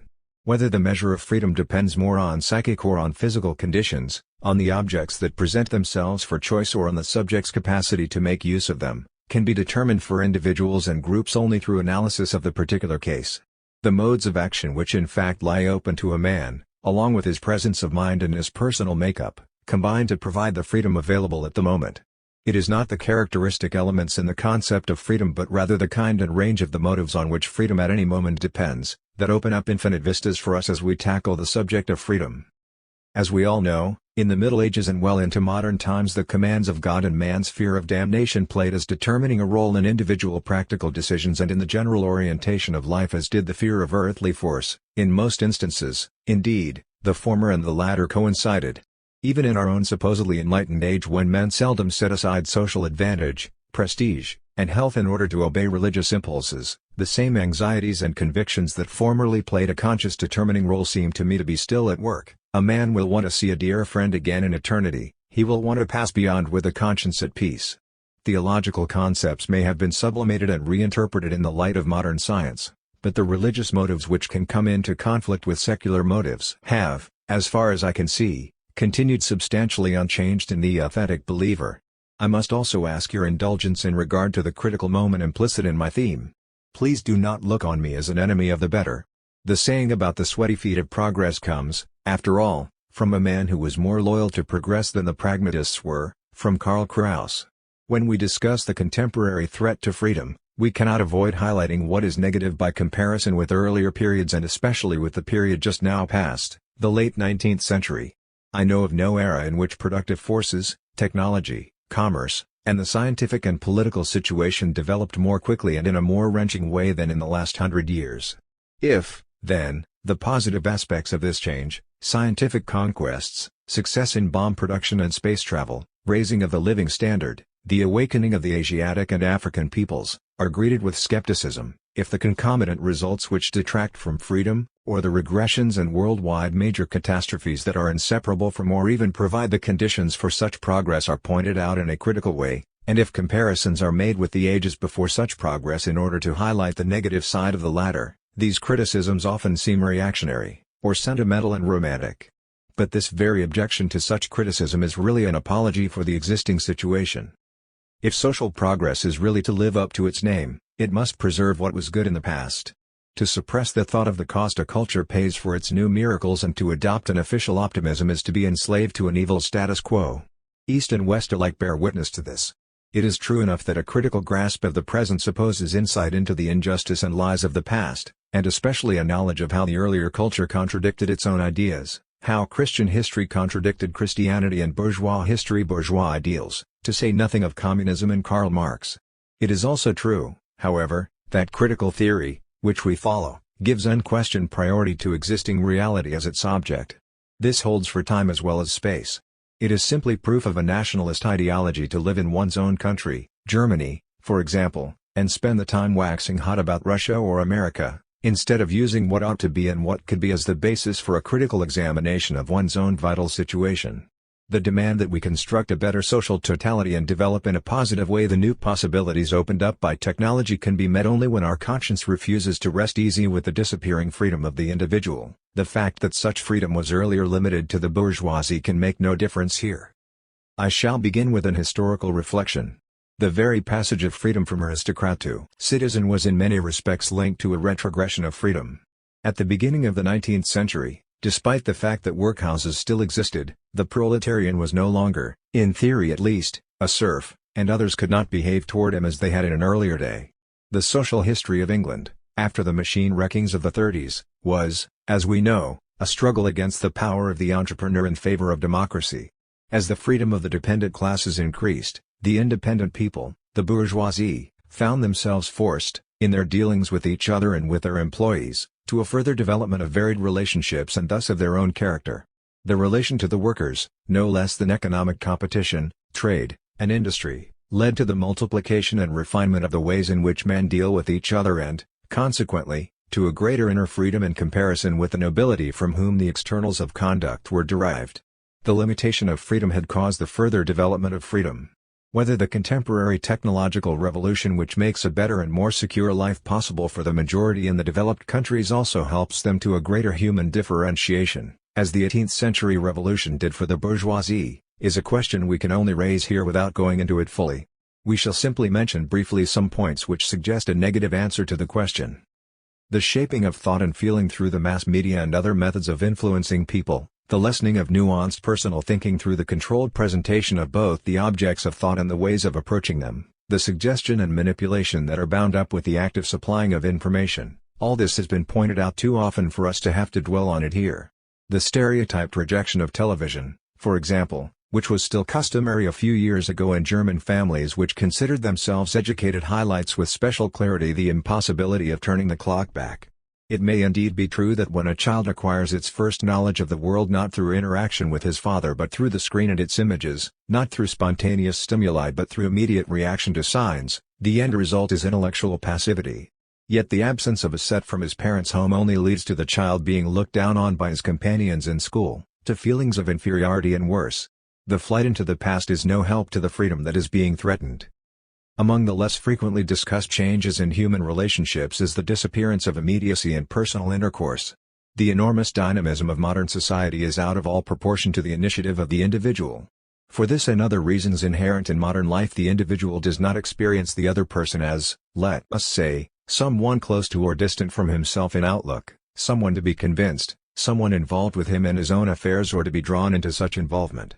Commitment to another is only a hindrance to one's career or, as one bright young woman student put it, a label one attaches to oneself which can only do harm if it does not carry with it the promise of outward success.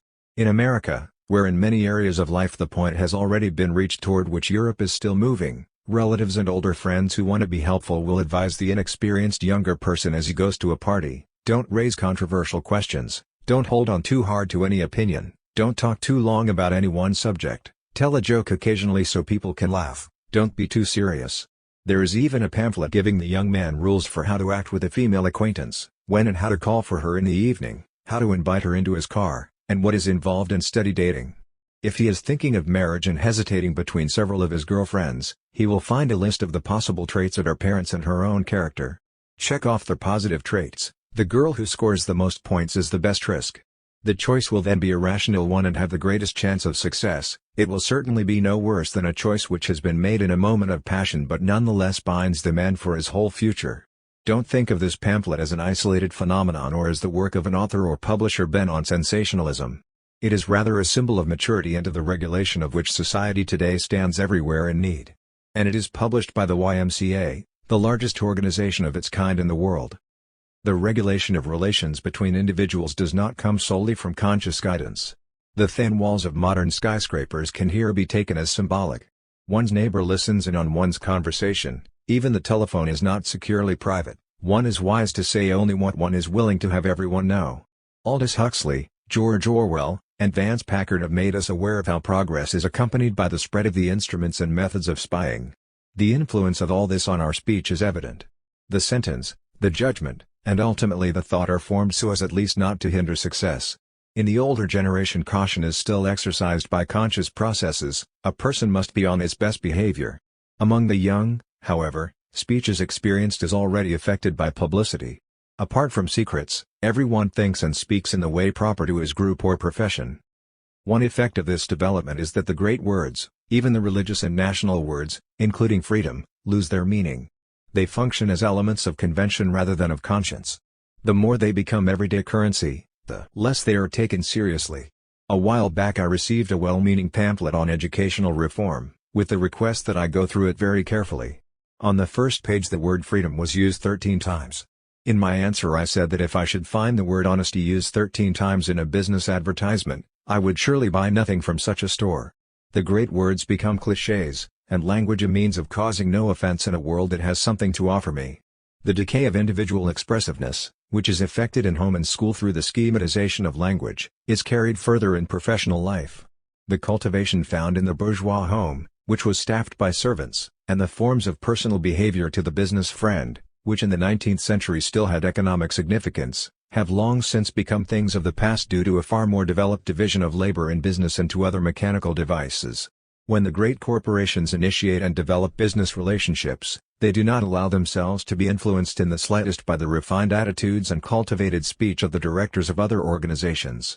In trying to come to grips with the complicated structure of reality, we say nothing here of technological and political capabilities. The whole point is to act with self-awareness and in a positive way, to set oneself off from others as little as possible, and to use speech simply as a means of communication. A specialized kind of self-expression only creates barriers and induces doubts in others. As the demands made on men in an increasingly automated world become less differentiated, so do impulses and characters. In Rousseau's Emile or Goethe's Wilhelm Meister, the education of an individual is regarded as a very unique and unrepeatable process. At the present time, on the contrary, education too is becoming schematized. Even the desire for freedom and individual treatment, which in many respects must be surrendered because the schools and universities are overcrowded, begets its contrary, a multiplication of machines and a consequent depersonalization. In the school the teachers are overburdened by the range of material and the number of students, and must make use of teaching aids already common in other contexts, the recording and the didactic film, if they are to provide their charges with that preparation for life which they rightly expect from the school. In similar fashion, academic difficulties at the university level cannot be overcome without further technical help. The struggle for a place in the huge auditoriums, the lectures, and the endless examinations by the professor who is himself plagued by a ceaselessly growing body of professional literature and the endless conferences required of him, inexorably necessitate some form of relief. Recorded and broadcast lectures, increased use of machines, detailed regulations. The number not only of professorial chairs but of other academic positions as well is out of all proportion to the need. If the freedom of choice of future clientele is to be broadened or, rather, recreated, there is no alternative but to steer such students into the more promising disciplines, to regulate study in a more extensive way, to concentrate attention more and more on the discipline one's chosen and on those secondary disciplines that contribute to it, to allow no more digressions into other areas of study, to limit the number of semesters a student may attend, and to pay even less attention than now to general education. It is evident that the limitation of freedom for the sake of freedom has always been necessary and is even inseparable from the very idea of freedom. But the principle has not always worked out in the same way in each historical period. In a given historical situation, regulation, however clearly reasonable, can turn into an obstacle and be a symptom of regression.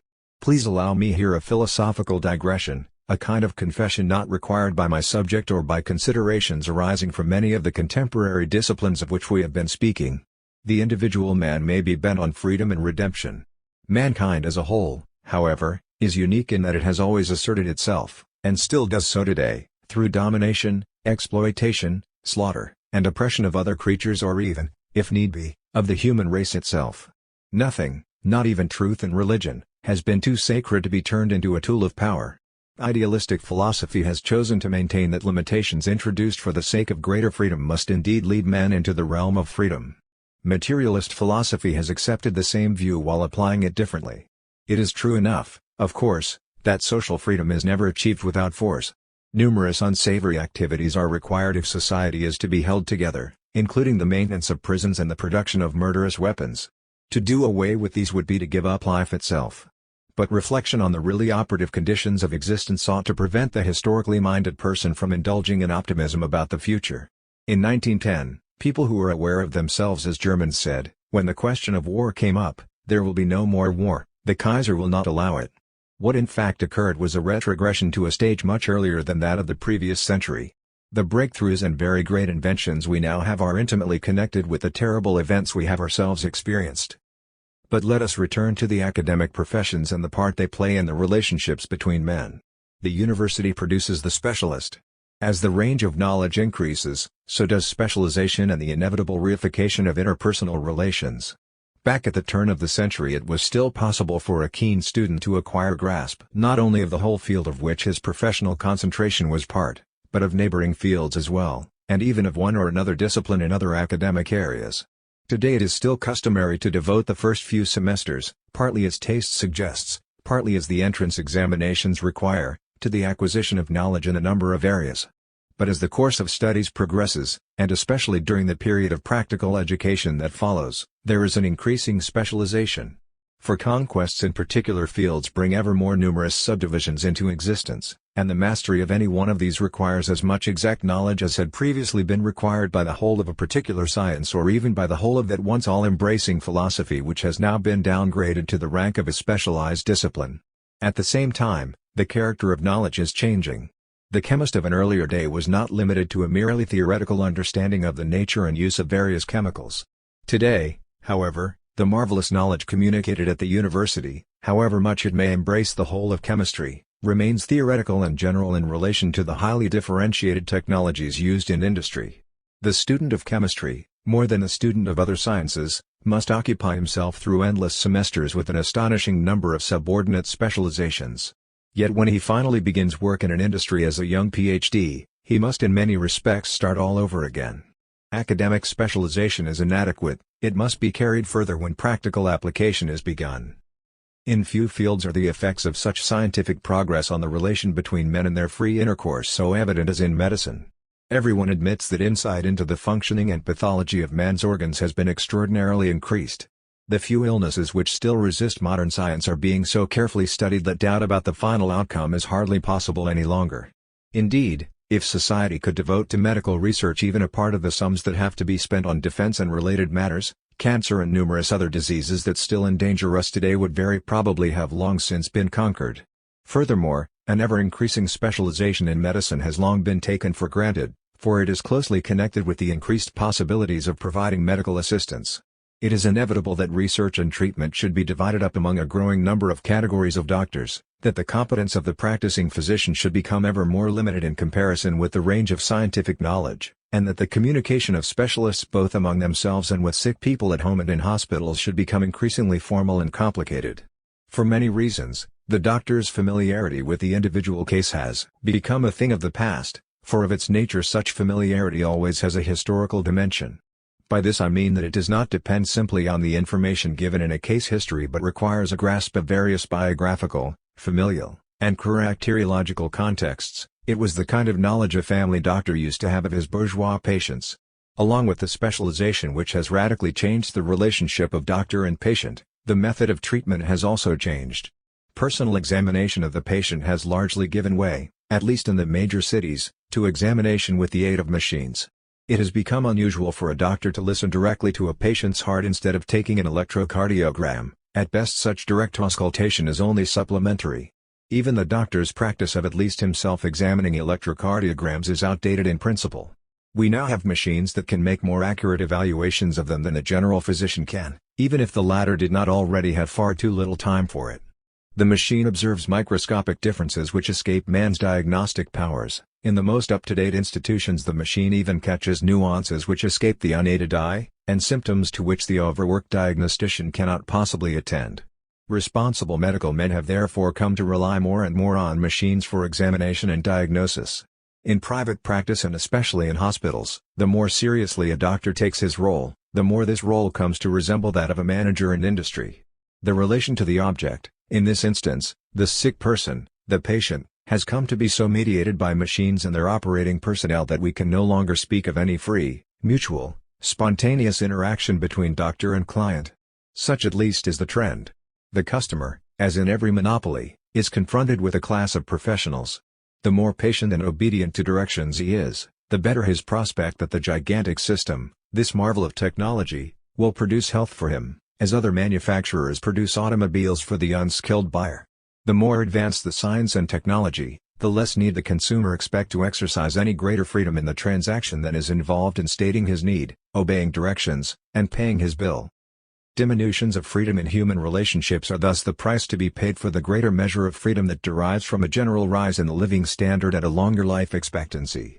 Among these diminutions is the automatic reaction to the directives of experts, a reaction which is a typical and symptomatic response not only to the doctor but to the specialist or other authority in general.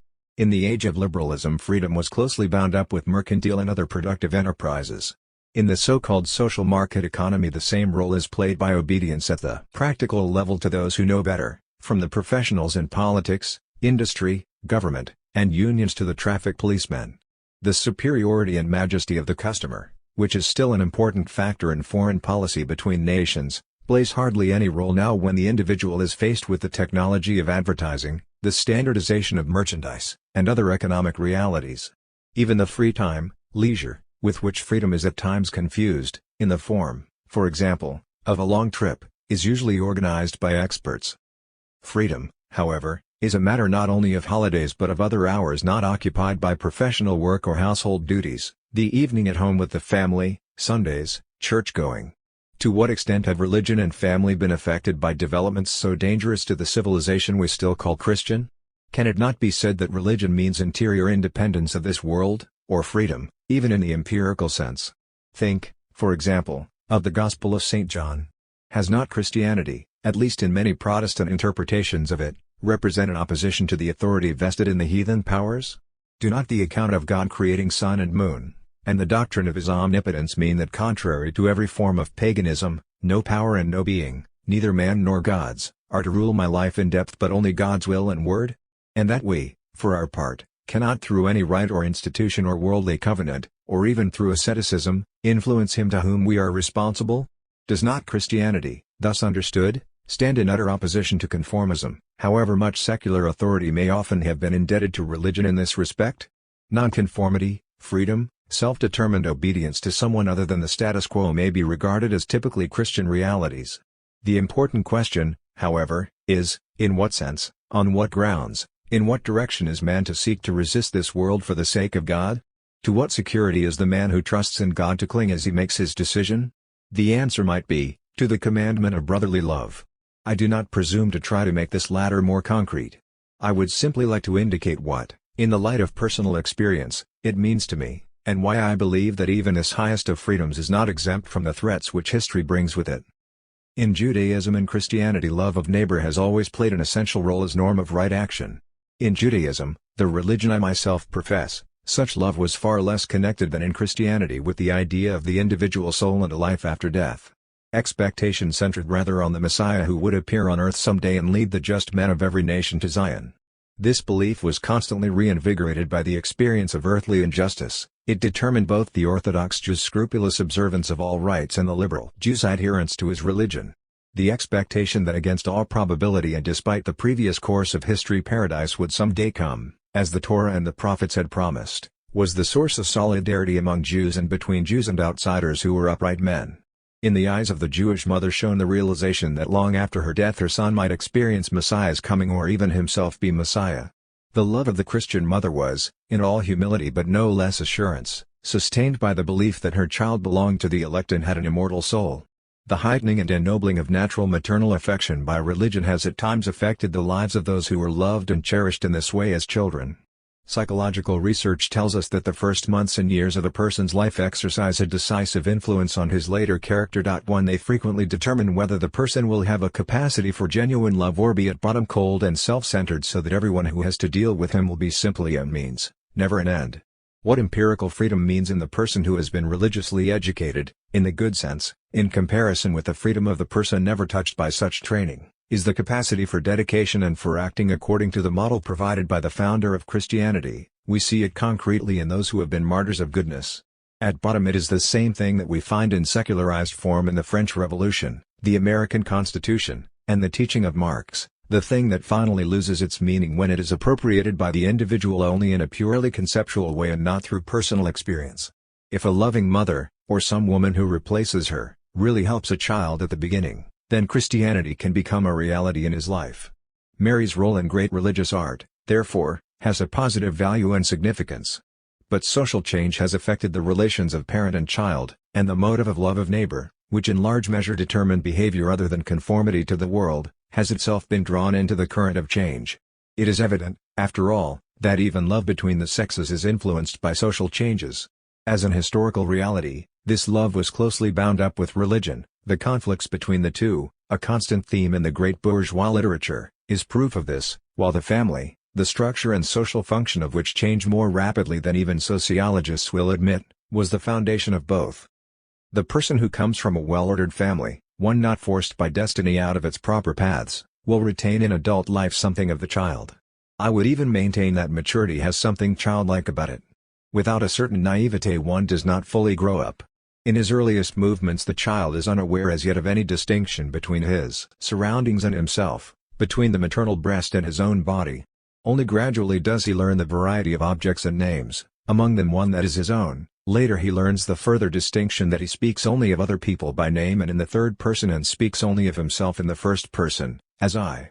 The I is the end result of a long biologico-psychological development in mankind, repeated in shortened form by each individual.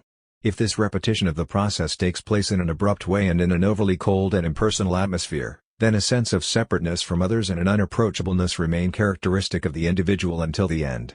Love too, in its true form, the kind that embraces everyone, even an enemy, shows traces of the phase prior to the formation of the ego, however extensively that ego may develop. The closer a civilization approaches the point at which the interaction in men of childlike and adult traits is disturbed in the one or the other direction, the more freedom is threatened, for freedom is expanded by the possibilities opened up for identification and love. I believe, therefore, that the gospel saying, "Become as children," is proving increasingly inadequate in our automatized, regulated world which requires men who will react automatically. With the passing of an economy of individuals competing in relative freedom and the coming of a world of competing states and power blocks, the religion that appeals to individuals as responsible subjects is losing at least part of its significance to nationalism. The meaning which accrued to every action in life from the thought of eternity is being replaced by an absolutizing of the collective, into which the individual feels himself incorporated. The more serious and important the subject of discussion, the less important are you and I. It is the we that must come to the fore, even where guilt and innocence are the topic. Here we have the Jewish emphasis on the people, with this difference, however, that at the end there now stands not Messiah but power that lasts for as long as possible. The ultimate goal this power serves is not eternal uprightness or even redemption but the nation. A finite object that swells up in men's awareness into an infinite object necessarily betrays its character as a substitute, even if countless men sacrifice themselves for it more or less freely. Consequently the adherence to such a dubious ultimate meaning for life always tends to become a fanatical mania. European history bears witness, of course, that even a religion in which men do not in their hearts believe and which thus becomes a substitute for itself, can motivate mass slaughter. What distinguishes Peter of Amiens, Peter the Hermit, and Bernard of Clairvaux from the popular demagogues and leaders is their enormous, superhuman betrayal of the very word they preached, although that word was already corrupted and unrecognizable. The totalitarian murders, on the other hand, are innocent of such contradictions. In both cases the disciples make use of what in their hearts they do not believe, in order to avenge on others their own despairing inability to love. This is why the replacement of truth by ideologies, however much the latter may fit the spirit of the times, always brings with it the danger of mass madness. The contemporary efforts of the various religious confessions so to formulate their content as to prevent its degenerating into murderous superstition do not spring simply from the instinct for self-preservation but from objective necessity and the awareness of this danger. There is need, among other things, of overcoming the open opposition of religious people to science, for in the minds of present-day men such opposition does more harm to serious faith than it does to science. The picture of a universe, for example, in which the sun is not simply a speck of dust but is as tiny as an atom, to say nothing of the size of earth and man, is difficult to reconcile with the idea that God began his creation with the earth and that the redemption of all reality took place here. The phrase, "the one above," which was already out of place in the 17th century but which is still used, and not only by pious people, though the latter use it with conviction, is spoken by a child without any idea of its meaning. Initially the phrase referred in a literal way to heaven as up there. Furthermore, if I am not mistaken, the image of a powerful individual as the highest court of appeal originated in a period when heliocentrism was not yet accepted. The only concrete image today's child can get when he says the one above is perhaps that of the industrial manager or the officials in the capital city. That is distressing. People therefore say the phrase is intended symbolically. But the contemporary widespread symbolic interpretation of the religious ideas which can be focused in the term heaven is a questionable one. Is God's power really to be understood after the model of political power, though on a more universal scale? If not, why do we find the symbol in question being used not only by children but by their elders as well? For decades now I have discussed this question with Paul Tillich, who is, for many contemporary theologians, John Robinson, for example, the source of the symbolic interpretation of important religious categories. What is a symbol whose symbolic meaning no one knows? What is a flag, if it may signify a country or perhaps something entirely different, but a piece of cloth and a pole? If a symbolic content can be the object of thought, then it can be expressed, otherwise a symbol becomes a sign of everything and therefore of nothing. Symbolic interpretation is an escape route which the despairing take without admitting their despair to themselves. Among the decisive concepts of the Christian religion, if I understand it aright, is that of the individual soul which is inseparably linked with a determinate individual ego. Unlike Buddhism, this doctrine maintains that the soul and the ego are taken into eternity. On the other hand, for contemporary psychology as for the Enlightenment, the ego is the result of an historical and biographical development. It breaks down under the impact of poisons, sickness, and old age, and its perdurance requires unremitting effort. How can we believe that something so fragile and ephemeral as a human ego, however obstinately it may cling to life, is eternal? The paradox must be lessened. Make the eternal soul a symbol and you apparently reduce the opposition between experience and faith. But the concession is dearly paid for. The pain which every lover feels at the transformation of a concept so important for faith into a pure symbol does not disappear in the new outlook. The necessary attempt at symbolization surrenders more than it realizes. The liberal outlook which inclines to symbolic interpretation as a way of rescuing the idea of eternal truth, an idea which science has long since dispensed with, is opposed by the conservative outlook which clings to the old and traditional in the most literal fashion.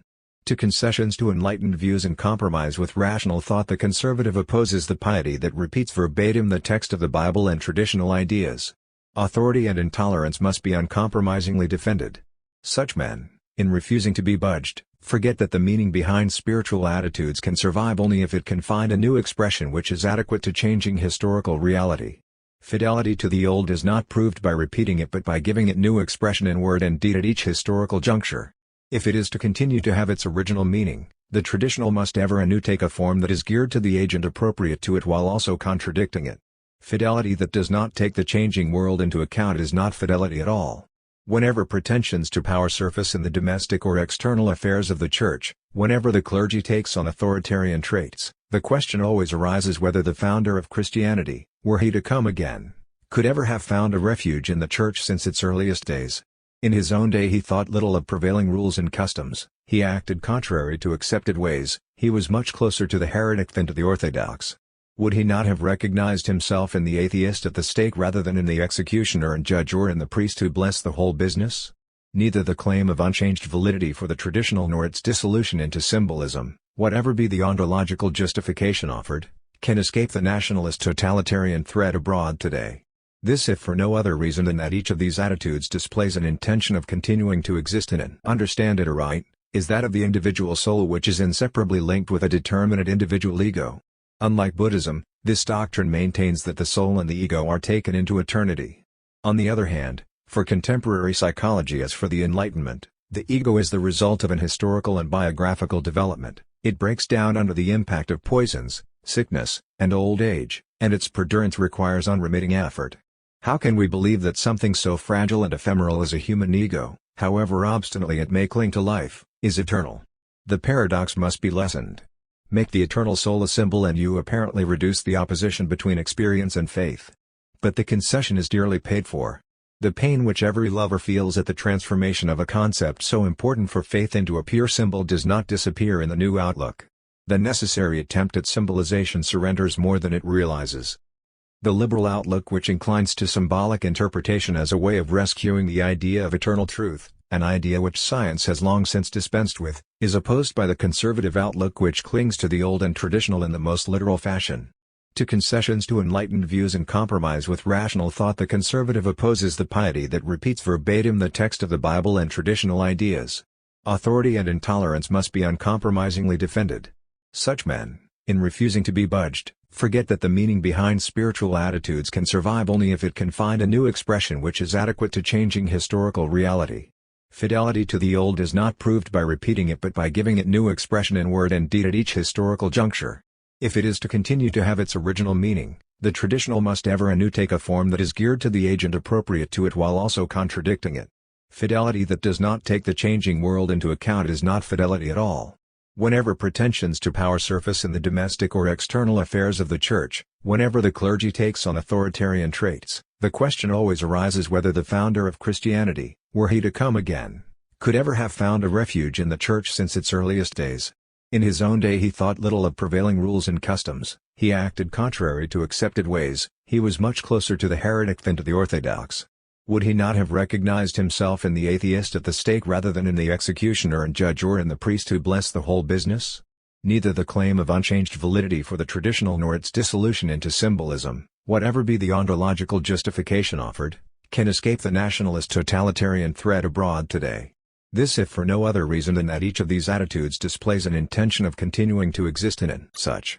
The meaning of the whole process will depend on whether in a regulated world the ego will be raised to a higher level and preserved or simply forgotten.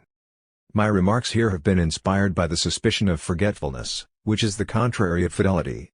If my suspicion is justified, then the contemporary development means the radical elimination of the individual, even if that development should lead not to catastrophe but to greater security, the rationalization of society, planning, and the per capita increase of consumer goods for the population. Given the unpredictable nature of individuals, it may well be that they will find the elimination desirable. The theory that die individual subject need have no meaning, and the politics based on this theory, are not the exclusive property of Mao Zedong, master of the most numerous people on earth and the man whose armies may someday march in our part of the world. The theory and the politics also capture the objective meaning of neo-positivism, which is the most advanced philosophy as the contemporary Western world. Neo-positivism is the Enlightenment stood on its head. But here, in accordance with my understanding of the invitation given me, I have spoken only of the problematic freedom of the individual, the freedom without which Christianity is,